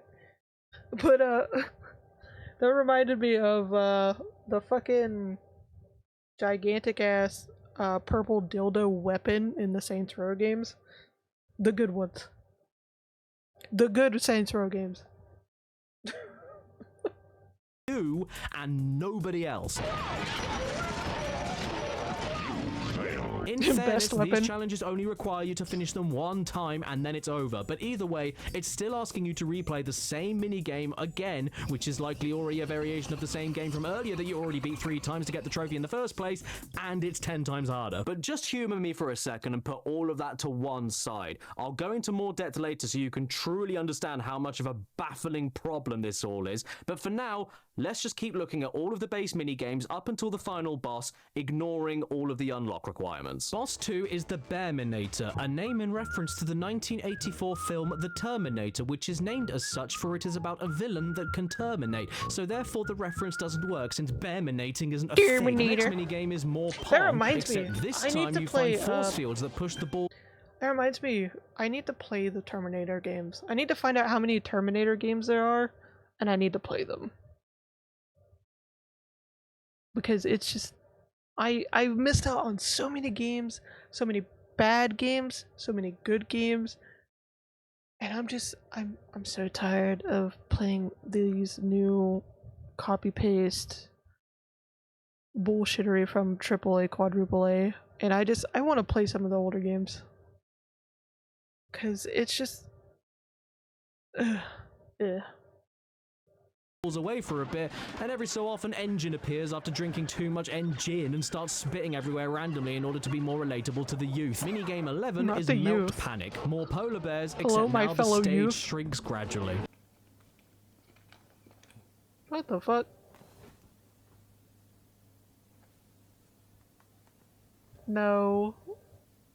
It's new. After this is even more No, pogo it's- sticks, with the no. only difference being Ripperoo leaving TNT boxes all over the place to stun you if you're anywhere near them. And after this is Snow Bash, which is even more box throwing fighting, but now on slippery ice and with a penguin that does a really good impression of Hurricane Katrina, except nobody died. What's that? Avoid waking the penguin? That's really good advice. It'll just make the match harder for everyone if we do that, so I'll make sure to— Oh, of course you're gonna do it on purpose, because you're a bloody virgin! Next minigame is another tank game, but this time the stage changes layout sometimes, making the row and column mines useless since you have no idea what the stage is going to do next, and I like that. It's my favorite part of the whole game. And then finally, The at fucking fart minigame noises, I 15, can't. we have our It's bringing out my inner child that never went away. Minigame, Crash Dash, a micro machine styled race going around in a circle with a boost gauge and missile power-ups to stop everyone else from going around in a circle. This one isn't too bad, but the power-ups and other races are there to just distract you from remembering that all you're doing is going around in a circle. Then at the end of Warp Room 3 is a tank boss fight against the Komodo brothers in a more open arena and multiple phases of different guns to get through before finally taking them head on. It's the hardest boss so far, so much to the point that they give you a checkpoint after the gun fortress part of the fight. So does that mean the game will ease up on you from now on? Maybe. Off to Warp Room 4 and minigame 16. Pong again, but you're in the sky. Oh, it moved. Next minigame is Manic Panic. Polar bears. Oh, look, a bomb. The next minigame is Something Padlock. Can you guess what kind of padlock it is? Yes, that's right. A shed. Minigame 19 is then another box fighting one with Drain Bash so that you can bash, crash, and crash bash for the PlayStation 1. After that is even more tank battles, But is it now a with bash free of moving crash? analog controls and an That open is the arena with a question. podium in the center. It's all the same shit, honestly, but now you have to be extra careful to watch out for the only known weakness of tanks. A wooden face. And after this we have Toxic Dash, the exact same circle race as Dot Dash, but now with explosive barrels and a gooey man that gets in the way and then throws his kids at you. Oh my crump, it's minigame 22, and finally another new original minigame type. Ring ding ding ring rang dong dong. A game where you have to run around the clock tower popping balloons of your own color while hitting black balloons and crates for different power-ups to help you further pop your own balloons. And then to cap the whole adventure off is the final boss fight against Nitrous Oxide, a two-phase fight where you start by following him awkwardly silently through space.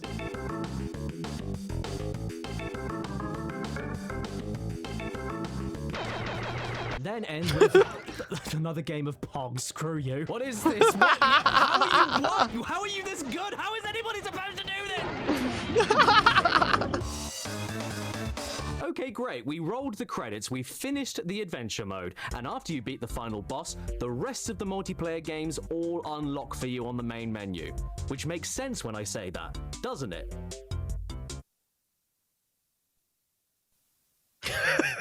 And I know it feels like I condensed a lot of that journey, but trust me, it took a while. In fact, going back to Gems and Crystals, in order to fight the final boss and finish the game, you need all previous Also, I've noticed the 22 stuff on the couch. trophies What the on fuck top is on of the couch? 15 gems and 12 It's crystals. multiplying. And assuming you don't quit any of the minigames once you start, that means you'll be seeing 2 loading screens for each of those required collectibles and bosses, one for loading in and one for loading out. The shortest the, loading screens for me lasted around 6 seconds, while the longest Purple lasted dildo. around 15, leaving us with an average of 10.5 seconds per loading screen. 22 trophies, 15 gems, 12 crystals, and 4 bosses is 53 total level entries. Times that by 2 for each loading screen you'll see per level leaves us with 106 loading screens, and timing that by 10.5 seconds leaves us with 18 minutes and 33 seconds total of you just listening to God, just thinking about it gives me heartburn. waiting for the games and bosses to begin and end.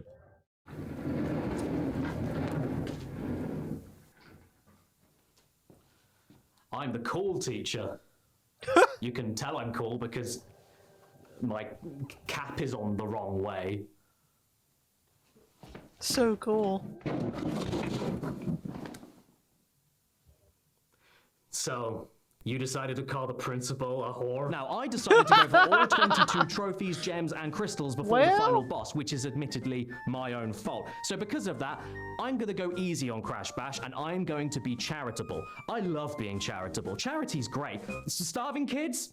Love them. Thumbs up. So just for the fairness, if I took all of the footage I recorded for this game I and can't arranged with all you, of the Caddy. gem and crystal challenges in order from shortest to longest, then at an absolute minimum, 22 trophies, 15 gems, 12 crystals, and 4 bosses in total took me 3 hours, 4 minutes, and 11 seconds to do, which in and of itself is not a big problem. It's pretty short for an adventure mode. But when you consider the pogo game for a second and assume that you get the trophy, gem, and crystal in all 4 variations of that same base minigame like I did, then that means out of the 5 hours, 35 minutes, and 21 seconds it took for me to get all 22 of everything and 4 bosses, 1 hour, 6 minutes, and 5 seconds of that playtime was spent playing the same base pogo minigame, which should help you come to understand just how unnecessarily dumb and repetitive that is for the sake of unlocking all the other minigames in a minigame collection party game where all the minigames should already be unlocked for you to play in multiplayer at the start. Oh, sorry. I was just looking down at all of the comments telling me that I'm wrong. But I'm not wrong. I lied. I lied. I lied. I lied. I lied! Fucking hell, No, Caddy. this is not all you have to do Fucking to unlock hell. every minigame, because that would be a really shit video. Instead, after the final boss, Can't you bring him unlock nowhere. another warp room with the final remaining 6 minigames that you need to get the trophies in to unlock for the multiplayer in this multiplayer party game. Strangely though, these remaining minigames, even though they are at the very end, offer the most amount of variety and least repeating ideas in any of the warp rooms too. Yes, level 23 is another circle race, but underwater on an oxygen-breathing poser fish. Level 26 is more tanks, but on the water. And level 28 is yet another circle race, but fire. However, you also get level 24, drag and drop, a frantic rush around of 4 players trying to grab one of 2 gems and then throw them at a moving target while standing in a specific scoring zone. And eventually a 3rd gem appears, but by that point, I mean, who cares? Level 25, mallet mash, where you walk around stunning opponents, smashing mushrooms, and getting more points by hitting them just before they explode. And level 27, keg kaboom, which even though new, is sadly one of the worst minigames since it's just a walking simulator.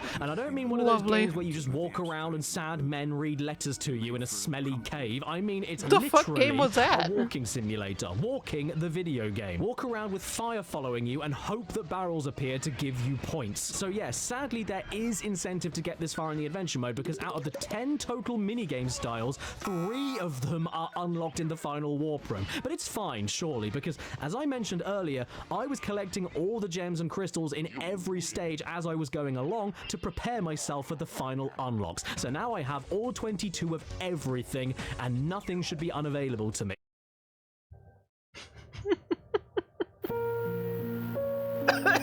Fucking hell. I was taking it. I was drinking. God damn it, Caddy.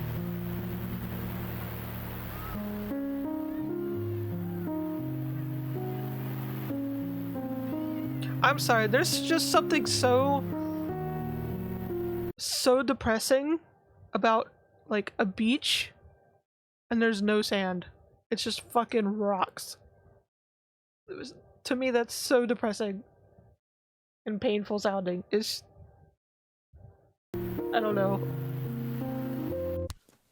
Hey, what was that for? This is where I look at your broken leg, rip the cast off, and step on. Yes, trophies, gems, and crystals are not the only things you need to get to unlock all of the levels for multiplayer. You also need to get gold relics. And how do you get them? Oh, you know, by playing the same games you just played all over again.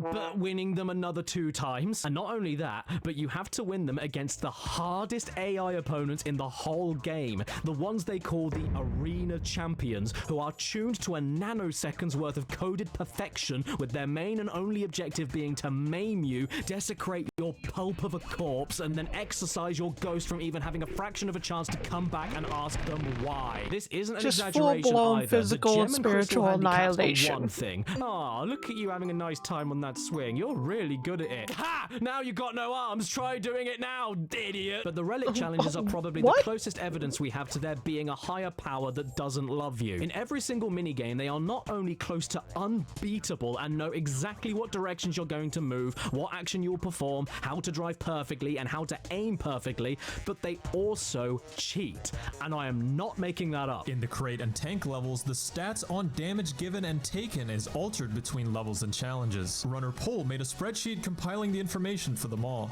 After a quick glance, it's clear to see the devs were feeling particularly cruel on some of these changes. In the When polar bear gamers stages, they make get a full-on power boost to their charges spreadsheets against about you, shit, including the weakest that's charging dedication. characters like Dingodile. In the Swamp Tank game, they can activate their shields more often than you. In the regular tank game, they can twist their gun turret 180 degrees in the blink of an eye, while you're stuck with...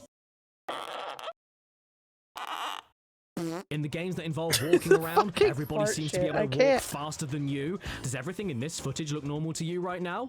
Well, yes, it is.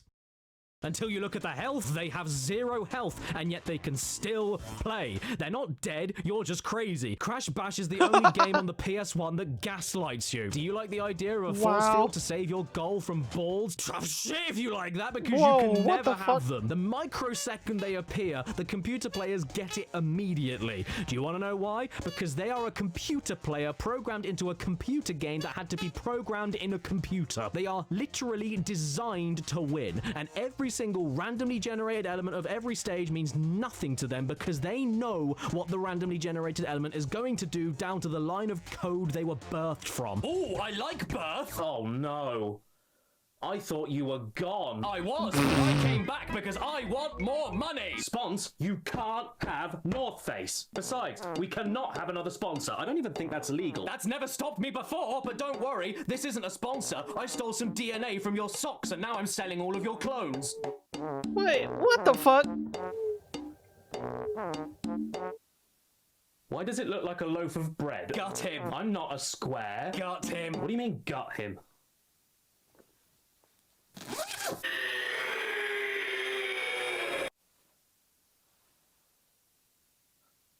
Last time I turned myself inside out, I was not this woolly. Okay, everybody, I'm sorry to interrupt the video again, but I promise you it's only for one last time, and I also promise you that this is worth it, because the lovely folks at Juniper, who helped me bring you the Talking Spons plush, have worked with me yet again to help bring you the brand new exclusive 2-in-1 Caddy Sleeps plush and giant blanket hoodie at Caddicarus.com. You won't see anything like this on North Face. For those who didn't know, I have a side channel called Caddy Sleeps, and every thumbnail for those videos has featured a video game character sleeping with me. I mean, sleeping with a little plush version of me. You seem to really love him, and I thought about releasing a real plush of him for months, but that's boring! If I was going to do anything like that, I wanted to make it truly special and unique. And since this little guy came from the Sleeping Channel theme, I then got this mental idea of a multi-purpose sleeping plush and blanket hoodie that could only work if I was shaped like a brick. I made the right call. I know of the Caddy Sleeps channel, but I never really understood. Like, I haven't watched any of them, so I don't know. Is it just random things from this channel to fall asleep to, or is it something completely different? Because I have no idea. I honestly have no idea. I haven't watched any of them.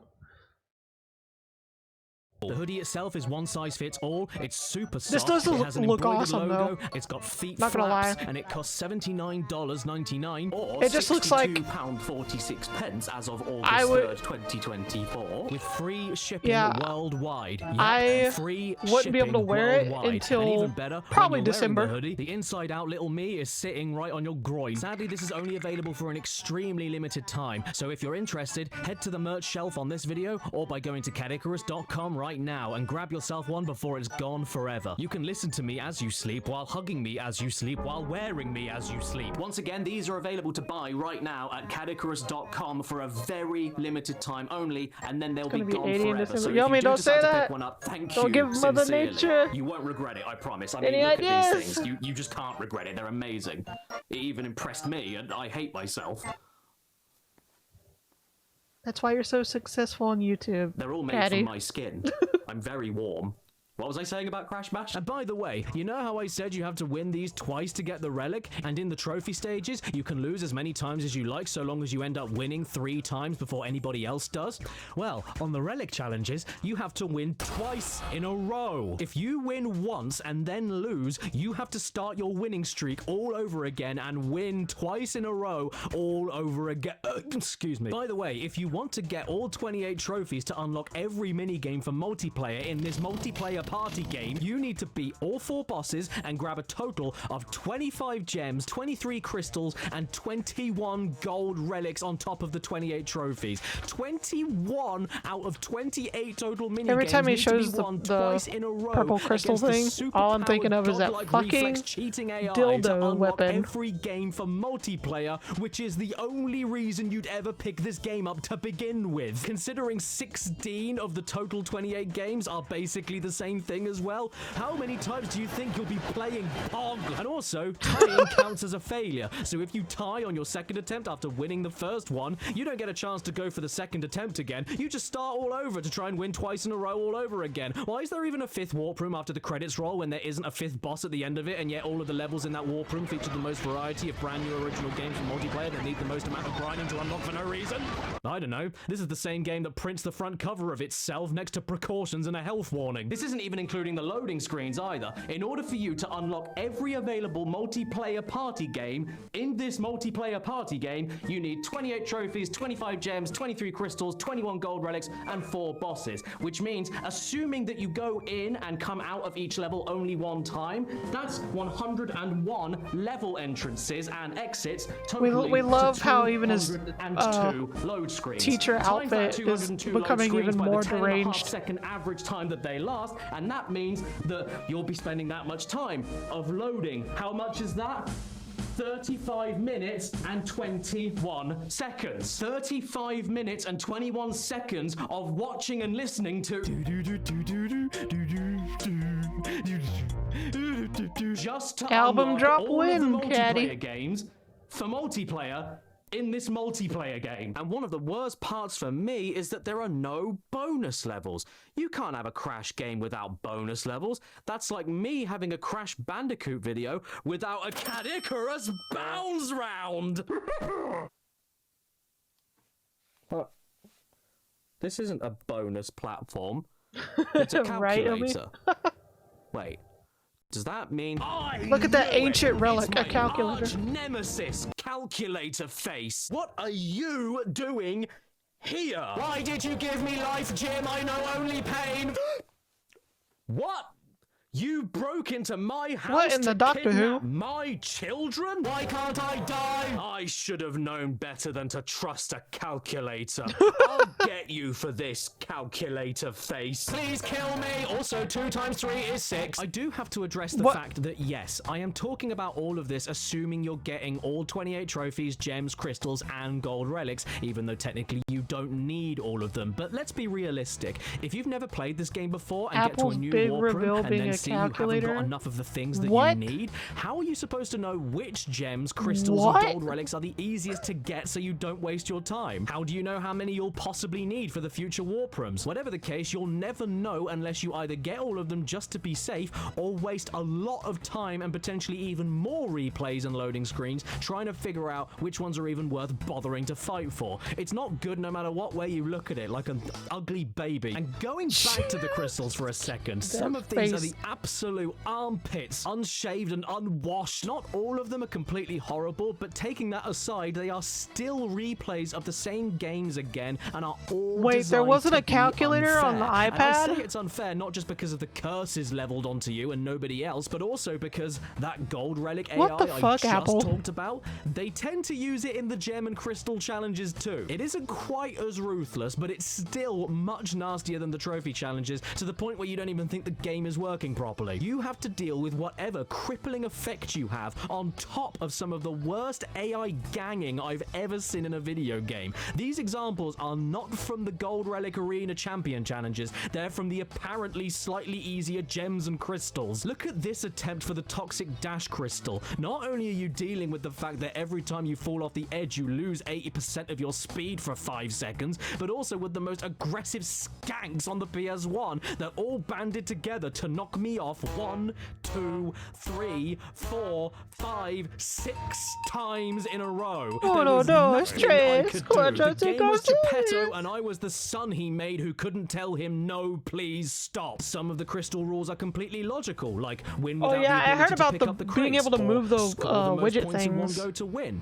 And then some of them are just nebulous I was in guesswork, disbelief like when I heard defeat about your that. I opponents thought that while was like avoiding the someone water making a perils, joke or a meme. downright biblical, like beware the idol's wrath. What the hell does that mean? Is this a threat? Win with the handicap of slippy shoes?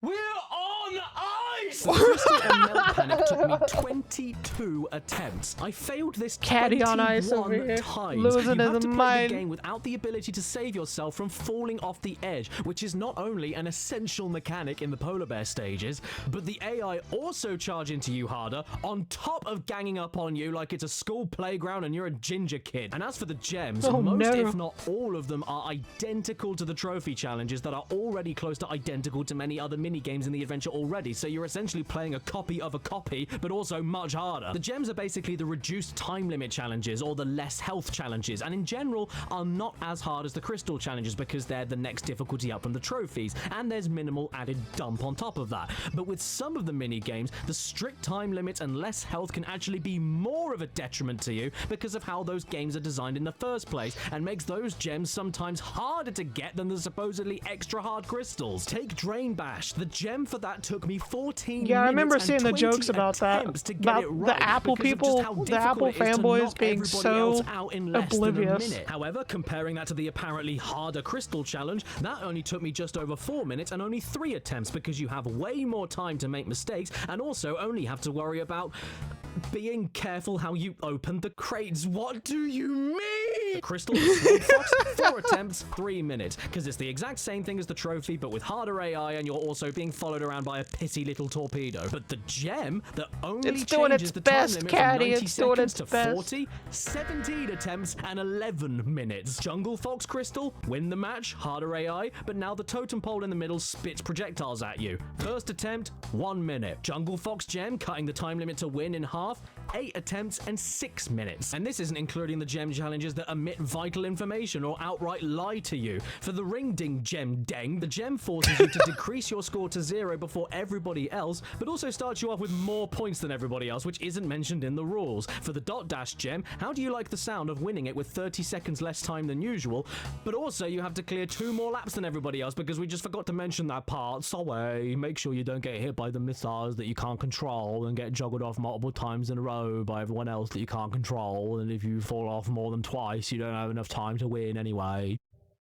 Bye. Because of this wildly varying, inconsistent difficulty, it took me 2 hours and 8 minutes to get all the gems. Is and the 1 hat hour being and 49 destroyed? minutes to get all the crystals. What When is going through all happening? 28 gems, that was a total of about 120 attempts, including the ones I did win, averaging at about 4 retries per gem on average, or 4 minutes. What and in the 30 hat trick? seconds per gem average. On the crystal end, it was about 96 attempts in total, including the ones I did win, averaging about 3 retries per average, or 3 minutes and 53 seconds per crystal on average. When it comes to the near impossible gold relics, that took me a total of 3 hours, 51 minutes and 28 seconds to get all of them. Nearly 4 hours of replaying the same 28 minigames, but winning them twice in a row against deliberately cheating near impossible AI. So, in total, that was 206 attempts to get all of those relics, including the ones I did win, averaging out at about 7 retries per stage on average,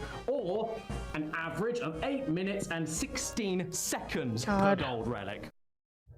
Oh, so that's why I was given a calculator. Yes, again, I know. I didn't need to get all 28 gems, crystals, and relics to unlock every game for multiplayer, but as I already explained, you'll never know which are worth like I'm in a attempting math or going class for in about comparison this. to the others until you've already spent so much time It's a attempting torture each on of its them to own, begin Caddy. with. So it doesn't save any time to assume that you just need all of them and go for all of them as soon as you can. Yeah, I suppose you could look it up on the internet, but then think about what you're defending. You're saying that you have to look up which games are easier or harder on the internet for a multiplayer party game, which should already have all of the multiplayer party games unlocked in the multiplayer party game. However, despite all of this, I'm gonna give Crash One Out, Bash One Out the benefit of the doubt. If I take my playthrough of all the trophies and bosses and then add them to the gem, crystal, and gold relic challenges listed in order from shortest to longest, in order for my personal playthrough So many to numbers. get the required 28 trophies, 4 bosses, 25 gems, 23 crystals, and 21 gold relics to unlock every possible mini game, that would have taken me an absolute minimum of 7 hours, 1 minute, and 1 second.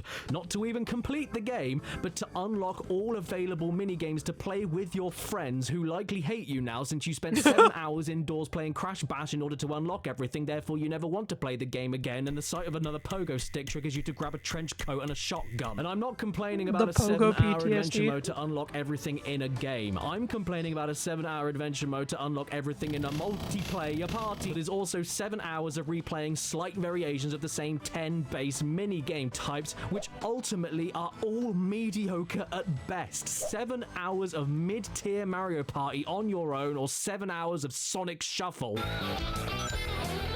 Again, that 7 hours is just me being generous and organizing all my footage for the challenges from shortest to longest length. If you choose to get all 28 of everything as you go just to be safe, do you want to know how long that took me? I'll tell you. 10 hours, 49 minutes, and 10 seconds. My God. It just keeps Consider going up. once again Wow, the it Pogo just- minigame. In my complete 10 hours, 49 minutes, and 10 seconds save file, 1 hour, 24 minutes, and 37 seconds of that was just replaying slight variations and challenges of the exact same Pogo game. Including victories, I attempted this basic idea 38 times. 38 matches of this knobbing Pogo stick. This fucking the Pogo boss is gonna fights, they're haunt just him for variations life. of the same mini games as well. Tanks, fighting, polar bear, Pong. Even they're not original. With all of the inane repetition you have to go through, you'd think that the simplest thing the game could do is repeat its own introductory cutscene into a paragraph of the manual that comes with it. But even then, I guess the writer of the book couldn't even bear to boot up the game and watch the first thing that you see, because they wrote that Aku Aku summons Tiny Tiger and Dingadal immediately because he persuaded them to fight for the good guys. But that's not what happened, because what actually happens is that Aku Aku is a basement-dwelling neckbeard who doesn't have any friends other than a brother and sister he lives with, and so begged Uka Uka to give him Tiny and Dingadal, because otherwise, wah,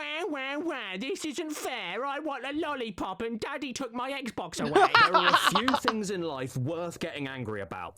Inequality, discrimination, political corruption, and the fact that the opening cutscene of Crash Bash for the PS1 is written down wrong in its own manual. That's right, Caddy. Totally top 5. I am going to do a big shit on you. Yay, goody. Caddy's like, God damn it. God damn it. Fuck's sake. See, everyone? Just remember that whenever you say Crash Bash is good, you are defending a scat fetishist. Stop supporting degeneracy now and donate your whole bank to www.don'tshowmeyourbrown.com. Don't Donate today show and me- receive our New York Times bestseller, Everybody Poops, but not like that. And a free plug. By the way, it's not just the 7 to 10 hours of repeating the same 10 base minigames at gradually harder difficulties that's a problem on its own. It's because the minigame challenges themselves are mostly completely up to chance. Wanna know why? I can't with him, y'all. Because it's a multiplayer party game. Chance is part of the fun with this kind of game, and skill is just a bonus that'll only help occasionally. You don't want to play a party game where you just steamroll everyone all of the time after a potential 10 hours of practice, but that in itself is the problem, because this is a single player mode of this kind of game that by design does have a lot of luck elements. So all of the retries you'd have to do are most of the time completely out of your control. You want to play a game to make you bitter? You play Mary, Kate, and Crashly. Bashley. It is a joke, especially in the Gem, Crystal, and Relic challenges when you're dealing with luck on top of AI tuned to a being not dissimilar to an angry god about to set the world on fire and doesn't even have the minimal decency to give you a fan. It's so dependent on luck, in fact, that for the PE warm-up Keg Kaboom, I failed 1 time trying to get the hardest difficulty Gold Relic. I failed 3 times trying to get the 2nd hardest Crystal. I failed 1 time trying to get the 3rd hardest Gem, but then I failed 2 times trying to get the easiest trophy. The first 5.5 minutes of those attempts being 1 loss and 1 tie after 1.5 minutes of nothing but walking around and hoping for the best. Tiny beat all of us by nearly 300 points on the trophy. How? I spent nearly 10 minutes trying to get the steaming trophy here, and it was nearly all dust in the wind. Look at this scenario. 2-all, including the tie that doesn't score anything. We had already played 5 rounds of walking around emptying our mother's ashes all over the floor. 7.5 minutes of this. And if Tiny won the final round, I would have had to have done it all over again. Because of the random factor, even the easiest trophy matches can be no slouches. Check out my very first attempt of Tilt Panic, level 6 of the game.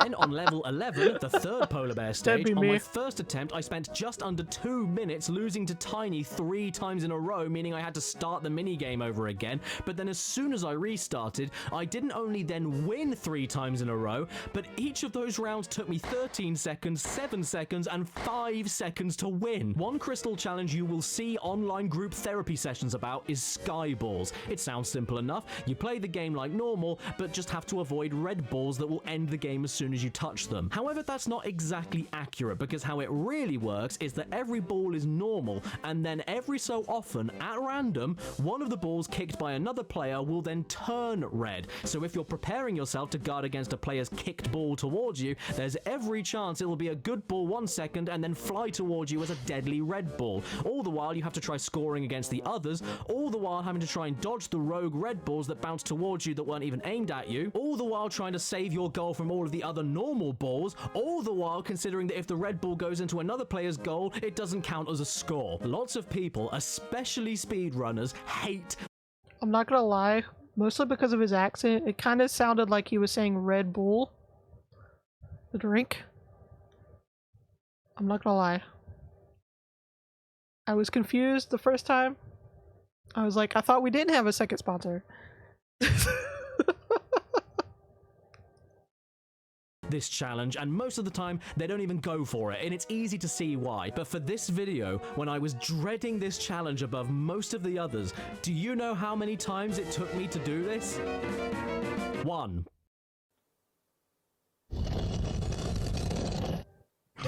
Not the bobblehead. Zeus. Well done. No, I'm not kidding. 1 attempt, 2 minutes total playtime. Is it because I've now played Rash Scratch so much that I'm just that skilled at it? No, it was pure, unfiltered, no MSG luck. I was just accidentally in the right positions at the right micro instances, and there weren't that many red ball appearances. It's all random. It doesn't matter if they're wrong or right or whatever. The point is that it doesn't matter. It's just stupid. It's just... I've been knocked off 3 times in a row. This guy. 4 times in a row! 4 times? 5 times in a row! 6 times in a... The same thing happened on the Crystal Challenge for Pogo Padlock, where the only way to score points and paint your own tiles is by stealing them from other players. How do you steal them? By grabbing a missile power-up and hitting another player. It's luck if you are close enough to a missile power-up to grab it, luck if there's no other player that has a missile and is close enough to attack you and make you lose the missile, luck if you are able to fire it quick enough at a close enough player, luck if that player just so happens to have enough painted squares to steal, luck if a point box is even nearby for you to then bank your points when you do steal, luck if no other players paint over what you've already stolen before that moment, and luck if nobody else fires a missile at you, stealing back all of the painted tiles that you just so happen to steal, and then luck that no point box appears near them so they can bank all of those points and then make it impossible for you to catch up. Sounds like a nightmare, doesn't it? Well, do you want to know how long this took me? 3.5 minutes. 2 attempts. That's it. It's luck. At least we're getting content out of it. Oh, look, I got shot again. That's a surprise. Oh, and twice in a row. 3 times in a row. Can we go for a 4? 4 times! Is it my fault in the Space Bash Gold Relic Challenge that this Nitro crate appeared underneath my feet and caused me to lose? Is it my fault in the Splash Dash Gold Relic Challenge I nearly won twice in a row on my first try, but then on the second attempt I randomly got shoved off the center 2 times in a row on the second to last lap, causing me to lose? Or when after 9 attempts and 12 minutes of trying, I was about to win for the second time in a row, but on the very final lap I got randomly pushed off the center and then immediately bumped off from another racer once I recovered? Is it my fault on Keg Kaboom's Gold Relic when I'm getting no barrels or bitches for that matter, and as soon as I lose the round, the no barrels highest and no point scoring bitches? gold barrel just appears right in front of my feet when the game's already over? Is it my fault when in the Drain Bash Gold Relic all the power-up crates closest to me not only gave me a power-up when there's a 1 in 4 chance to even get a power-up, but it just so happened that all of these were the most powerful in the game and ended all of the fights within seconds, causing me to win? Is it my fault in the Jungle Fox gem when you have to win within 30 seconds but you're stuck in a slow-moving tank firing slow-moving projectiles that can only be fired once at a time, and then after 6 failed attempts I eventually win because the other players all blew themselves up? Is it my fault in El Pogo Loco's Crystal when Ripperoo's instant fail nitro crates appear right next to me and I'm locked into a movement too slow to move away? Is it my fault in Metal Fox's Crystal when you have to avoid all of the one-hit kill mines dropping from the sky and then I get wedged in between the corners by Crash, completely unable to move as one drops right on my damn head? Is it my fault in Ring Ding's gem when I pop a power-up balloon to change all my balloons to my color and then somehow also break a power-up crate that isn't anywhere near me, giving me a vacuum cleaner to suck up all of my own balloons to pop, and the AI then shits itself and can't kick me to cancel any of it, even though 99% of all the other times I can't keep a vacuum power up for more than a second without being kicked, and then after a few seconds of ITVs dancing on ice I end up winning, but then the gem animation and sound effect happens before the announcement telling me I even won the match first, causing the game to crash. Caddy, take a breath. Jesus Christ. The answer is Jeebus. yes, it is my fault. Because I'm playing Crash Bash. Where points appear, where balls spawn, where power-ups appear, where hazards attack, aside from only a handful of examples like the totem pole attacking you on Jungle Fox in the same location at the same amount of time remaining in the match, there's no pattern to any of the randomized elements and none of it can be predicted or worked around to your advantage. You've just got to play at your absolute peak possible best and get lucky. He doesn't seem to be dropping any nitro. Apart from there, and there, and there! What the hell? And not just from the supreme AI and randomized munt, but also from the instability of the actual software. That game freeze I showed you from Ring Ding, sure, for me, that's the only time that Crash Bash froze and broke from a Crash Bash crash, but that doesn't mean it's perfectly polished like a lovely vase. You heard me, the other players hate you, and the environment hates you too. The balls in the Pong games can sometimes clip through the goalposts, totally unreachable to you, and count as a goal. Just let one in, come on. Let one in for me. What? Where did that come from? What? I spat all over my chin. The tank games can sometimes let other players when live a game despite just them makes having you zero spittle health on yourself. remaining. The mallet mash hammer sometimes just doesn't hit the mushrooms when you're right in front of the damn things. One of my attempts of Keg Kaboom ended in a tie when I actually had more points than the other players, and I came across plenty more in my streams as well. What? Where's the camera? What's going on? The reflection on the air. Do it in mine. Yeah, a little long late. What the hell was? What happened there? How did he? Excuse me. Did he miss that TNT? TNT. Explosion. Blast radius. Crash Bash is a good game. This is not the face of mercy. This is the last face you see before it cuts your life support and teabags you. If it wasn't bad enough going through all of this for the sake of a new thing to collect, even the manual doesn't cut you a break. I failed. Don't worry, everyone else will be laughing at you, but you can still have another go. Oh gee, Wow. I can? I didn't know. Thanks for letting me know I can have another 8 turns only to lose at the end and do another 8. If you can't face the chance of a humiliating defeat again, pick the return to Warbroom option and hang your head in shame. You know what? There are not enough games nowadays that tell you how worthless you are. What's that? You paid money to play our... Honestly, the attitude in some of those, I just miss having those in a game. First of all, physical games. I miss having that little pamphlet thing, that little booklet thing. Not only some of them going all out on the art and the text, but honestly, I kind of miss it when they literally like call you a piece of shit if you can't do something in the game. Honestly, it's iconic. Game? Prick. Hang your head in shame. How about you hang your... self. It isn't my fault that this happened. That's another problem with everything being as slow as it is. Because of how slow you... Why? Technically, the gold relic challenges are the hardest base collectibles you have to get to unlock everything. So explain why in the Sky Balls relic challenge, I won within only a couple of tries because everybody decided to turn into the entrance doors at my local Sainsbury's. Due to the sheer unpredictability of this disc, not only do you have to deal with the repetitive act of replaying the same 10 base minigames over and over again in very slight difficult variations, but you spend just as much time revisiting the save station just in case the game sloppies all over the rug. There's just no letting up to it. Play game, fail, play game, win, save game, tramp. Play game, fail, play game, win, save game, tramp. Play game, fail, play game, win, save game, tramp. Play game, fail, play game, win, save game, change your name to Skinny. This isn't a video game, it's dishwashing. But at least with dishwashing, you get all of the poo off. And how about all the last minute pull-togethers? Holy Not shit. the poo-poo on the With dishes. unstackable odds against you in this game, the amount of times that you only just barely make it is enough to give you the right amount of mental damage where you could kill someone and avoid prison time. No way!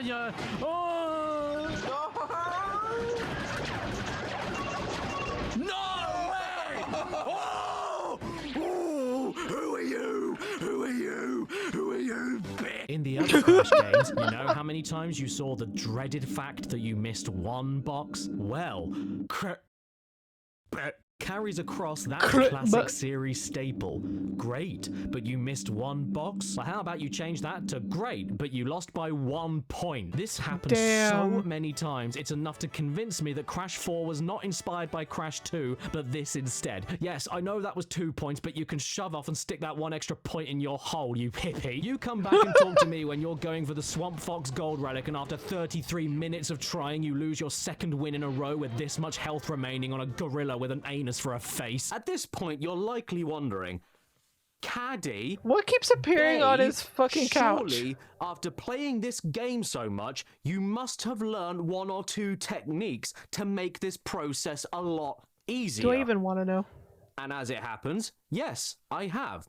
And one of those techniques is that... To be fair, it isn't completely luck dependent. I suppose the biggest control you have over your ultimate destiny is the character you pick at the start of the adventure. They all have varying stats depending on a few of the games, such as Dingadal having the most pathetic charge on the polar bears, but is able to charge more since he uses less stamina. Tiny having the strongest tank attack, but also the slowest firing and can only fire once at a time while the attack is on screen. And Cortex stopping himself from tattooing the full N-word on his head. For the majority of the time, there are no differences. As far as I know, it doesn't matter who you are on the Pong stages, Pogo stages, and Dash stages, for instance. But whenever I play this game, which after this video will be never again, I always main as either Tiny or Kong. The slower firing tank is a bugger, but as long as your aim is good, you won't have any problems doing a lot of damage fairly quickly. Just don't miss your shot, for the love of God. However, when it comes to the fighting stages, you have the second quickest box pickup and throw animation behind Cortex and Brio, and for the polar bears, you have the second strongest charge behind Cortex and Brio. Except with Kong or Tiny, you get a pretty devastating charge without having to wait as long to use it again like Cortex or Brio have to. Tiny and Kong just feel naturally like the best average players to me across all of the games. But even then, I shouldn't have to be saying that, because why can't you change your characters during the adventure mode? Why are you locked in the first place? What on my fettered old jockstrap is the point of having a good team and an evil team if you can't swap between everybody else on your team? Good or evil characters don't affect anything in the game at all, other than the grand total of 90 seconds worth of unique cutscenes through the story that are nothing other than... Evil is the best. Beat all of the bosses for me so I can take over the world. And don't mind me, I'm just gonna fly over to you and turn you into a snowball so everyone else can knock you off, lol. I also do know that you can always do a 2-player adventure mode instead of a single-player adventure, like 250 Crash 250. With 250,000 subscribers. And theoretically, that should make most of the challenges at least half the difficulty. You can both pick varied stat characters and share the burden of going against impossible odds working together.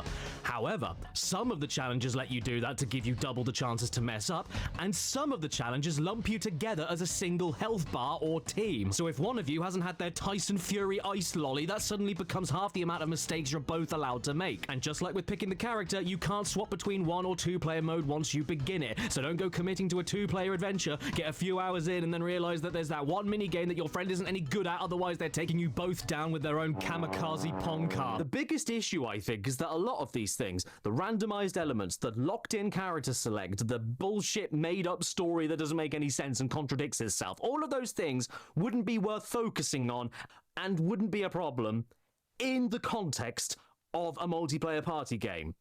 But not in a required single-player mode that you need to do in order to unlock the only reason you would ever want to buy this game or play it in the first place. Why should you replay the same 10 base minigames multiple times? Why should it take 7 to 10 hours? Why should you be unable to switch characters? Why should the challenges make to the be fair, AI that honestly unusable and does take away not something make for any you sense. and no one else? Why am I yelling about a 20-year-old 32-bit video game when I have a mortgage? I decided to count every single time I saw this screen during my journey to get all 4 of everything in all 28 levels. Not total attempts and wins, just this giant mocking fail screen. And do you know how many times I saw it?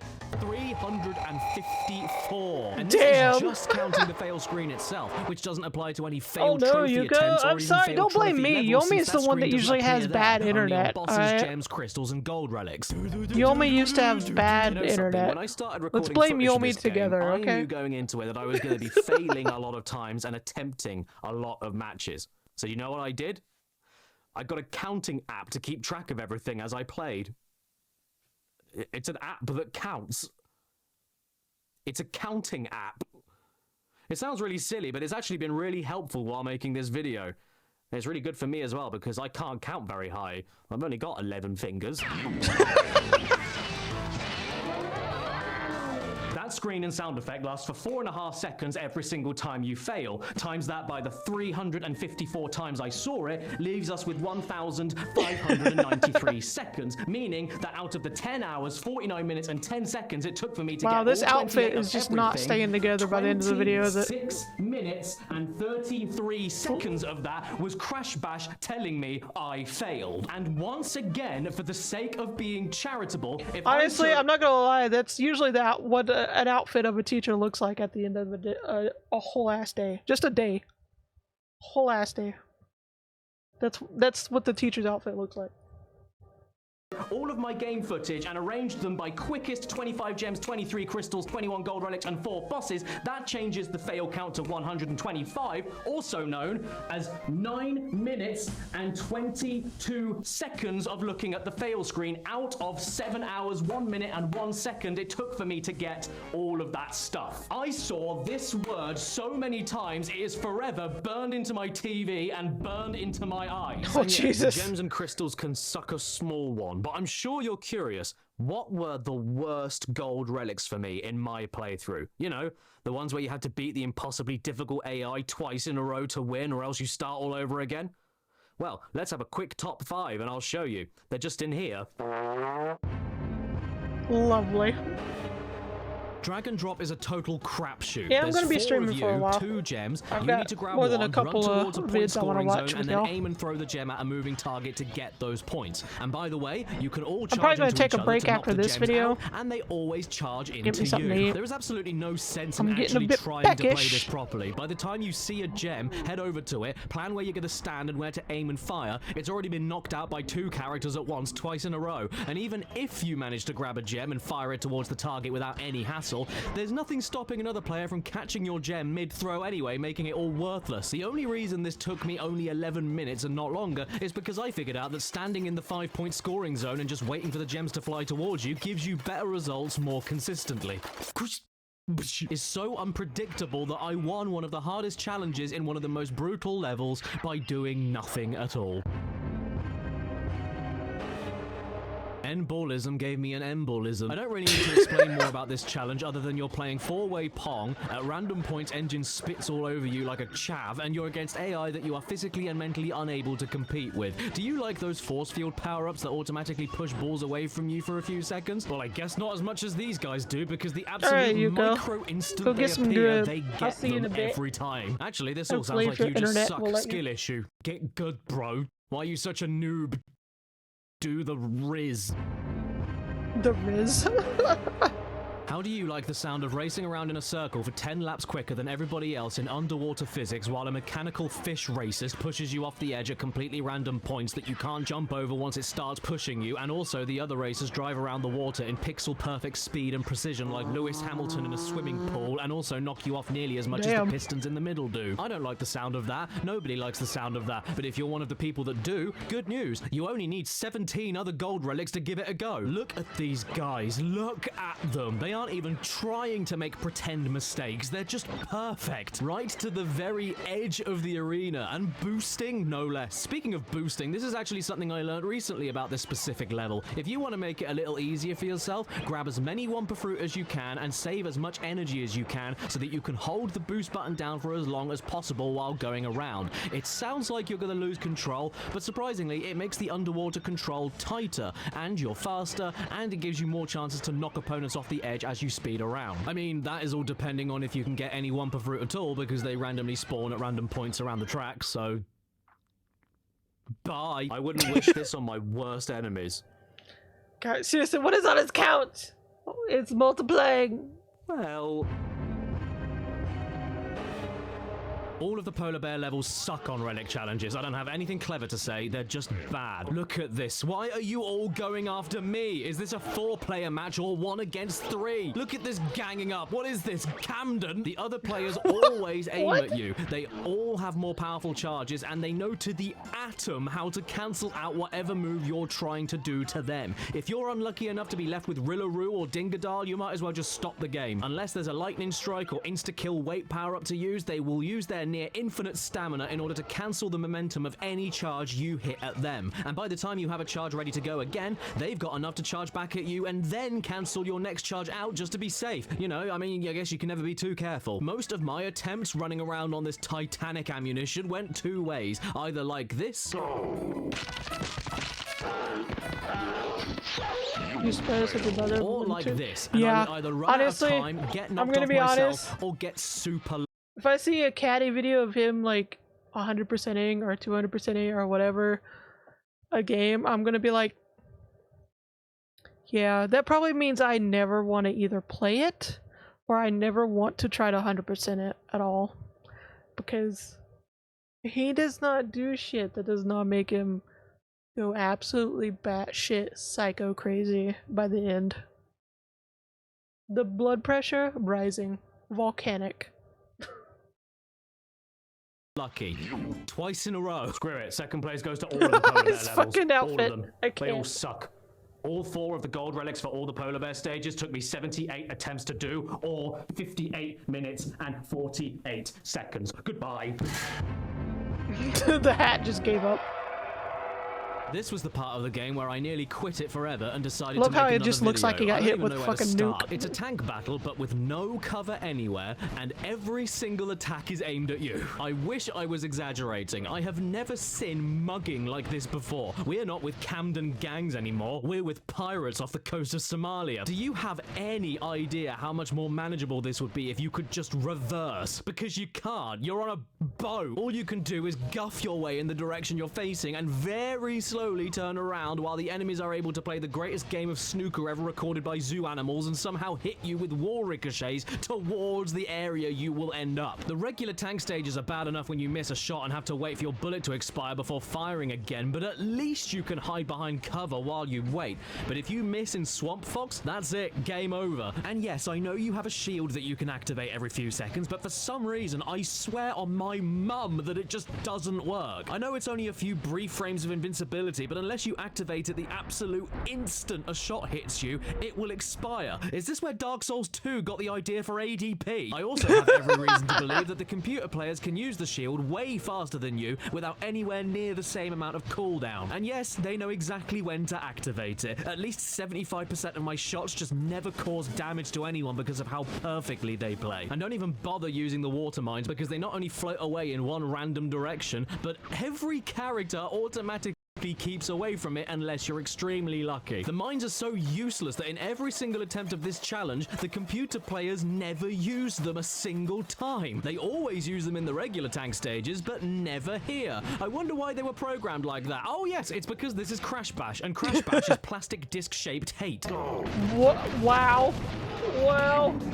Let's talk about the music. The soundtrack of Ash is easily the best thing about it. It might not be a Naughty Dog game, and it might not be the same composer as the original trilogy and CTR, but it doesn't matter, because for such a meddling, offensively average party game, the music goes much harder than it has any right to.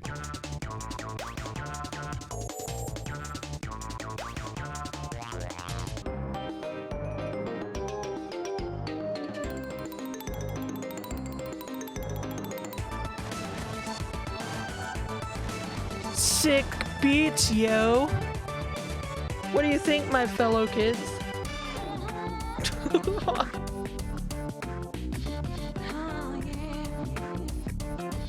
Hell yeah!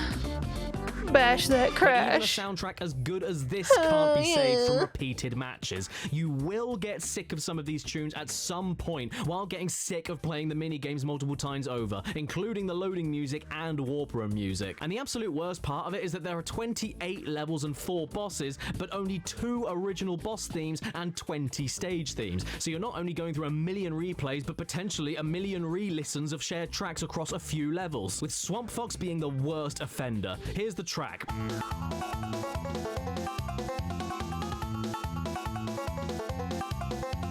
For a few minutes, it's fine, but this track is used in Dante's Dash and Drag and Drop as well. So then if you tally all of my time spent in those 3 levels getting everything, I was listening to this hillbilly brown noise for 1 hour and 33 minutes. I swear to God, after playing through all of these levels, if I see another banjo in public again, I'm gonna...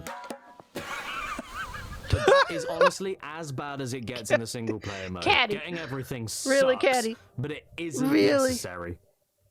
Only getting nearly everything is. So now I have all the trophies, all the gems, all the crystals, all the relics, and beat all the bosses. I do have a question now. How are the neighbors? Because he's been doing some shenanigans out in the wild in this video. How are the neighbors? How are the catty neighbors? Let's take a look at our inventory on the first level and see all of the collectibles on screen nice and complete, so we can reflect on how far we've come and...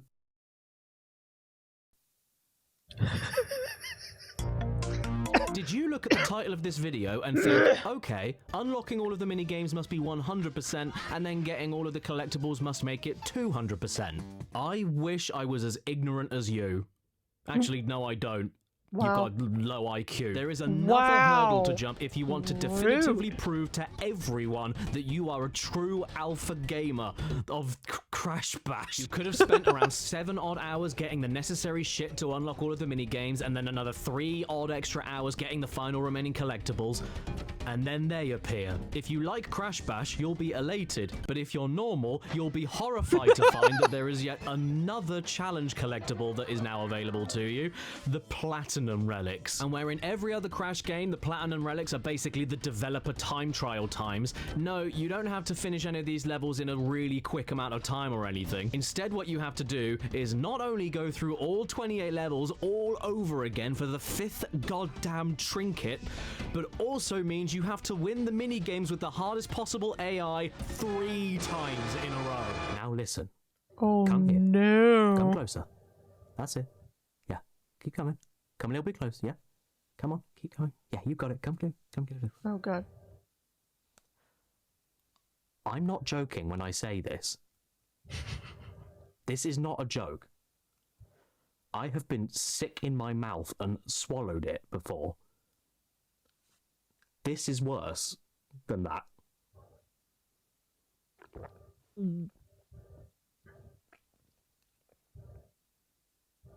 Yeah, no, this is worse. I would take finishing all of these levels within the developer's times a millionfold over doing this. Can you even quantify the raw fury you would feel after spending minutes and minutes replaying the same near impossible difficulty minigame, getting 2 wins in a row, and then pissing it all away on the 3rd round, leaving you to have to start the 3 wins in a row all over again? Because unless you've tried doing this yourself, you can't imagine it. Going through the Platinum Relics of Crash Bash is equal to losing your child. You can tell me you're there for me, you can sympathize, you can send me stinking old flowers, but unless you've been there, you can never, ever truly understand. 7 hours minimum to unlock all the multiplayer games that you need for the sake of a multiplayer game is bad enough. 10 hours to collect everything in the story mode is another thing.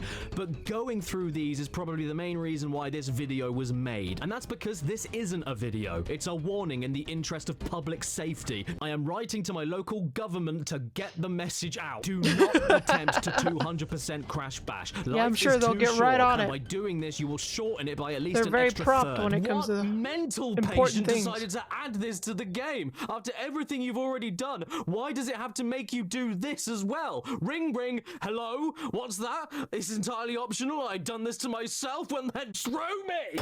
Well, I mean, that's one argument you could make, I suppose, but then the one I'd immediately counter is that if it is another pointless challenge that requires you playing the same mini games all over again for a 5th time, winning them on the hardest difficulty but 3 times in a row instead of 2 times in a row, which you've already done, and it's completely optional, then why is it even in the game to begin with? Yeah, it's optional, but it's still terrible. It's easily the worst part of the whole game, so I'm gonna bitch. This adds nothing. It proves nothing. It provides thou with nothing. The Platinum Relics are only a thing you choose to do as an extra present to yourself with a pipe bomb in it. You only do this for 200% if you completely loathe yourself and want to be the next religious martyr to die for the sins of every other person that ever spent money on this disc-shaped blood diamond. Do you want to see a rough idea on how bad it can get? Don't hold back, you Caddy. done tough tits.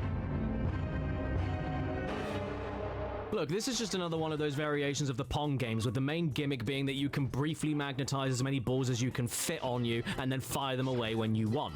But now you're against 3 other players that are desperate for koala hot dogs. It's what makes all of the other 5-star AI Pong challenges difficult, honestly, but I had to include this one at the very least for this one part here, where I had won 2 games in a row already, and then on my 3rd try, I was so close. I was inches away from winning and walking away. Yeah, I know I only had 1 life left and Brio had 6, but I couldn't just give up and start again. I was 2 out of 3 wins into my streak. I didn't want to start all over again, so I had no choice but to keep pressing on. And for 1.5 agonizing minutes, I kept the pressure up, playing at top form, and Brio's health went slowly down. 5, 4, 3, 2, 1, and then...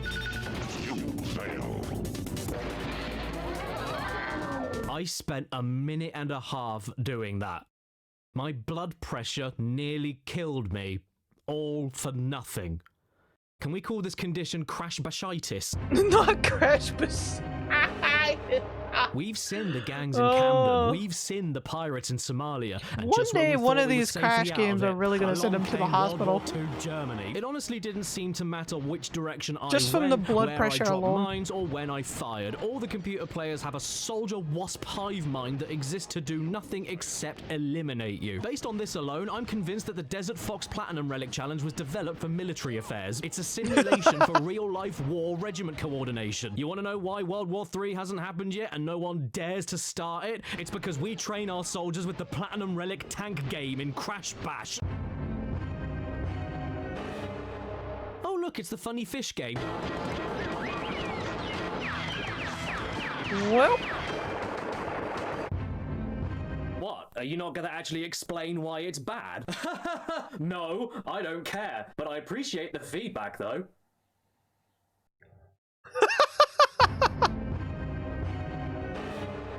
You've been to Camden, you've been to Somalia, you've been to World War II Germany, and now you're at the final boss.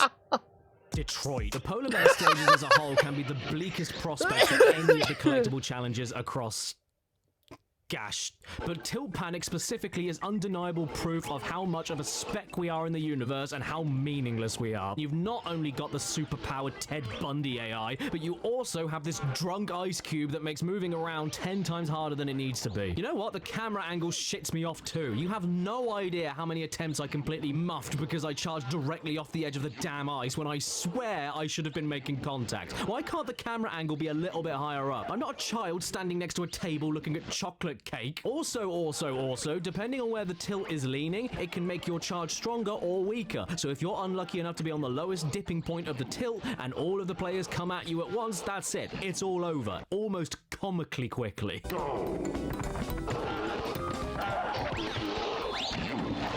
And that will happen a lot more than not, because guess what? If all the players are always going after you, then all of their weight tilts the stage towards you by default, meaning you're already at the bottom of the tilt and you've already lost. There are other players here. Why aren't you fighting each other? What did I do? 62 minutes. 62 minutes. Damn. 62 minutes. I spent 1 hour and 2 minutes of my lifespan trying to win a shiny magnifying glass that isn't even real. You know that Hellraiser reboot from 2022? That was pretty good, but I didn't realize they already tried to reboot the franchise and explored the depths of sadomasochism even before that. It was made in 2000 and it was called Hellraiser, Pinhead, and the Crash Bash Embolism Platinum Relic, with all of the Red Bull enhanced AI and the power-ups that you can never grab, and the I don't remember that one. shatting out balls all over the place at 70 miles an hour. This was so difficult that it took me 18 minutes to win my first match. 18 minutes to win my first match. And then I had to do it another 2 times in a row without failing. I didn't, but that's what I had. And what's best about it is that out of all of the minigame types, the Pong stages are the only ones with no time limit and only end when there's 1 player remaining. This isn't the polar bears where you have 90 seconds to play, but it can also end in like 1 second. Jesus Christ. These matches will last as long as they damn well like. You need to win an assault on your soul for as long as it takes 3 times in a row. If you take the amount of time I spent doing this and divide it by my total attempts of it, that averages out at roughly 1 minute and 52 seconds per attempt. For the sake of perspective, I am not a fan of the pogo stick levels for how slow they are and how they outstay their welcome far too early, but at least each match of those games only lasts until the clock runs out in 1 minute and 30 seconds, whereas each match of Embolism Platinum took me an average 22 seconds longer than that per attempt. Let that sink in. 62. Fucking losing it, man. Me doing this the fuck is on its couch? Insane. You'd probably think that anybody choosing to do this is insane. And you're right. But to me, it's all worth it. Just so I can prove my earlier point about random number generated luck across the whole game and how skill has little to nothing to do with playing properly. You remember how on the Swamp Fox Gold Relic Challenge, that took me 37 minutes to do after 41 attempts? Damn. Yeah? Well, the Platinum Relic version took me 7 minutes. I'm not making that up. The exact same level, What? exact same challenge, exact same AI, What? winning 3 times in a row instead of twice in a row, half an hour quicker. Wow. Bit of a difference. Skill issue, bruh! I mean, if you need more proof, I also did Mallet Mash Platinum on my first go, and not only did I win, but I won by double the amount of points of Yeah, a second little bit of a place. difference. Not because I'm just Little- that good at walking around and little bit of hammering a the difference. floorboards down, but because all the good mushrooms appeared near me at the right moments. So, where do we go from here? Part 2. I forgot to put the other parts in. Once I was done collecting all the MacGuffins and then collecting myself, I decided to cap everything off with a fight against the final boss one more time, just so I could see the credits roll and confirm that I wasn't dreaming. I couldn't help but feel absolutely nothing. There was this empty, hollow void in my chest that I couldn't shake. Which is the best possible time to start tallying your final stats. To get all 28 trophies, all 28 gems, all 28 crystals, all 28 gold relics, all 28 platinum relics, beat all 4 bosses, and replay the final boss one last time, it took me... Oh, really? That's not too bad. Oh my Which fucking means god. that if you take away my original time it took to... What the fuck? I wasn't expecting. I should have expected it to be like a long ass time, but what the fuck? Get all trophies, Holy gems, crystals, Jeebus. and gold relics, I spent 7 hours, 35 minutes, and 27 seconds on the platinum relics alone, averaging out at 16 minutes Holy and 16 Jeebus. seconds extra per level. And not only did it take me 18 and a half hours to finish this game 200%, but do you know how many times I saw that fail screen? 513. Oh damn. 513. And remember, that's not counting any losses or rematches in the trophy levels, because the fail screen doesn't pop up in any of the trophy levels. So if we take that number and times it by the times I saw it, then that means out of the 18 hours, 24 minutes and 37 seconds it took me to get everything in this game, I spent 38 minutes and 29 seconds looking at the fail screen, or 3.47% of my entire playtime. I spent 38 minutes of my life. That's beyond having ripped. Crash Like- Bash tell me I'm a failure. He If got you ever hit with a consider fucking going through nuke. the arduous hell of Crash Bash 200%, do I at least have any hints or tips to make your time less painful than mine? Is there anything you can do with the newfound knowledge I have from doing this twice in my life? Well, as it so happens, yes there is. Hint 1. On the tank minigame, use the D-pad, because if you use the analog stick, there's a huge movement delay. This concludes my hint and tips for Crash Bash 200%. I don't think I've hammered in enough quite how dreadful this is to do, and how Nice. boring and repetitive it truly is. To get everything, you'd have to play each of the levels 3 times for a trophy, once for a gem, once for a crystal, twice for gold, and 3 times for platinum. 10 times for all 28 levels, and that's only if I was being as forgiving as possible and treated the game as though you just bought it from new and yet somehow were able to do all of it perfectly on your first try. So, more accurately, playing each minigame 10 times is the absolute base minimum you'll be doing. This isn't counting any fails that you're definitely going to run into, or the fact that you can still win the trophy even after all the other players won twice before you win 3 times, meaning you could still technically get the trophy after 9 replays on its own, making your new base minimum 16 matches per level on some of the most unremarkable and completely okay minigames ever shat onto a disc. What a cruel joke. What is this game? Sam Pepper? Obviously, I replayed and retried some of the games way more than others, but if I was to ignore the bosses for a second and take my complete tally of matches on all minigames across all challenges, including the victories, that grand number becomes 725 total minigame matches, That's divided by 28 levels, leaving me with an 725 too average many of for nearly me. 26 matches played per level. Shoot me. And I'm sorry to bring the pogo stick shit back one last time, but I don't care if I'm repeating myself. yourself. If you like Crash Bash, you're already used to that. If you are pro enough to beat all of this plodding tripe across all variations and challenges on your first go, you'll be playing a minimum of this 1 minute 30-second minigame 40 times total, which is 60 minutes. You want to know how much time I spent on this Pogo game and all of its variations across all collectibles? Yeah, sure, it's oh, I don't know. 2 hours, 39 minutes, and 30 seconds, which is already awful enough that 14.4% of my 18.5-hour playtime was spent playing the bloody Pogo, but it stands to reason to emphasize that the perfect play, best case scenario for 200% Crash Bash. He's seriously gonna have nightmares about the fucking Pogos. Of bloody Pogo! But surely, if they went through the effort of including a secret unlockable platinum collectible for you to get after you've already done everything, including the hardest challenges, that must mean there has to be something at the end of it, right? There has to be something special. I know it's optional, but there has to be an acknowledgement for 200%. Right?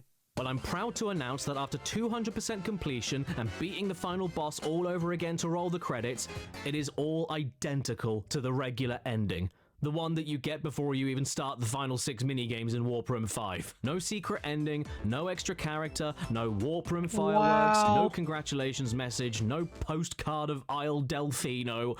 Absolutely nothing. All you get is the number 200 on your save file, and not even an extra symbol next to it like a star or something. They'll just sit there, useless, forever.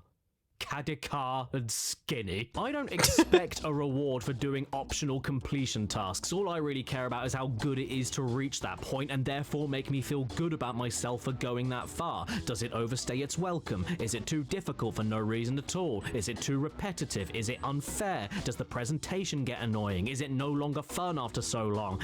And Crash Bash doesn't only tick all of those boxes, but it ticks all of those boxes within the first hour of adventure mode. Completing Crash 4 is bad enough, and there are far too many revisits, but at least that one involves more things to see, more things to hear, more things to do, and, you know, skill. Yeah, you only got a 10-second jack shit cliffhanger cutscene for your troubles, but it's at least something to acknowledge your effort. Crash Bash is a lot shorter, but it isn't anywhere near Crash 4's quality, so ultimately it doesn't matter how much shorter it is to complete. It still gives you barely any actual content, recycles 15 minutes worth of 10 minigame styles a million times over, and expects too much from you for far too long. It would All not for one be of the worth most it. mediocre games you'll ever At play in all. your life, making the lack of acknowledgement for you going the distance the biggest insult of all. In that sense, completing Crash Bash will always be worse to me, and I will never ever do it again. Programming Chris Adcock. Oh yeah, was it any good? Even Japan's version of Crash Bash had fake Crash as a playable character where no other version did. Couldn't you at least have given us that? 18 hours, 24 minutes, and 37 seconds of gameplay, 38 minutes and 29 seconds of fail screens, 36 minutes and 15 seconds of 3, 2, 1 countdowns, 2 hours, 13 minutes and 57 seconds of crazy people music, and 50 minutes and 45 seconds of all for absolutely nothing. How appropriate. It's almost poetic, really. And that is why, just like for Gary fuck's sake. Glitter's music, I can't enjoy Crash Bash anymore because Crash Bandicoot touches children. Thank you. God damn it. God damn it.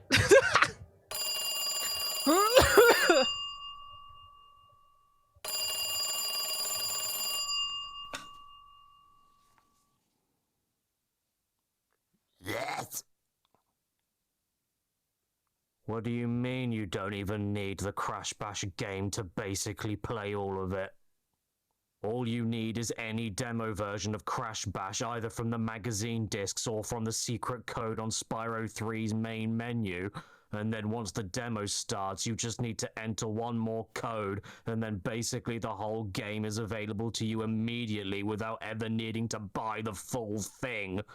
And it also comes with cheat modifiers to make things easier or harder. And the Komodo brothers are replaced with Bart and My Homer Simpson. God. It's not even plugged in. Oh, whoa! Look up there, everybody. What is the... Oh my, look. It's some fan mail. I wonder what it says. Hey, Caddy. It was amazing to sit down and have an awesome one-on-one talk with you. Well, you haven't introduced yourself yet, so I don't know who you are. I followed you on YouTube for years, getting into the early seasons until now, and whenever I see a new upload, it's always a time to sit down for more laughs and more crazy. I love it. Keep it up and keep making what inspires you. It's always a treat. Oh, well, you know what? I'm touched. That's a really lovely thing to say. It means the world to me. Thank you so much. You are lovely.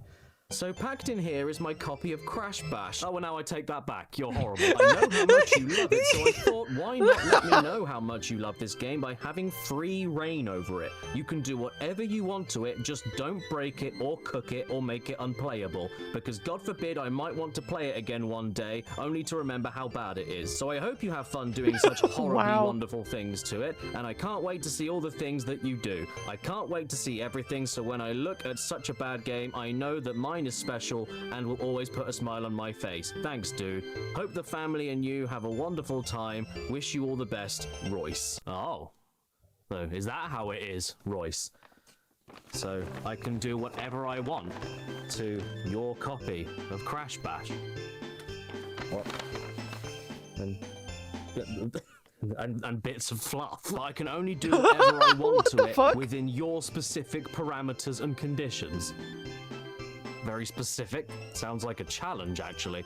But, you know, to be fair, it is your copy, so I'll honor that. And I think I know just what I would want me to do with it. Uh-oh.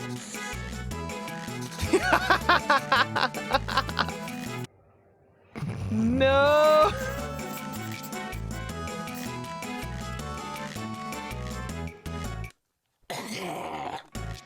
Wow.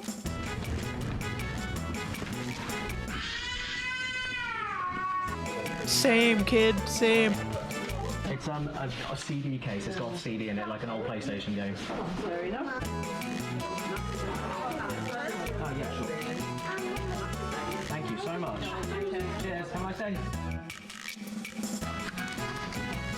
I hope you enjoy whatever I have, Royce. Wow. For legal reasons, I have to clarify that I did not send contaminated goods over to Royce. Everything was sanitized before it was shipped. I am not a bioterrorist. Please do not take legal action. Thank you. P.S. My address will be on the back of this letter for when you send it back. Everybody, docs rise! Get your doxes here! Roll up, roll up! Get your doxes here before Royce is dead! Thanks again to War Thunder for sponsoring. Don't forget to play for free on PC, PlayStation, or Xbox now by using my link in the description. Fucking hell, Caddy. Fucking okay, hell. Walking right this direction. I'm just gonna wait for them to walk past. It's not, you know, it's not even about caring how I look. It's about having to explain to people that they're not going to smell piss when they walk past me. That's the worst bit. I don't really care how I look. I promise, okay, it's just water. Yeah, do you really promise? Oh my god.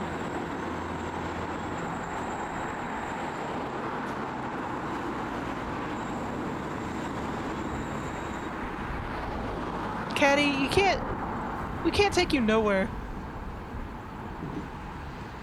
Can't go nowhere with him.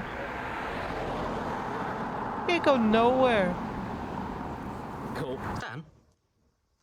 Puppy! Did you know Belgian chocolate is just normal chocolate, but from Belgium? Oh, puppy!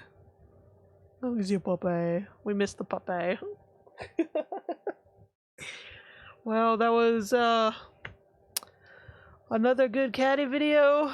Losing his mind over a fucking Crash game. You know, typical, really. Also, I'm just waiting for the Caddy update for him to find out one of his neighbors is like a pogo person or something. That would just be the perfect ending to that storyline. You know what I'm saying? To the pogo nightmare.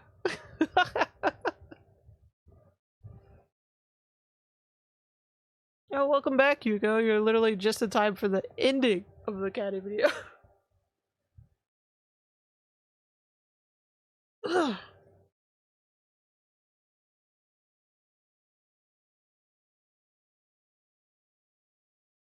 I'm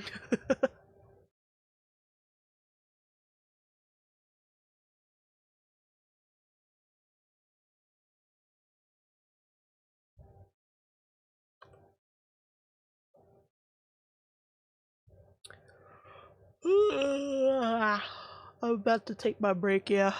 Hold on, I'm gonna give y'all some music to listen to while I go find me something to eat real quick.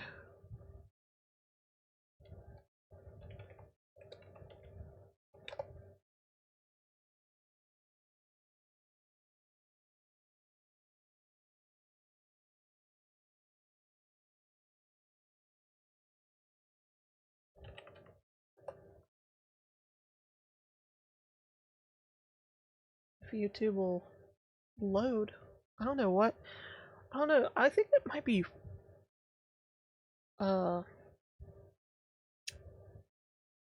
Firefox today, but it's like it's acting weirdly slow today. Or not loading at all. It's really weird. Usually it works fine, but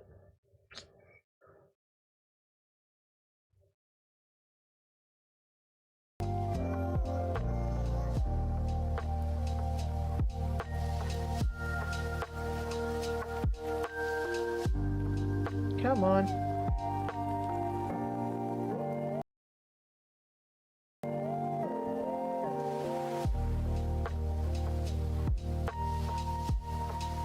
There you go. Alright, BRB. I'm gonna get me some food. Probably get me something to drink as well. I'm almost out. So I'll be back in a little bit. We'll watch some more vids.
was it?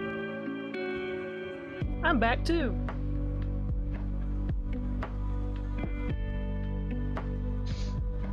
I got me some cantaloupe to snack on. As much as I would want a nice hot meal, in this heat, I can't.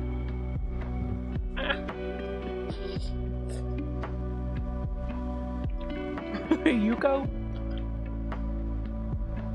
You always up to something. You always up to something.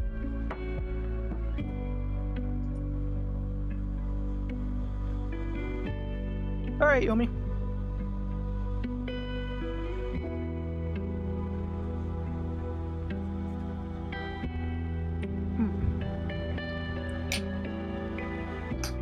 Cantaloupe is nice and cold.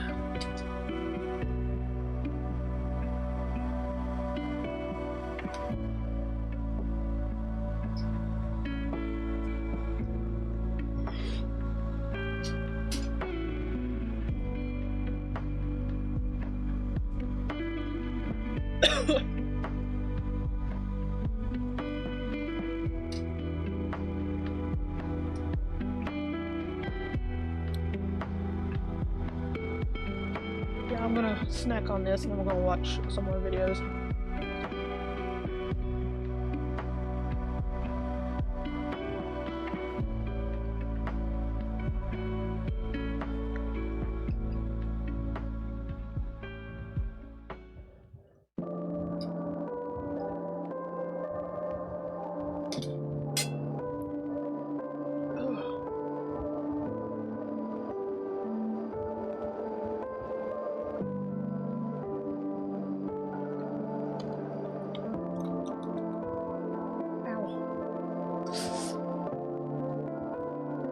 Alright, can close the music.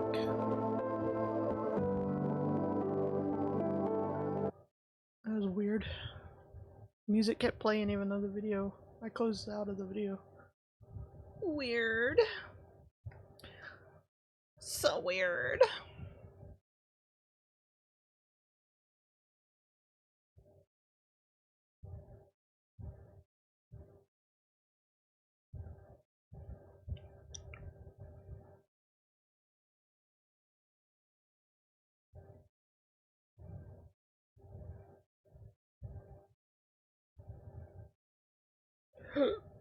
Oh god.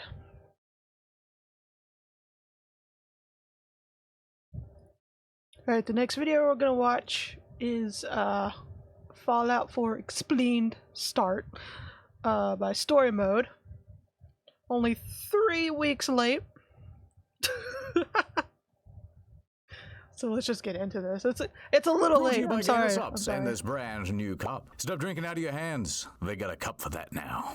Oh my god. The fucking Bethesda gamer Game subs Studio are so extra. presents Fallout 4. Dun dun dun. Now, Mr. B, except for Oblivion, I haven't played the other 3 Fallout games. So what's going on here? What's the world? Well, Mr. Z, it Fallout all starts Oblivion. here. The year is 2077. The future? Yeah, the future. That can't be correct. Look, there's an old-timey boy on a bike. Old-style Story modes are kind of lacking lately.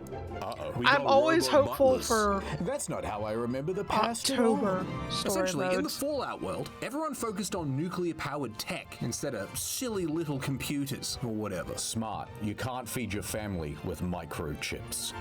We're all living an American dream, Mr. Z. But there's a threat on the horizon. Oh, what? Nuclear war much? Ever heard of it? I think it'd get that big. And that's all the backstory You can't need. see it? Well, let's play this game. Should be showing up. Okay. All right, we dip in from white to a steamy bathroom, and there's a man right there. War never changes. A handsome man within kissing distance, Mr. B. Who's this? This is Nate. He's a U.S. Army veteran, and he's just come back from the Call of Duty. Black Ops 2. Settle down with his little baby son, Sean. Oh. And his beautiful Okay, wife, Yuko. Oh. Hey, how come we don't play as Nora? No, I mean, why do you want to play as Nora? Nate's the army vet. No. Yeah. Nora's a lawyer, I think. Oh. Yeah, Actually, I don't know if she can you is see a it? lawyer. She has You a should be able to doctor. see Does it. that make you a lawyer?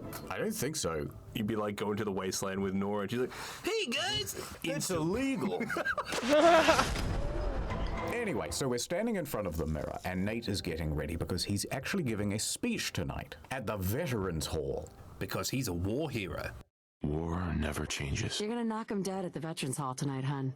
All right, we exit the bathroom and we walk into the kitchen. And there's Good our luck, Panda. robo-butler, Codsworth. Good morning, sir. Your coffee. 2 pods of Nescafe Blend 43, sir. Brewed to perfection. Nate sits down at the kitchen bench, and then Nora comes into the room. Mr. B, it's October 23rd, 2077, and it's just a lazy Saturday morning. Anything in the news today, Nora? They added 10 to the Sudoku. Nate's like, there's nothing sacred in the future anymore. Oh, Mr. B, in the distance, I hear a baby crying. Don't worry, Mr. Z. Ew. Codsworth jumps into action. Sounds like someone made a sticky. I apologize. Sure. So Codsworth goes off to deal with little baby Sean. Nate turns back to Nora, and he's like, Only "You're just gonna have leave the children when you robot can with that afford baby?" not to take care of it. You know, I was nervous at first, but Codsworth's really good with Sean. Suddenly, another interruption. A knock Can you at see the it now, door. Panda? Awesome. Can you get that? It's probably that salesman. He comes for you every day. All right, so we get off our chair and we walk up to the front door, and there is a man in a yellow jacket. What the hell does he want? He says he's from a company called Vault-Tec. No thank you, Mr. B. Close the door. But the man insists. Good morning. Vault-Tec calling. Remind me again? Vault-Tec is the foremost builder of state-of-the-art underground fallout shelters. Vaults, if you will. All right, that's great, but why is he trying to sell him a spot in a shelter? Is something bad about to happen, Mr. B? Yes. The big kaboom is... It's inevitable, I'm afraid. Wait a minute. Are you talking about nuclear bombs? Regrettably, yes, says the salesman. Fallout and coming sooner than you may think. Been there, brother. I'm here today to tell you that because of your family service to our country, What with your wife getting a Juris Doctorate and all? you have been pre-selected for entrance into the local vault. Now, this game has dialogue options that are simply labeled sarcastic, but what they really mean is do a funny, and we like the funny, so go on, Nate. I can't wait for the world to end. Well, I just need to verify don't have to wait some long. information. That's all. All right, come on, hurry up. We don't know when the missiles might be launching. Sign your name right here. Yeah, we'll put you on the Fallout 4 ground. is pretty Nate fun. signs his name. Even if it, Wonderful. you know, it's That's everything. a Bethesda game, so there's always going to be a problem with it. Just gonna walk this over But to it's the definitely vault. entertaining, Now that salesman is gone, Nate spends some time with his family. for especially his with big those speech handy tonight. dandy mods. Little baby Sean, beautiful wife Nora. Hell, even Codsworth, he's all right. Among us. They got But on while everything. Nate's hanging out with Sean, Nora comes in and says, Hey, how's my little guy? "I'm pretty good." Much better now. Yeah. Listen, after Oh my breakfast, I was thinking we could head to the park for a bit. Weather should hold up. Nora, Shake before the I hit boob. the sarcastic option, I just want you to know, life really is perfect. I wish it could stay this way. No, but for real. Fallout. There's probably a mod for that. No, there's. If someone thinks of it, someone's gonna make a mod about it. Forever. Shut the fuck up. What the? Codsworth suddenly calls out from the other room. You should come and see this. Codsworth, what's wrong? So we run into the living room, and there on the television, a news broadcaster is telling us that something bad is happening. Yes, followed by flashes, blinding flashes, sounds of explosions, confirmed reports of nuclear detonations in New York and Pennsylvania. My God. Nukes have been dropped in New York and Pennsylvania. And many more bombs are on their way. America will be destroyed. This American dream has just turned into an American nightmare. Dun dun. Good one, Miss. I'm waking up. Fucking Bots hell. all kicking off. Nora's holding little baby Sean, and she says, Quick, honey, we gotta get to that vault that the vault tech guy was talking about. Come on. I've got Sean. Let's go. So they go rushing out the door. This is the suburb of Sanctuary Hills. We're gonna miss it. We run past a cute lesbian couple. They look frightened, but Nate knows exactly what to say to put them at ease. Oh no. War. War never changes. In the year 1945, Fucking hell. my great-great-grandfather. Like, who the fuck? Fuck off. Anyway, we've got a reservation at the local vault, so we go running to safety. We reach a guard, and he's holding a checklist. We need to get in. We're on the list. Infant, adult male, adult female. Yes, adult male. We're not in the program. Thank you. Right, we're in the final stretch now, Mr. Z. We run up a path to a big circular platform. This is the elevator to Vault 111. Send it down now! All right, that's it. Send it down. Almost there. We're gonna be okay. They might just make it. I love you. But, oh no. The nukes go off in the distance. They've dropped. The bombs have dropped, Mr. Z. It's the end of the world! Oh god. Oh god. Oh god. Mr. B. Fuck off with these fucking mouth Fade fuckers over here. to black. That was a very harrowing segment, Mr. B. I mean, can you believe it? The world, America, has fallen. We are going to be making fun of this game. Yes. But I don't care what the Fallout 3 and New Vegas haters say. This game is great. This game's really, really good. Good game out of 10. And it's got massive flaws. But as we were editing this, all I wanted to do was play it some more. And you know what? It's testament to how far video games have come with the thousands of hours of manpower that were put into this, that we could sit back and nitpick the whole thing. It's the height of decadence. It is like wiping one's ass with velvet. I think that's really beautiful, Mr. Z. I don't agree with you. I don't think this game's that good. Can we just chuck up on screen my 392 hours in Fallout 4? Yeah, so there you go. I We're love both that. actually No, but that's pretty so good. real though. That's so real because you'll have people coming on here dunking on a specific game and then you cut to their playtime and it's like 5 billion hours of playtime and it's like, yeah, bitch, you really didn't get your money's worth, did you? It might be shit, but you got your money's worth. Why are you lumping me in with you? All right. This news broadcast, I can't help but feel a little hammed up. There's like 1 million people watching who all need information. We do have coming in. That's, my God. Pull it together. How many? Where? Well, during a time of emergency, it's like, you got one job. How about take shelter? Like, is he not giving that advice? Instead, he's just being like indulgent. My God. I just want you to know how personally I feel bad about this. He mentions Vault 76 on the TV. Oh, does he? Since debuting Vault 76 last year. I'm like, oh my God, dude, that's like world building. I like the Vault-Tec van. Oh my God. I didn't even notice. A second one? No, that doesn't make sense. It has to be the same one. There's no road here. How do you get a van in? I've had a problem with the game.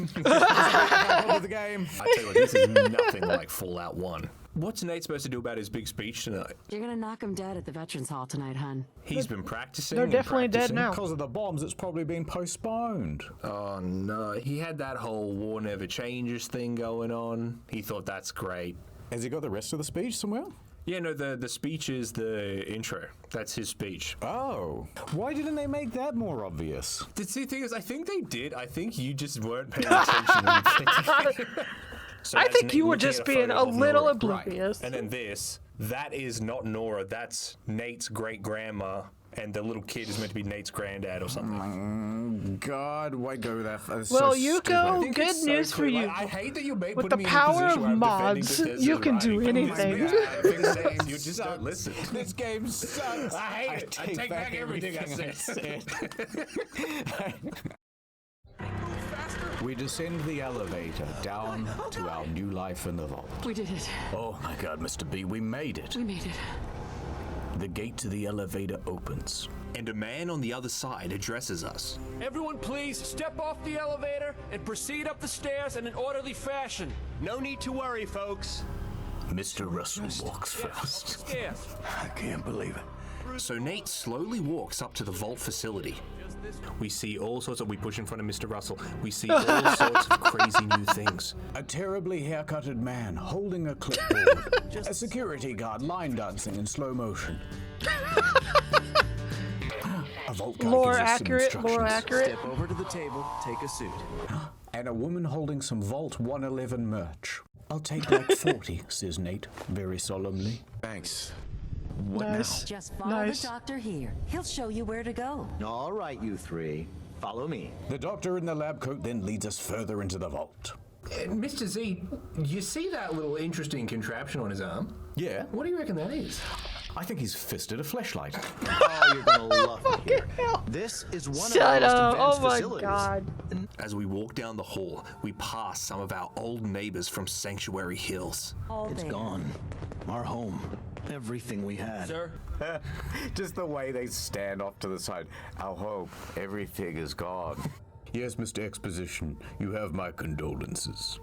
Anyway, eventually we reach a big room, and in there are a bunch of human-sized pods stacked against the walls. So what the hell are these? Now the Vault-Tech doctor turns around. He says, "All right, folks, you guys got any questions?" Oh yeah, I've got a whole bunch. What do these pods do? Yeah, look, I wouldn't worry about that, man. Just step in here and put What? your vault suit on. Just get naked in front of everybody? Just relax. So we put on our Vault suit and we The climb judgment inside look. the pod. And we are locked in. The pod will decontaminate and depressurize you before we head deeper in the vault.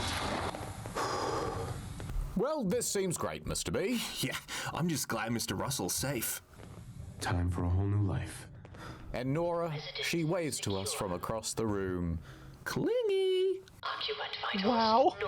But then we notice that the temperature in the pod is starting to go down. Excuse me, there's something wrong with the air conditioning. And the glass is frosting over. Ugh, I wish I had that kind of air conditioning. Or any air conditioning. More severe. My jealousy is real right now. Is being frozen. I want to be frozen! Popsicle. And we fade to white. Nobody asked a question. Not one of them. Just hop in this big metal pod. Oh, okay. Yeah. Also, man, if we're being real, I'm like 100% sure that that baby's dead.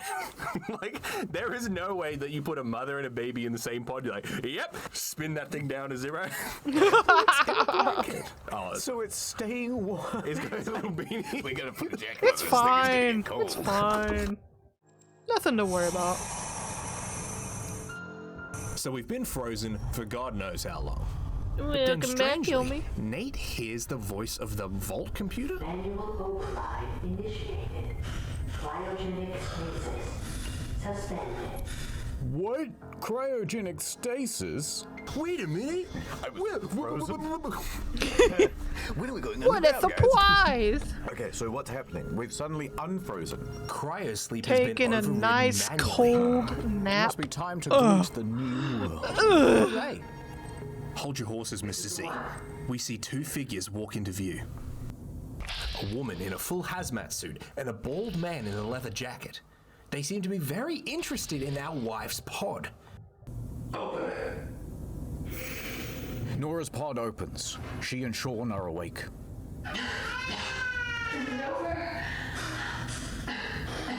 Are we okay? Almost.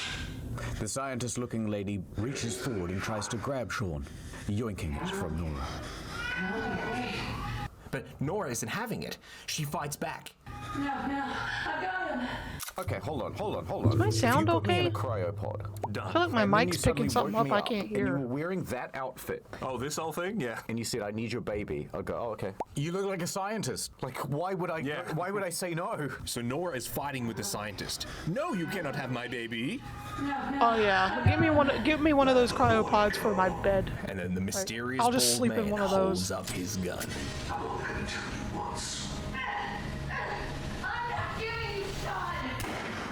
He shoots her Dun dead. dun dun. Nora's pod closes back up, and the scientists abscond with Sean. But before they leave, Mr. B, the bald man walks right up to our pod and says, At least we still have a backup. "You'd better get a good look at me so you can Rude. get revenge, leader." Why did they refreeze her? Reinitialize. Our teeth start to chatter, and we go back to cryosleep. End of scene. Ad time, Mr. B. Let me tell you a story. Go on. I was wandering in the forest one day, but it was very foggy. I started to get lost. Where am I? I was so parched, I thought I might die of thirst. But then, in the distance, hello, said a man behind me. I turned around. There was an old man right there. Feeling thirsty, perhaps? Oh, he for said fuck's to me. sake. Then he showed me his magic goblet. First he poured in water, and then a scoop of gamer subs. What is gamer subs? It is a magic flavor powder drink used by wizards all across the globe to help them through their busy day. Available in both I haven't caffeine had gamer and subs, caffeine-free. even though I've seen What it fucking flavor? everywhere. There's so many flavors on the website. Look at all these. But I'm interested to And find then out he if shook its the cup. flavor He said, is "Peer into my ball. better or worse and than I shall what's the read other one? your What's the other Because the ball was transparent, energy drink we powder could see thing the color that I can't of remember the name gamer of? subs. Look, boy, it's blue. That means you're literally dying. He put a cup up to my mouth. "Drink, boy," he said. I gulped down every last drop, and suddenly I started to feel energized. Oh, someone doing a tier list of them? but Nice. with no sugar. So then I got out of the forest, right? And then I went back to work. And then I put the cup there on my desk. Put my own flavor in there. People thought it was a very nice cup. Conversation piece. Fucking hell. And then they see, oh, he's in a yellow kind of mood. That means I know Yuko. about You've to shit Yuko, your you've pants. had some of these. You have like some you can favorites. call me a king because I'm always crowning.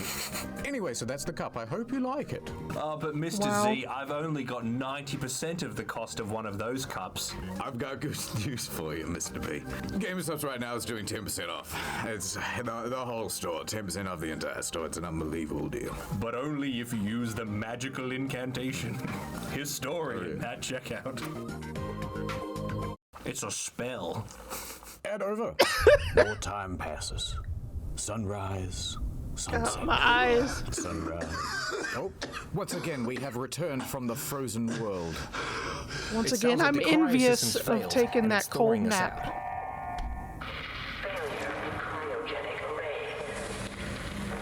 Nate stumbles out of his pod and falls to the ground. Ooh. He looks at Nora, and he runs over, and he's like, Come on! There has to be a release! I'm gonna get my wife. Maybe the bullet froze before it went right through her skull. Come on! Oh, God! The door to the cryopod opens. Oh my god, my wife. I'm too late. The body's already cold. I'll find who did this. Shut up. And I'll get Sean back. Oh.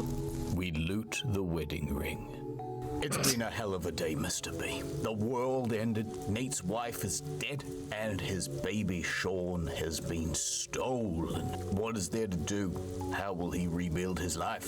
Alright, step one. I gotta get out of this place. Too many bad memories. So we go running haphazardly through the vault. How long have we been out? Well, we don't know. A couple days? A minute? 2? What's going on? Things look a little different. The whole place is deserted, and it's looking a little bit worse for the wear. Good one, Mr. B. There's giant roaches and skeletons. Everyone else in this vault is dead. There's not a single living soul here but us. Even Mr. Russell's dead. What happened Not in this Mr. vault Russell. while we were frozen? There's no time for that now, Mr. B. We've just arrived at the exit to the vault. But it's closed by a big door. He walks up to a big security panel, and when he tries to open the front door...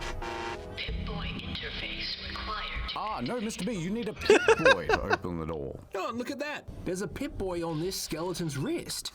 This is what that scientist from before was wearing. Fisted a fleshlight. This must be him. It's a flashlight. So Nate picks up the Pip-Boy and puts it on his wrist. I hope it doesn't turn us into a skeleton. He then plugs the Pip-Boy into the door console. We're in. Then we press the open button on the vault. Vault door cycling sequence initiated. The door rolls open. Please stand back. Nate saunters out of Vault 111 and into the wasteland. Return to the surface, and thank you for choosing Vault Tech.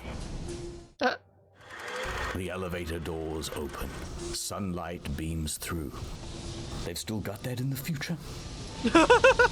Nate lowers his hand, and the vision of a wasteland comes into focus.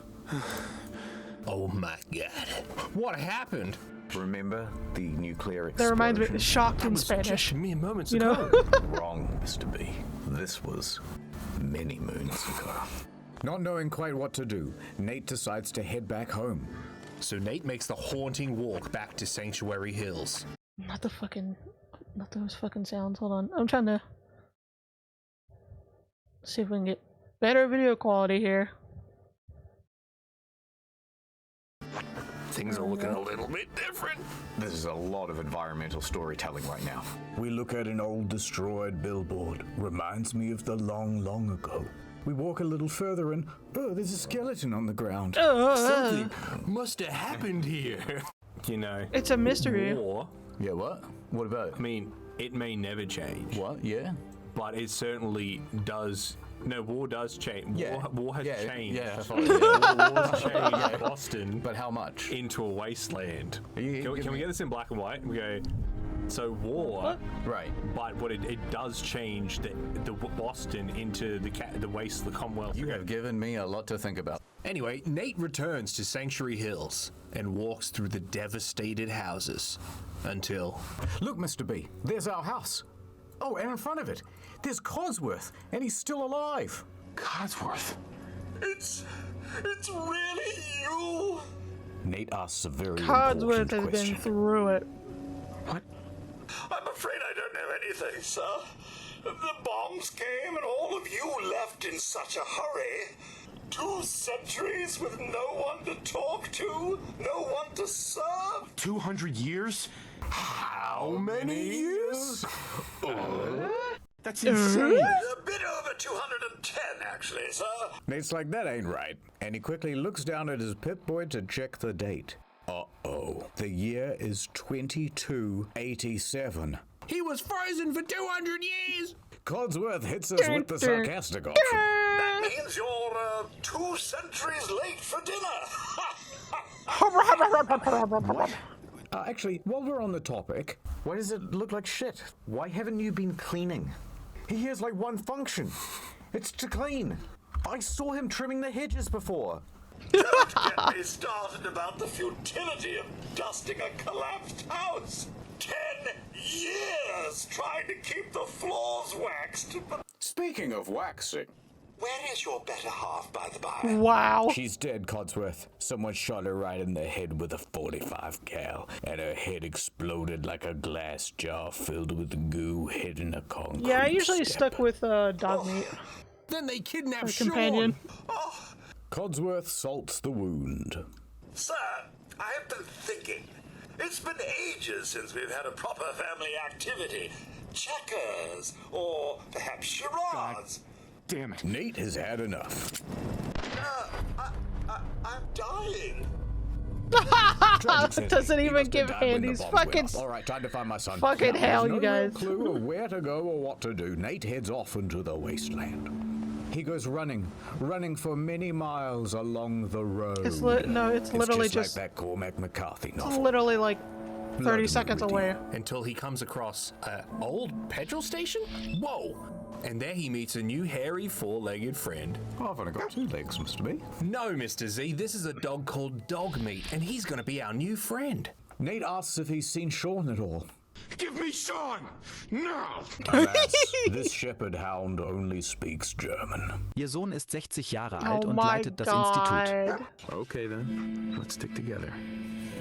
Dogmeat leads us even further down the road. Has Sean been through here? Nate keeps an eye out for tiny baby footprints. Now, eventually, after many more miles, Nate stumbles upon a town called Concord. It looks as though this would have been a very nice place to live once. Some shopping downtown, except it's full of raiders now. That's right, Mr. Z, raiders in Concord. And they're all heading to the big building at the center of town, the Museum of Freedom. So we fight our way there. How will Lewis get his son back? We don't know. Have you seen my son? No. Have you seen my son? The baby Sean? Ah, damn it. They're making a joke about this, but that's basically what Fallout 4 is when it comes to the campaign. The main story. That's basically what it is. You're literally mowing people down looking for your beba. That's basically it. That's it. No more notes. No more. That's all you need to know. Kill people while looking for your beba. Should have asked him some questions. What was he going to say when I said, yeah.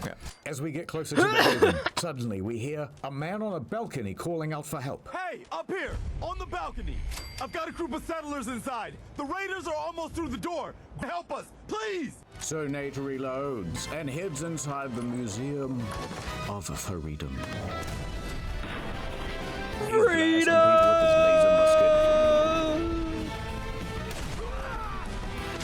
He's pistol whipping strength. Yep, that is the Fallout 4 Eventually on main the top storyline. floor, there he finds some non-hostile NPCs. A man in a cool white duster jacket and a cowboy hat walks up. The man who was yelling from the balcony. This is Preston Garvey. He's got style Commonwealth Minutemen. and is eager to not What lead. the heck is the Minutemen, asks Nate. We're like the Boy Scouts of the Wasteland. Anyone needs help, we're there for them. Protect the people at a minute's notice. Really? That's amazing news, says Nate. I've got a problem. See, someone stole my son. My son Sean's been kidnapped. He's not even a year old. Very empathetically, Technically, Garvey he's says, over 200, but That's you know messed up. what? Anyway, on to my problems. A month ago, there were 20 of us. Yesterday, there were 8. Now we're 5. That means we lost a total of 15 people. That's way worse than just your son. Damn. Maybe you should be consoling me. Damn. Sorry. Damn. Sounds rough. Thanks. Nate solemnly says, The world's changed so much. None of this makes sense. Yeah, awesome, says Garvey. Listen, we need your help. And then maybe we can help you, huh? Nate scans the room. Now, Garvey is talking about these people. Who are these people? Just folks looking for Yeah, a new I love home. how Fallout meet 3 them and now, Fallout says 4 are Preston literally Garvey. just The Longs, mirrors of Marcy themselves when and it comes to the June. main What are you going to do in storyline. that stupid jumpsuit? Bleed to death? That's old Mama Murphy on the couch. This old lady, she's out of her mind. God, this And this meme here's Sturgis. of a woman. Preston then looks out the window. Okay, that's enough chit-chat. There's more raiders coming, and it looks like there's far more of them than there are of us. We need your help. Nate says, but we're so outnumbered. What are we supposed to do? Don't worry, we've got an ace up our sleeve. Sturgis, tell him. The camera pans over. There's a crashed vertibird up on the roof. And? Looks like one of its passengers left behind a seriously sweet goodie. We're talking a full I love suit how of the, cherry T-45 power armor. I love how we're literally seeing the Fallout game failing here when it comes to following along with what's being said. It's like it's frozen on still what Preston Garvey said. We love that. We love seeing it in real time. Already knows what that is because he was in the army. That's some serious protection. Oh, it gets better. There's also a minigun. Sturgis, tell us, see, it's stuck on that. So off Nate goes to the roof to grab that power armor. He leaps right off the building and starts opening fire. But for a minigun, this thing's actually pretty big. Well, but here's trouble. A sewer grate busts open, and out comes a death claw.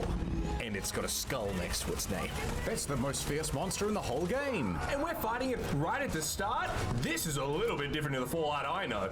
Guys, you have no idea how many times we had to do this bit. We basically had to quick save scum. It was so difficult, I nearly Steam refunded the game. Not Steam refunded. We head back inside the building to talk to the Minutemen. We march right up to Preston Garvey, and he says, "That was a pretty amazing display." "No problem." And now that I've helped you, Preston, can you help me find my son? Preston puts down his gun and says, "Listen, one thing you should know about us, we help out our friends." "Amazing. Okay, cool. So the last place I saw Sean was..." "So here." "Oh." And Preston hands us 100 bottle caps. What am I supposed to do with this? What happens now? Well, we can't set up a base in Concord. There's too many raiders here, and more are on their way. So instead, we're gonna go to a new place. Mama Murphy's been talking about it. Some old neighborhood, but one we can make new again. It's called Sanctuary. Let's head there now. I think we could settle down here. Make it a place to call home. What do you think? Yeah. I used to like living here. In the long, long ago. He looks down. Back in my day. Before the war. I lived here over 200 years ago. I was frozen or something for most of it. Damn. Anyway. I hope you don't mind. Damn. Anyway, I've got another I got my own favor, so well, that much is true. Suddenly, Mama Murphy pipes up. This woman, this We meme reluctantly turn of a woman. around to humor what she is about to say. Your son's energy, he's alive. What? Nate does an impression of Frasier. I'm listening. I'm a psychic. I can see the future. Bullshit. You're trying to play me for a fool. Look, kid, I know how I sound. But you gotta trust me, I take a lot of drugs and then I have visions. Okay. That's how it works. Cams. They give old Mama Murphy the sight. Okay. And I know where you should start looking for your son, Nate. Diamond City. She's right, Nate, chimes in Preston. Diamond City's the biggest settlement around here. Surely someone there can help you. That's vague. Oh, don't be like that, Nate. Head to Diamond City. I'll even mark the location on your map. And you know, while I'm marking locations on your map, I've had word from a settlement asking for help. Do you think you could go help out? We're the not settlement? doing that. Right, so off we go running to find our son and ignore the middlemen. That's right, Mr. Not Z. the middlemen. We're off to Diamond City. Well, Mr. B, I think things have just gone from bad to worse. Out of the cryopod and into the freezer. What is a man such as Nate to do? If this was me, I would take this time to reflect. I'd start working on myself. I'd start reading more. Fucking I'd start hero. working on my senior Here we retention. go. I would start focusing on stacking cash. All right. Right, yeah. Now, here's what Or I don't bottle caps. understand. When they unfroze Nora's pod with Sean, they unthawed me too, and I don't understand, because there's clearly like a console on each of the pods. Why didn't they just unfreeze Nora's? What would be way spookier is you wake up and your wife's dead. Yeah, I can't help but feel that as well. Like, oh wow, time to reunite with my family. What the hell? You know, you go over to some of the cryopods and you'd be like, surely Mr. Russell's okay. And you press the button and... Come on! We're all Has just to be released! we're all just worried about Mr. Russell over here. Hey, if anyone watching this Forget is the one wife. Of the, like, What about Mr. Bethesda Russell? Lore channels, could you please do a lore video on Mr. Russell and then let us know? We'd love to see that. I have no doubt there's understand been Cosmo. lore videos on Mr. Like, Russell. he's still operating. I he's have still no doubt. functioning. He hasn't lifted a finger. He could be doing the hedges. He does do the hedges. He's doing No, the hedges. I will when you come up- admit, one of the things that always bugged me about this is like, especially when it came to the whatchamacallit, where you could like fix shit up and build shit, is like you couldn't actually make it look good. Like it wasn't a rusted pieces pile of shit. Unless you modded the hell out of it. That pissed me off. I was like, can I please just have a good looking settlement thing? Please? Like, unless you modded the hell out of it in the base game, it all looked like shit. He could take down a tree if he wanted. Why would he do that then?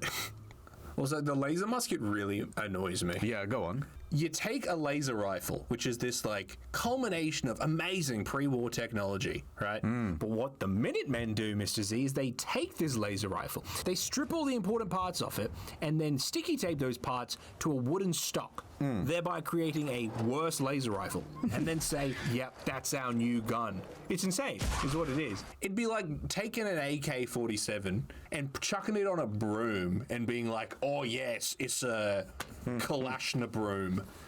It's the main weapon of us, the Scrubby Dub Boys. Yeah, the Scrubby Dub Boys. It's like, what is the advantage? Is it better? You can keep more bullets, right? No, less.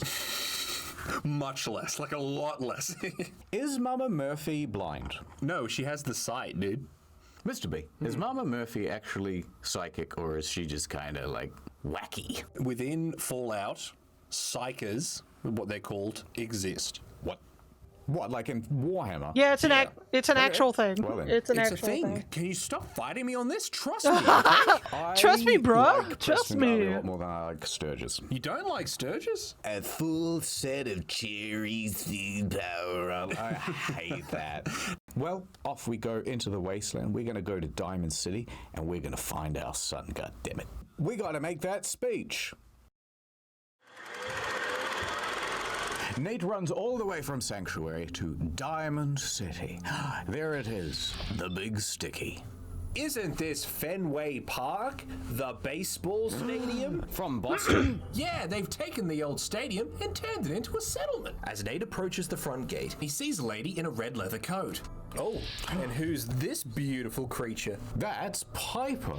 And she seems to be locked out of the city. Damn it, Danny. Open up! Stop playing around, Danny. I'm standing out in the open here, for crying out loud. Piper's in the middle of an argument with a guy on an intercom system. Oh. Now the guy on the intercom's saying, I'm sorry, Piper, but someone put up a no chicks allowed sign in the city, and Oh my. I'm just following orders. Got orders not to let you in, Miss Piper. I'm sorry. Mr. B, I don't understand. What's going on? So Piper here is a reporter for a local newspaper, Mr. Z, and it sounds like her most recent article was very critical of Diamond City's mayor, so now she's been locked out of town. Mayor McDonough's really steamed, Piper. Saying that article you wrote was all lies. Oh, look, it's the scary reporter. Oh, protecting Diamond City means keeping me out, is that it? I'm sorry. Ugh. I live here. You can't just lock me out. Piper turns around and sees Nate standing there. She says,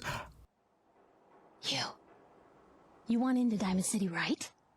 I do, says Nate, shaking his head up and down feverishly. Yeah.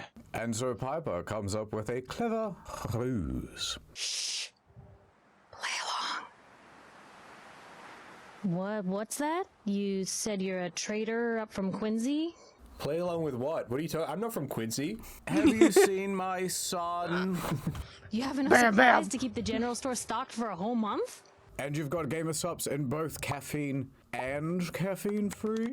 And he turns back to the intercom and says, everyone's going to starve and die from lack of supplies. I guess that's the security guard's fault.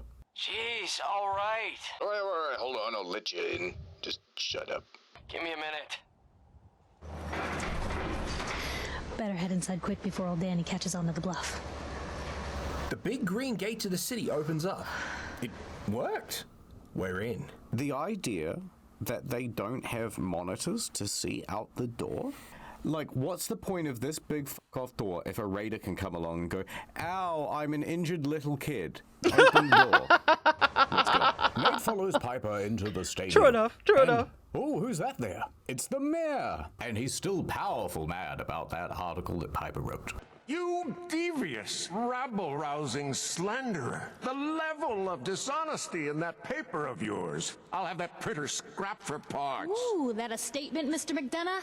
Tyrant mayor shuts down the press. Nate tries to cut through the crap. What are you two arguing about anyway? The mayor says, Piper here accused me in her paper of working for the Institute, which I'm not. You are so nuh-uh. I don't know what the Institute is. Oh, I didn't mean to bring you into this argument, good sir. The mayor welcomes you to Diamond City. I'm the mayor. Welcome No to the shit. great green jewel of the Commonwealth. Safe, happy, a fine place to come. I'm the mayor. Anyway, the mayor turns back to Piper and says, From now on, consider you and that little sister of yours on notice. Yeah, keep talking, McDonough. That's all you're good for. So the mayor's walked away and we're left alone with Piper. A big Diamond City welcome from the mayor. Look, I gotta go get settled in, but, stop by my office later. I have an idea for an article you'd be perfect for. Oh my god. Do you think that I give a shit about some local newspaper? Where's my son? So leave that conversation and walk on through to Diamond City proper. Biggest settlement in Boston. Wow. We see camper vans on massive bollards, rundown shacks made of corrugated iron. Ah, this is Public Occurrences, the newspaper that Piper owns. And this street urchin on a literal soapbox is Piper's sister, Nat. Piper, you're back! Hey, kiddo. How are the paper sales? Well, the presses are getting overloaded. That motor is going to go soon if we don't replace it. Whatever, kid, says Piper.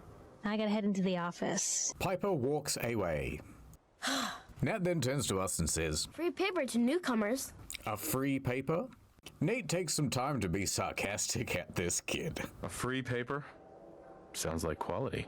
No, go on, Nate. You might like this paper. It's all about the Institute. The Institute? You ain't heard of the Institute, mister? No, sounds dumb. The Institute takes people. They snatch people up in the night and no one hears from them again. Sounds Okay, familiar. Kid, that's a cute story. I'm serious. Get out of my way, kid. I got busy things to do. So we head into Public Occurrences, Piper's journalist agency. She greets us at the door. Glad you dropped by. Let me just cut to the chase, says Piper. So here's the deal. I want an interview. Your life story in print.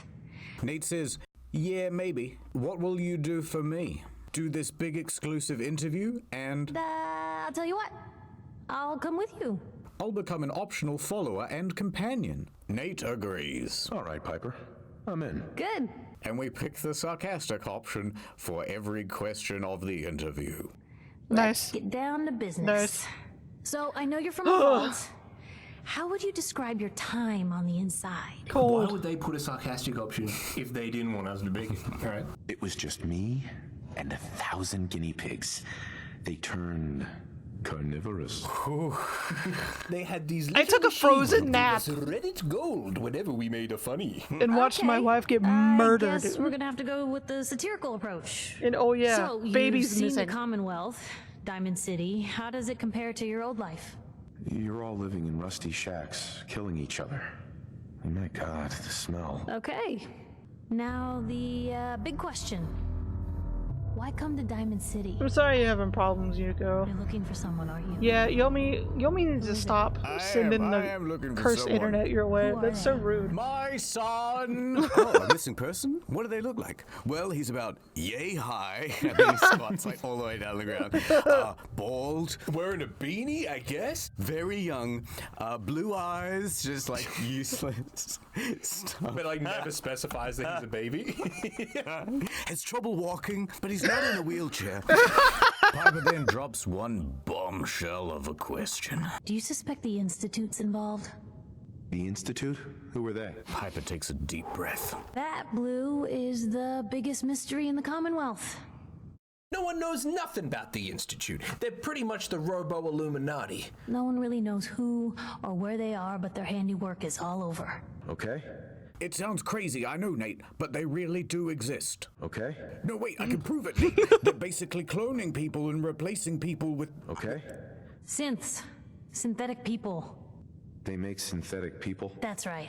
And they act as like the spies Sure, of the Institute sure, you'll and make- stuff. Sometimes they even replace a person with a synth double. So Piper takes a big pause and expectantly looks at us and says, So, do you think they could be involved? The Institute or one of their agents? How the fuck would I know? I've been frozen for 200 years. I and just you got told me here. What it do you... is. Well, in any case, For the last part of our interview, I'd like to do something different. What would you say to someone out there who's lost a loved one but might be too scared or too numb to the world to look for them? I think my readers can relate to that. That's Nice. everything. Nice. It's gonna take some time to put Beautifully this all said, together. beautifully She didn't take said. a single fucking note. She's not recording anything. Oh my god, she's even got the little ticket that says press. Nate just presses it. Doesn't do anything. Whenever I do it, it just makes him mad. Anyway, I agreed to come with you, right? and just like that, we have got our second companion now, Piper.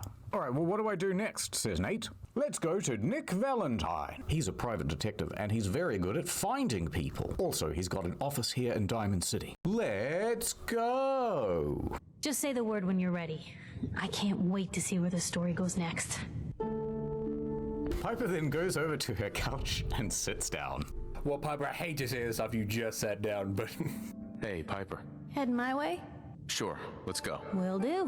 What the fuck is going on? Dialogue. Communication. So we head through the It's back streets beautiful. of Diamond City. We can see a neon sign that reads Valentine Detective Agency. This is the place. We head into this detective agency, and frankly, it's a mess. Oh, of course, they've got the cinder blocks, standard issue. His Standard issue. Shut up. Nick.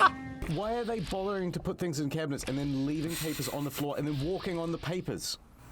You're being pedantic. I'm not. It's They're aesthetic. being ridiculous. It's Also, look how aesthetic. low that ceiling fan is. Just cut your head off.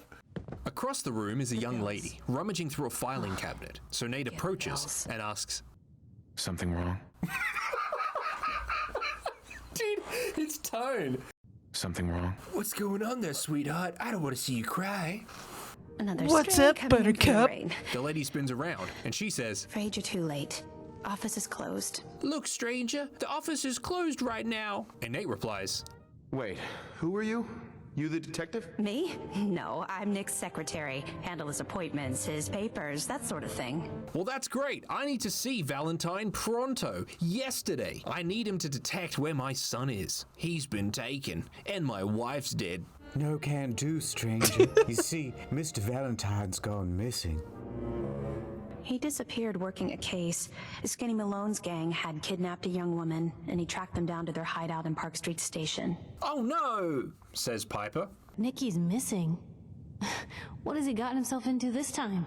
Do you think maybe the Institute's involved? Oh, for Piper, fuck's this is sake. important. Who's this Skinny Malone character? Ellie replies, I don't know much about him, but All I know is he's a dangerous gangster, and he's apparently kidnapped a young woman. Her parents are worried sick. Mr. Valentine went looking for him, and ever since then, I ain't seen him. I think he's in a terrible way.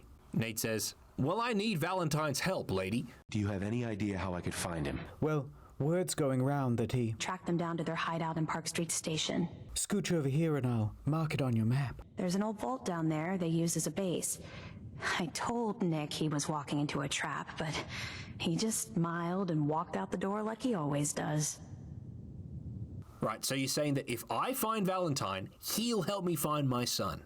Deal. I'll find him. You have my word. Thank you. Nick should be easy to spot. He's always wearing that old hat and trench coat getup. Please, hurry. So we head off to find Detective Valentine. And as we leave through Diamond City, what the hell's happening over there, Mr. B? It seems like there's some Even commotion more in drama? the town square. What's going on? Everyone is gathered around two men in the center of Diamond City. This guy with his hands up is Riley, and this guy holding the gun is Kyle. Kyle says, What have you done with the real Riley? Where's my brother? you're a synth, my own brother, a synth. Why, I ought to give you a bullet sandwich. I swear I'm Not a bullet synth. sandwich. Don't shoot, for God's sakes, we're family. Wait, what's happening? Synths? Like from the Institute? Like from Piper's newspaper? It seems, Mr. Z, this guy thinks his brother has been switched with a fake synth double. A Diamond City guard yells out. Put the gun down now! He's a synth! He'll kill us all! And right before this Kyle customer pulls the trigger, the guard shoots him dead. No! His head explodes like a pomegranate with high blood pressure. Well, okay, that is one way. There are no synths in Diamond City. Hear me? There's one way to handle it, I guess. What happened? He pulled a gun on me. Frontier Justice. My own brother. My brother thought I was replaced by a synth. Well, are you a synth? I'm not a synth. I told him. I kept telling him. Of course he's not a synth, Mr. B. He looks just like a human. Surely the guard has something to say for himself. Officer? I need you to step away, Scabber. I understand, officer. I just want to know what happened. It's that newspaper's fault. Got people all riled up, thinking their own family might be replaced by machines. Oh, so this is all Piper's fault. She's causing all this synth paranoia, Mr. Z, with her silly newspaper. Ginning up the whole city with conspiracy theories, Mr. B. We just cut to Piper, she's just eating noodles. Well, anyway, says Nate, let's go find this Detective Valentine customer. If I never see a synth ever again, it'll be too soon. And so, Nate and Piper leave Diamond City. Okay, so we gotta go save Nick Valentine. He is holed up in a vault, and the entrance to that vault is a subway station. We are now outside that subway station. Let's jump in. So we get into the subway, and at this point we overhear some very incriminating dialogue. You know what would have been really, what would have been really fucked up is if you'd woken up after your 200 nice and cold nap, and everybody is a synth. Everybody you meet, everybody you talk to, everybody you pass by, every living being is a synth. Would that not fuck with you if you found that out? You thought there was like human beings that had survived all these years after the fucking apocalypse started, but they were all synths. Everybody. That would fuck them up. It turns out you were an alien. It just keeps going. I tell you what, I love being a bad guy, and I love being part of the Skinny Malone crew, which I am, and my name is the Skinny Malone guy / Steve.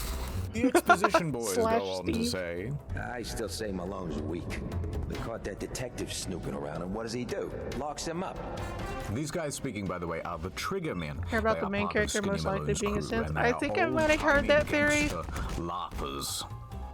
So Nate walks into the reception of the subway, and the Trigger Men instantly intuit. There's been so many theory and lore dumps about the Fallout series in general. Nate engages in combat. Say hello to goodbye! Malone's gonna have your guts for garners! Nate makes his way down into the subway. Let's see those moves, tough guy!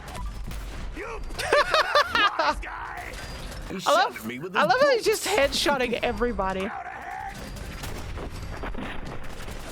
behind something, you goon! Well, fee-fi-fo-fuck. That was better than expected. We kill all of Skinny Malone's men in the subway, and we arrive at Vault 114. This is where Mr. Valentine should be being held hostage. So we use our Pip-Boy to open the door. That's how you didn't think we'd be coming back to a press vault a big so button to soon. open a big vault door. Piper's just like not listening. Thanks, Piper. Piper's like, fucking hell. Opens. If Mr. Russell was here, he would go first. But it's just me and Piper, so we run in and we start blasting. Don't worry, Valentine. We're coming, bro. Alright, so there's more gangsters in this vault. We kill them. We I keep had heard pushing about the through until we birds reach being a robots, central yeah. atrium within the vault. And we can overhear a very subtle conversation happening in the distance. How you doing in there, Valentine? Feeling hungry? Ah, Nick Valentine, you are in there and looking out of the window very and subtle. hearing me with my voice. You're So good. subtle, I'll give you that. I still don't understand what's happening. It's so subtle. Alright, Valentine's locked in that room. We gotta get in there. It'll give Skinny Malone more time to think about how he's gonna bump you off. Don't give me that crap, Valentine. You know nothing, you got nothing. Really? I saw him writing your name down in that black book of his.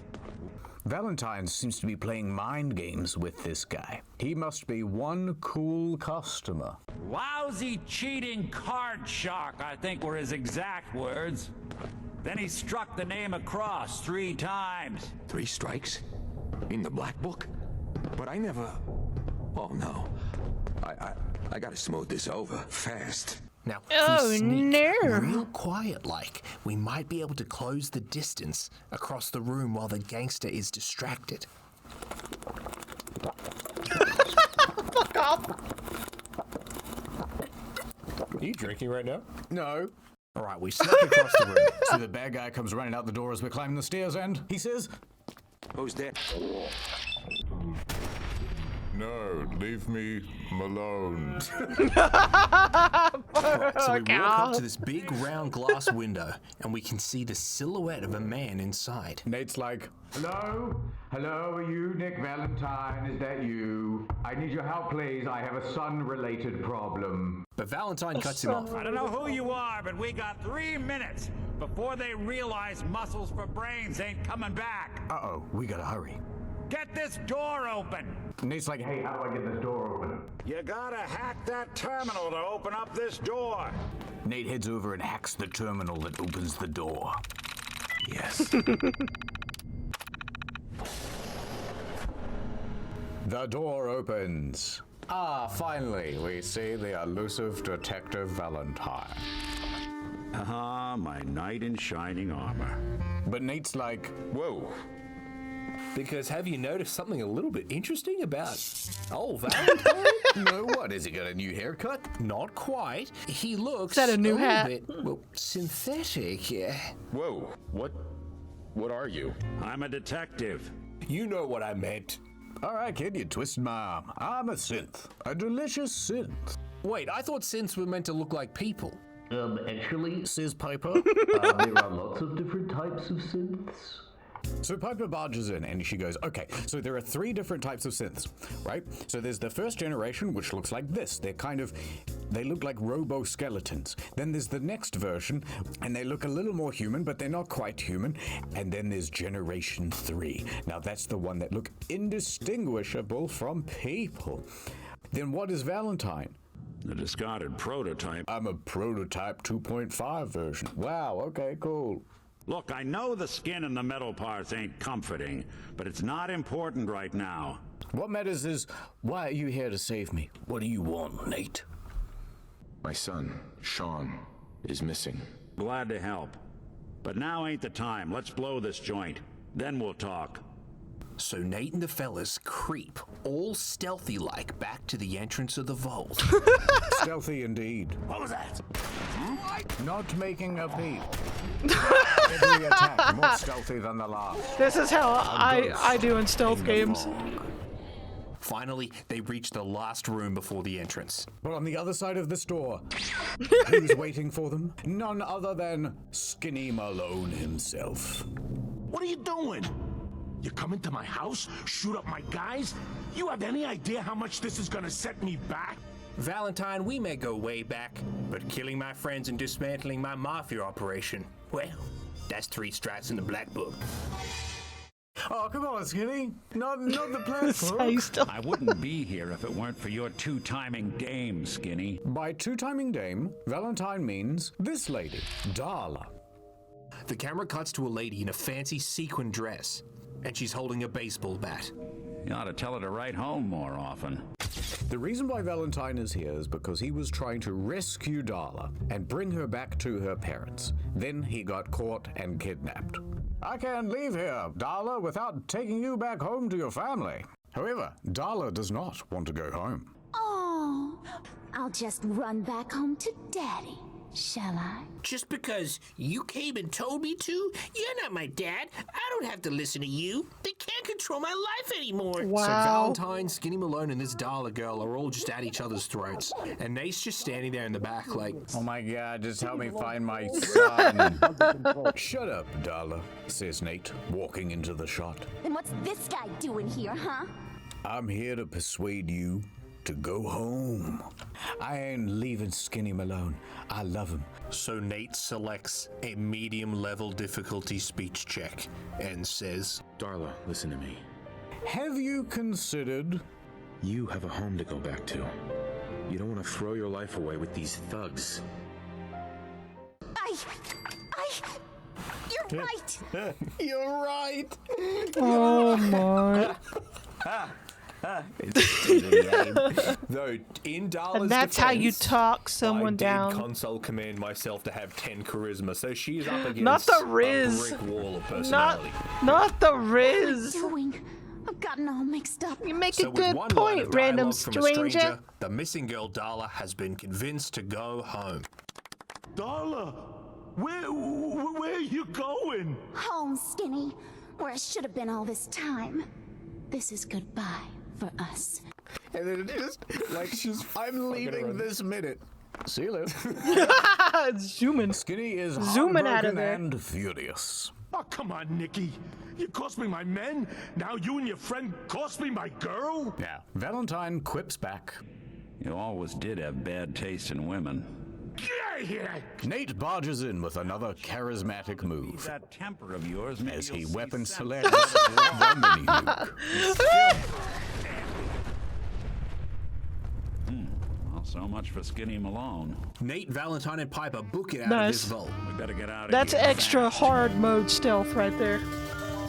We've done it. We've made it out of the subway. And Nick Valentine's mighty thankful that we helped him. He says, Thanks for getting me out. How did you know where to find me anyway?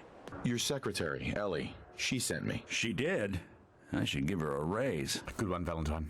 Now, you mentioned something about your son, Riz Sean, up a nuke. and how he went missing. Give me Take all this the nick of details. this That's nuke of affirmative, Riz Detective to the Valentine. face. But let's talk about it more back at Diamond City. See you in Diamond City. Goodbye. And the scene ends. What do you think of Piper?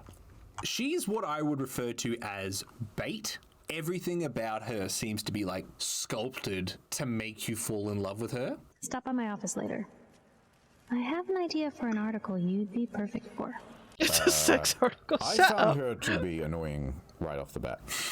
Look, the world is a wasteland. We got to do what we can to rebuild. And then the thing that you're worried about is whether I can talk shit about the mayor in my local newspaper. It seems so trivial. Yeah. It just feels like, all right, now let me just start some fucking gossip. There's like people literally dying of thirst around you, and you're like, I don't like the mayor so much. Tyrant mayor shuts down the press.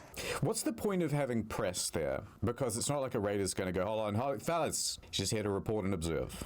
Also, it's not true. She's there to fight. Yeah. She's got a gun. When she kills people, she yells out, "One more for the obituary!" So what do you think about Valentine? I do like how we only saw his silhouette, so it was kind of a surprise. I didn't expect to see a robot man when I opened the door.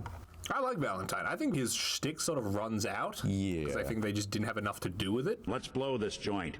But, like, conceptually, I think he's great. Yeah, I agree. Much better than Piper. I do want to see what's underneath the hat. Darla. Oh my god. You know, you can actually run into her out in the wasteland after this. Really? What a mess I got myself into. Yeah, and you run into her and she just goes, Skinny sucks. Screw Skinny Malone. Who needs that big galoot anyway? That's it. Boy, are we persuasive. Nice. All right, we've got Nice. a final one. The video's not even out yet, but we've already got questions coming in from the audience, Mr. Z. The people want to know, why do you drink so fucking loudly? I was thirsty. Oh, yeah.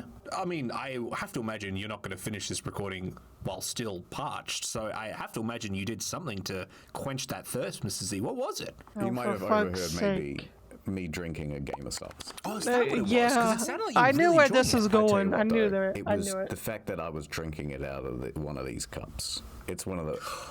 Yeah. And people are like, "What's your mood?" And I'm like, I don't even have to say it. We now have Nick Valentine on the case, on the team. We gotta find our son. The Valentine Detective Agency. It's good to be back. Ellie? Are you here? Nick? Ellie comes running up to Valentine and she says, Oh God, it's really you. before Ellie can go in for a big robo hug, Valentine quips back in his aloof way. Well, it's hard to mistake this mug for anyone else. You keep laughing at death. Someday death's gonna laugh back. Valentine then turns to Nate. Not as long as I got a few friends to back me up. Isn't that right, Nate? And then he turns and he winks at him, and Nate's like, I don't get, you're a robot. I just need to find my son. It's like, We just I'm met. very synth racist. Now, Ellie is very thankful that we saved Valentine. She says, You saved Nick, this agency, and my job. Thank you. But that's not all. You deserve a reward. Oh, new wife perhaps? She seems nice. Plus a little something extra. You're welcome. We picked the sarcastic option. Metal detective delivery at your service. Ellie is no longer aroused. Valentine says, come on, you two. Let's get down to business. Take a seat. So Nate sits down in the chair opposite Valentine, and then stands back up again because there's a delay in the inputs cache. When you're trying to find someone who's gone missing, the devil is in the details. Tell me everything you can. Did you get a look at the guys who took short? And Nate says, Yeah, conveniently woke the up from window our was really foggy cold and iced nap. up, you see. But I saw two people. There was a man and a woman. So we're talking a small team. Yes, says Nate. That is, in fact, technically the smallest number of people you could have in a team. Anything else you remember? They didn't say much, but I remember they called me... What? You're What just welcome. happened? We pick the sarcastic option. Wait, Metal YouTube, are you okay? Delivery at your service. Ellie is no longer aroused. So Nate sits down in the cache. Tell me every... And Nate says, well, There was a man... that is, in fact, technically Okay, the I don't know what smallest just number happened. of YouTube people went you weird. could have in a team. Anything else you remember? They didn't say much, but I remember Yeah, it was they real called me convenient how backup. we woke up in time to see it. Not sure what the backup means. But, says Valentine, This isn't a random kidnapping. Whoever took your kid had an agenda. yeah, but whose agenda? Who do you think did this? There's a lot of groups in the Commonwealth that take people. Raiders, super mutants, the Gunners, and of course there's the Institute. Did you say the Institute? Piper, get out of here. I'm choosing. Nate selects The Piper Gunners. alarm woke up. High-end mercenaries. No job too brutal. It's very unlikely that the Gunners would kidnap your son, unless they were trying to turn him into a gun or something. Also, they're kind of like raiders. They don't really do anything interesting. Ah, well, I know who it is then. You think raiders might have done this? I honestly doubt it. Then why did you suggest it? It's not the raiders, Nate. They can barely organize themselves, let alone pull off something this complicated. All right, says Nate. Seriously, then. Super mutants. I think we can safely rule them out. I think it's the Gunners again. It's the Institute, Nate. So you think this institute is responsible? I'm afraid I do, Nate. Something goes wrong, everyone blames them. It couldn't be the Institute. It couldn't be. The Institute is a conspiracy. It's not, Nate. It's real. Nick reveals, for you see. Valentine looks away, ashamed. And I'm a synth myself, a discarded prototype anyway. Nate is shocked upon hearing the revelation. You're a prototype? As far as I know. Never seen any other synth like myself. Well, then surely you know what their plan is, where they are. No one knows what their plan is or where they are.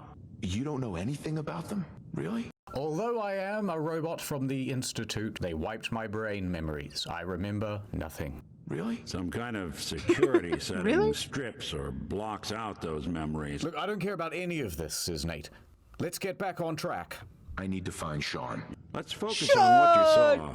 What did these kidnappers look like? Well, I suppose there was one thing, says Nate. Probably doesn't mean anything, but one of them came right up to me.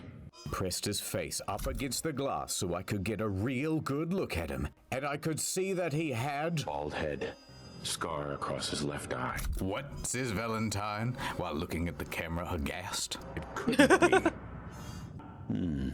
It's way too big of a coincidence. Spit it out, says Nate.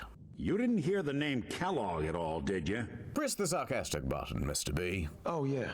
I heard their names, their home addresses, and where their diary keys are hidden. Valentine then turns to our new romantic interest, and he says... Ellie, what notes do we have about the Kellogg case? She goes, I don't know, just turns around the clipboard, there's nothing on it. The description matches. Bald head, scar, reputation for dangerous mercenary work, but... Everything matches up. All of the description. He had a kid with him, didn't he? And he bought a house here in town, right? You said he lives here? That son of a bitch. Let me at him. What's his address? I'll go kick his ass. Yeah, that's right. The house in the abandoned West Stands. The boy with him was around 10 years old. 10 years old? If Sean's 10 years old now, then how long was I frozen? It could just be another kid, Nate. Either way, it sounds like we're on the right track. Let's you and I take a walk over to Kellogg's last known address. What? The camera couldn't keep up. Ellie warns Bethesda. us. Security doesn't really go to that part of town, but... So it's dangerous, guys. You two should still be careful. I always am. So off we all go to Kellogg's house. The home of a known serial killer. So we're on our way to Kellogg's house, and Valentine reiterates just how dangerous this Kellogg guy is. Everything I dug up about Kellogg before his disappearance is bad news. Quick, clean, thorough. Has no enemies because they're all dead. Nate and Nick skulk over to this Kellogg customer's Just house casually to see if they can strolling rustle over. up any clues. It's an ordinary house in the wastelands. Nothing remarkable. Keep an eye out, will you? Let's see if I can get this open. Valentine begins picking the lock to the door. Haha. We get inside and... Oh. Take a look around. Kellogg must have left something behind. Nothing out of the ordinary, though. It's kind of empty. Damn. Nate says it's a dead end. Guess we'll never find Sean now. Nate begins loading his gun. Valentine suddenly says, wait a minute. Does the geometry of this room not quite make sense? Place seems small to you? It's quite large on the outside, but so much smaller on the inside. It's like a reverse TARDIS. Maybe there's a hidden room or something, says Valentine. So Nate and Valentine begin scanning the room, looking for some sort of hidden button or lever or... bing bing bong, there it is. Under the desk, a big red inconspicuous button. Nate presses it, and then a secret room opens up. Totally not. To hide a room. Noticeable. Inside the secret room, there are clues everywhere. Now look at this. All of a Merc's favorite things. He's got ammunition. He's got missiles. He's got... Wait a minute, is that a bottle of Gamer Subs? The flavors, look at all the flavors Fuck he off. has, Mr. B. He's got Every the time. limited edition Berry Blast. They don't sell that one no more. Oh my God, and he's got the cup too.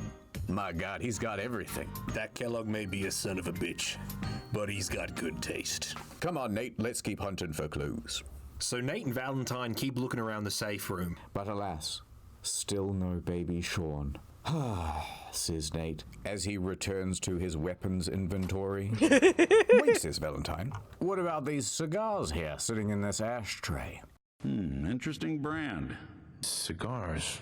San Francisco Sunlights. Won't lead us anywhere on its own, though.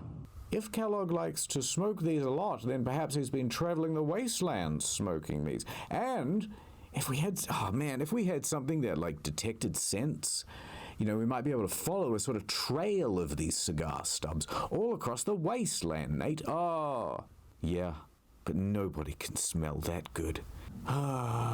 Says Nate, walking away. Wait, says Valentine. Some dogs out there in the Commonwealth can track a man for miles. I know a dog. I wonder if Dogmeat could pick up the scent. I also know who Dogmeat is, despite never meeting him and you having never mentioned him. Why don't you go fetch him and let him have a whiff? See if he picks up the trail. So Nate and Valentine walk outside, and Dogmeat's already there waiting, and he picks up the scent. Got something, boy? Yeah. Dogmeat gets the scent and he Yeah. heads off out into the wastelands. On the trail.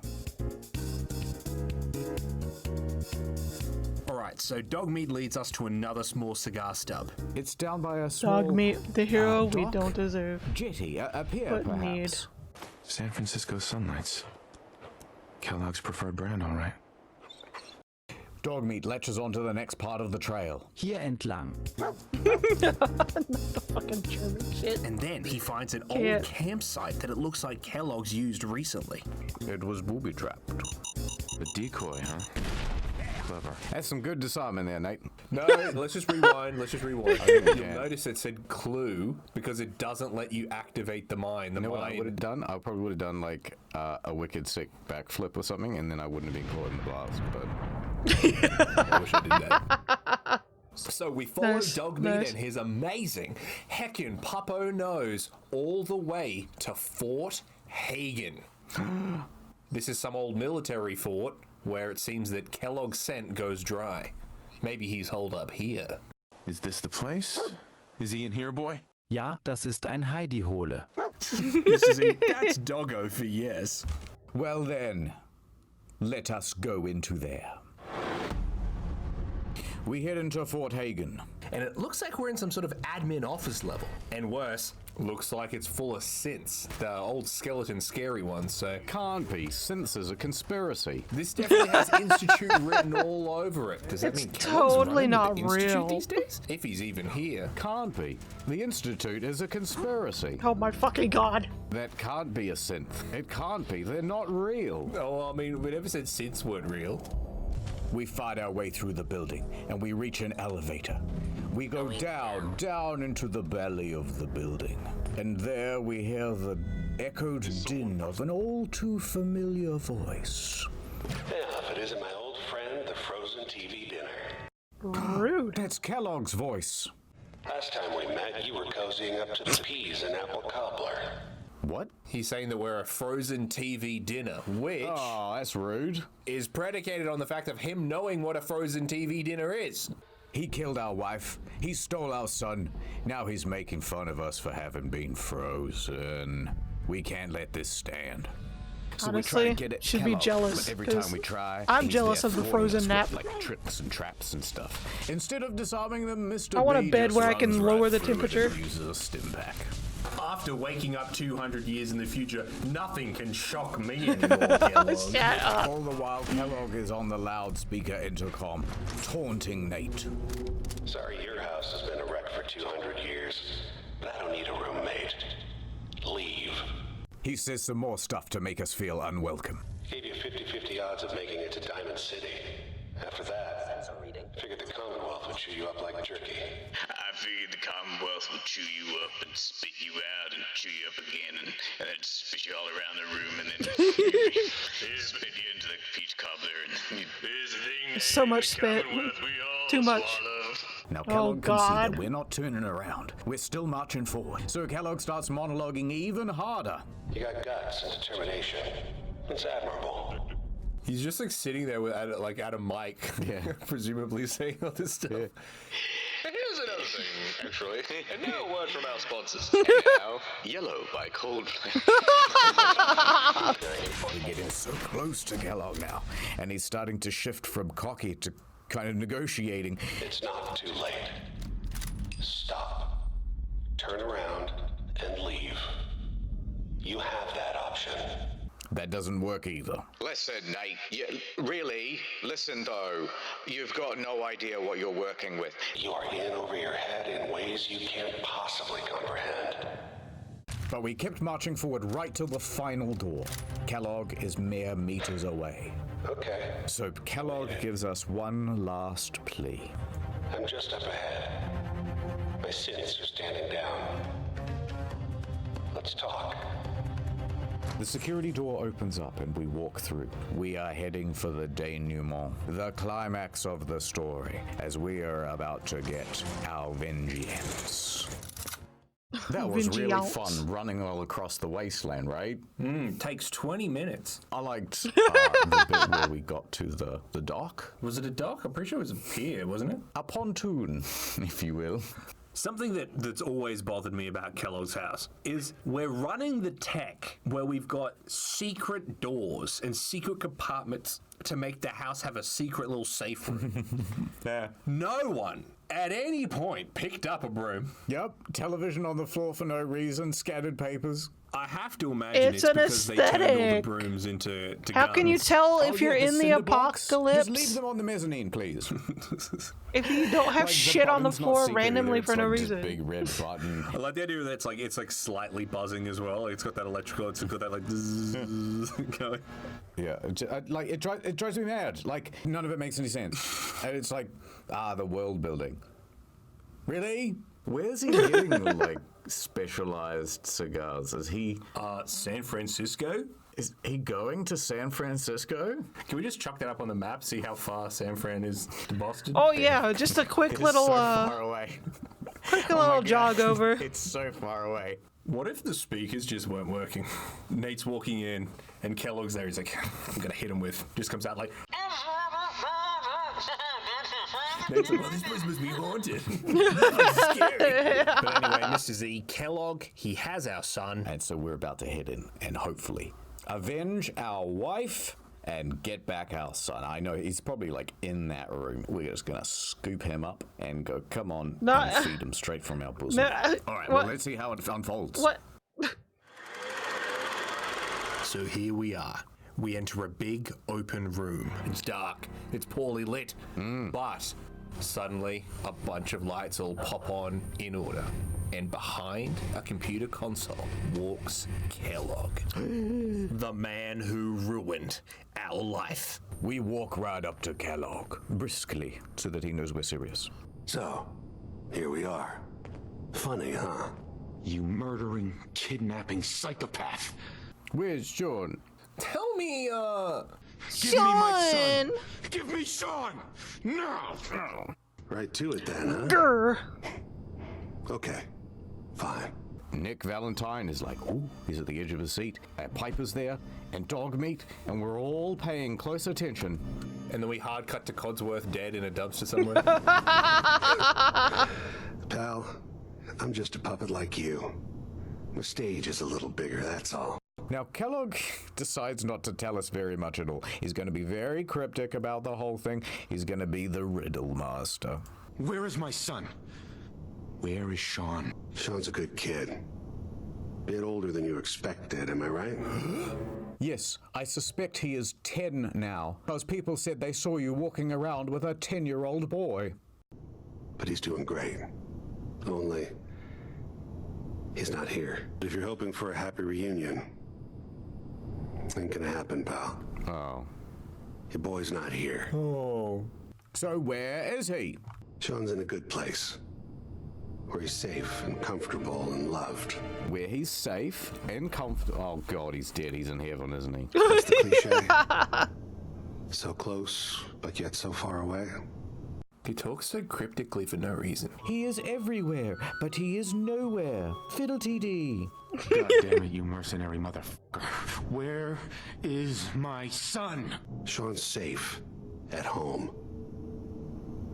In the Institute. Dun dun. The Institute? Piper's like, I knew it! Nate is starting to get very angry. So where is it? Huh? Huh? Her? This institute. How do I get there? The Kellogg goes back into cryptic mode. Haven't you been paying attention? You don't find the Institute. The Institute finds you. There's a little institute in all of us. He's so needlessly cryptic. You open the closet. It's just a closet. You can never find the monster that hides inside. You cannot find the Institute and save your boy, Nate. I know how to get in there, Nate, and it's all up here. Says Kellogg, pointing to his brain. But I think we've been talking long enough. Kellogg then says, we both know how this has to end. It's time to duel with guns. Get your stem packs ready. We're gonna do some combat to the death. Just nuke his head off. 100 years, when I finally die, I only hope I go to hell, so I can kill you all over again, you piece of shit. Bang. That's a very extreme thing to say, and I forgive Nate for saying it because it's in a moment of extreme anger. I always believe in love, not hate. This is clearly hate Nate coming through. That was actually why they called him Nate, because it's a portmanteau of hate and Nathan. I have to admit, I find myself actually kind of liking you. You, Kellogg. So we blast at Kellogg. A stray bullet hits him right in the face, and his whole head explodes like a big fountain of grape jelly. There's pieces going everywhere, and it's a bit of a stop and stare moment. Everyone's shocked. It's really killed the mood. Just like a chocolate milkshake, only crunchy. Bastard won't be hurting anyone else. We then walk over to Kellogg's Well, damn. Story over. Let's go. And we begin rifling through his pockets, Credits. grabbing all his stuff, searching for clues. Huh? He's chock full of cybernetic parts and upgrades. Huh, says Nate, as he rips them all out to potentially sell later. You were barely human. Valentine wisely says, We should take a look around, get all the intel this place can hide. Next to his corpse is Kellogg's computer terminal, so we crack it open to look for any juicy info, and we find a message. The boy, Sean, successfully delivered back to the Institute. Payment received. And then we play some games on this souped-out PC. So we turn to Valentine and we ask him, Nick, Nice. So, Kellogg wasn't giving us any bull. Your son really is on the inside. Surely you can help us, Mr. Valentine. Please. My son's trapped in the Institute. Even I don't know where the Institute is. And they built me. Only person I know willing to snoop up the Institute's tail feathers is Piper. All right, so Mr. Valentine is telling us to go back and talk to Piper because she is the expert Piper be on all things Institute. She's smelling for that Institute Hey, shit. get up. I know the night just got darker, but it won't last forever. My wife is dead. Let's get moving. Our next mission is clear. Find someone who can help us get into the Institute. Bum, bum, bum. Nate heads for the exit of Fort Hagen. He's taking the elevator back to the surface. Which is a loading screen. We walk out to a balcony that overlooks the Commonwealth. It just works. Wow, look at it all. The Commonwealth. My son is out there. Somewhere. But then Nate looks up and to the right, and oh my god, what the hell is that? Is that an airship? Oh, you best believe it is. Oh no, and there's a power line right there. They don't know. Someone's gonna tell them. A giant flying airship comes into view, and it's speaking over a megaphone. People of the Commonwealth. That's me. Be not afraid. The airship declares itself as peaceful so long as you don't interfere in our business, and that they are a faction known as the Brotherhood of Steel, which was only patched into the game after the television show came out. Now, the awe-inspiring mood is somewhat spoiled by Valentine when he begins monologuing poetry like an asshole. Deep into that darkness peering, long I stood there, wondering. Peaceful like a good nuking. He's quoting the Raven. Just a nuke of Riz to the face. What an asshole. I actually hate Valentine for that. Yeah. This isn't scary or anything. It doesn't make any sense. Valentine just turns and looks at Nate and goes, Nate. I'm not even doing a Valentine voice anymore. He goes, Nate, whether 'tis nobler in the mind to endure the slings and arrows. Nate, a lonely, wandering spider, high up on promontory it stood. Down came the rain. Fucking stupid. When will we find my son? Well, it may not be today, may not be tomorrow, but something the rest of your life. Takes a drag of a cigarette. Rosebud. Fucking hell. It's just fucking references. What could this all mean? What is this brave new world that we have found ourselves in? The fallout from this is gonna be phenomenal. Fuck off. wow, we just met Kellogg. That's crazy. You know, I didn't know what I was expecting, but it wasn't that. So we kill Kellogg, and one thing that I did find surprising is that not just that we went rummaging through his pockets, but we decided to go rummaging through the inside of his exploded skull. Sort of Yeah. blasting past, I think, the Waste biggest not, want not. revelation You know what I'm saying? is that You know what I'm saying? little Sean, Kellogg said When he's a you bit loot, older. you better Right? loot A little for. older than you may have expected. So it's kind of crazy that Kellogg would kill Nora, take Sean, freeze us, and then we just be let out 10 years later? It's like... Yeah, what the heck? I don't know. It's very cryptic.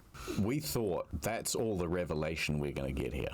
But once we got outside, what the heck is that? We said as we're pointing directly at a big Hindenburg. Now, I don't know much about the Brotherhood of Steel, right? The fact that their arrival has warranted Valentine to start quoting literature Deep into that darkness peering makes me think that maybe these guys are pretty serious business. I mean, they're a mystery to us for now, but I've seen the television show, and I don't like I have them. not I actually. find them to be kind of I have. boring. I have to confess this. I still haven't watched the show yet. I need to. I want to, but I still have not watched the show yet. I'm going to. I promise. I swear. I just need to find a good time to like just watch the whole thing all the way through. In Fallout 1. But then it's like they come here and it's like, what are they doing? What do they add? You could just have other dudes in power armor, you know? Well, that's one hell of a setup for the next episode, Mr. B. I can't believe we're going to get 3 views for it because nobody likes it when you split up the video. Well, Mr. B, I think we can all agree. When you gotta be in the wasteland and you gotta drink from a puddle, there's only one way to mask the bad flavor. How? I'm so glad Oh, you for asked. fuck's sake! So Of don't forget course to get they're the cup. gonna end it How on are you this. supposed to I know can't. what your own mood is? Why is he a wizard on the cup? I don't know. I had the idea for the mood ball, and then everything else we just kind of reverse engineered it. I don't know. Canonically, he's not supposed to be a wizard. He lost his license. He revealed too many of the Secrets. magician's secrets. So go to gamerups.gg/historian. Oh my god, another story mode trip. Fuck. Oh, Bethesda. It just works. Yeah. God, this is gonna be... I wonder how many videos they're gonna do of Fallout 4. Cause... even with trying to stay on the main story, you still get sidetracked. So it's going to be interesting to see how and what they do. It's going to be an adventure. I know that. But yeah, looking forward to the next one. Oh, fuck's sake.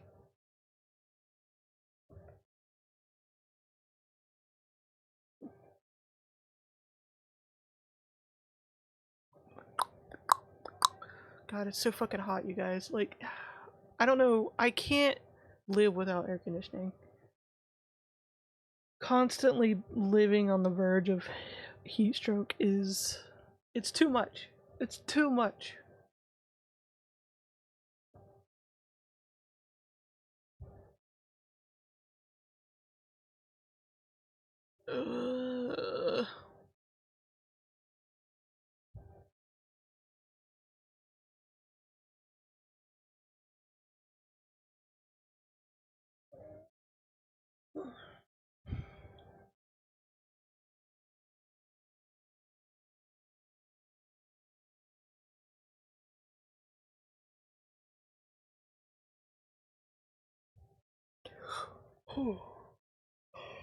Oh fuck, I've been streaming for almost 6 hours. Damn.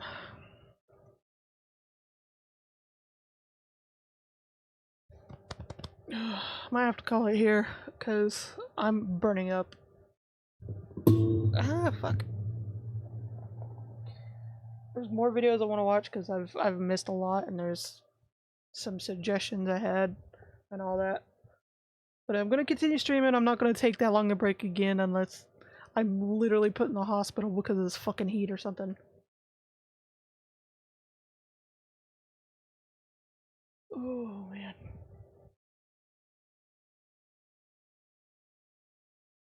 Yeah, thank you guys for coming to hang out with me after so long. I really do appreciate it.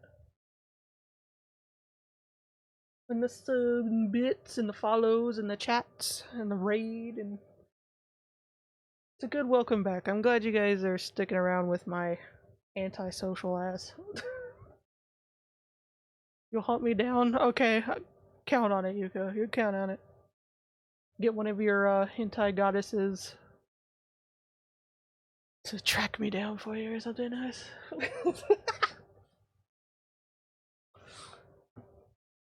Yeah, it's so fucking hot. I don't have the money for it. But I need to get one of those like window air conditioners because the house air conditioning is just it's busted the fuck, and it'll take a miracle to fix it without a bajillion dollars. But yeah, next time I stream, which will be soon, I don't know if it'll be tomorrow. Yomi might stream tomorrow? I don't know. Yomi's been feeling a little sick, so I'll know. Yomi might fill up the streaming tomorrow. Or I might stream. Not sure. But it definitely won't take as long. Promise. Pinky promise. So that pretty sort of sucks, Yomi.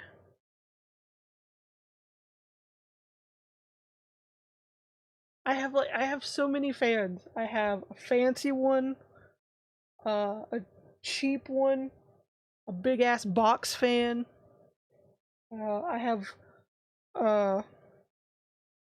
air cleaning thing fan, and I have the camping air conditioner thing, which is basically just not real air conditioning. It's one of those you can put water in and it'll help like cool the air that comes out of it, but it's not really that much better than a fan. I've got all that shit surrounded and on me 24/7. It's a struggle. It's a hotbox struggle.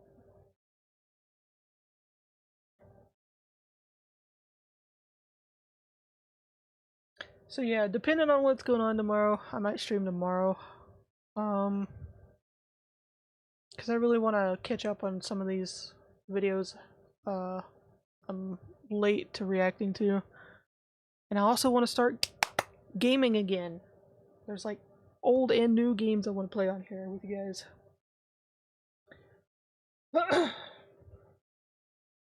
Used ACs? That's an idea. I didn't think about that.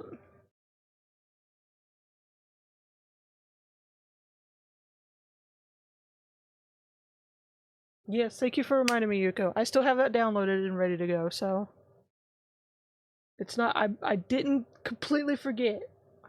My list of games I want to play is so humongous. It reaches the stars.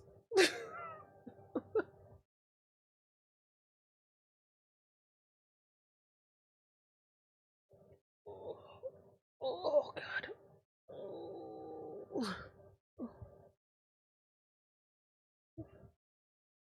Of course you do, Yomi. Thanks, Yuko.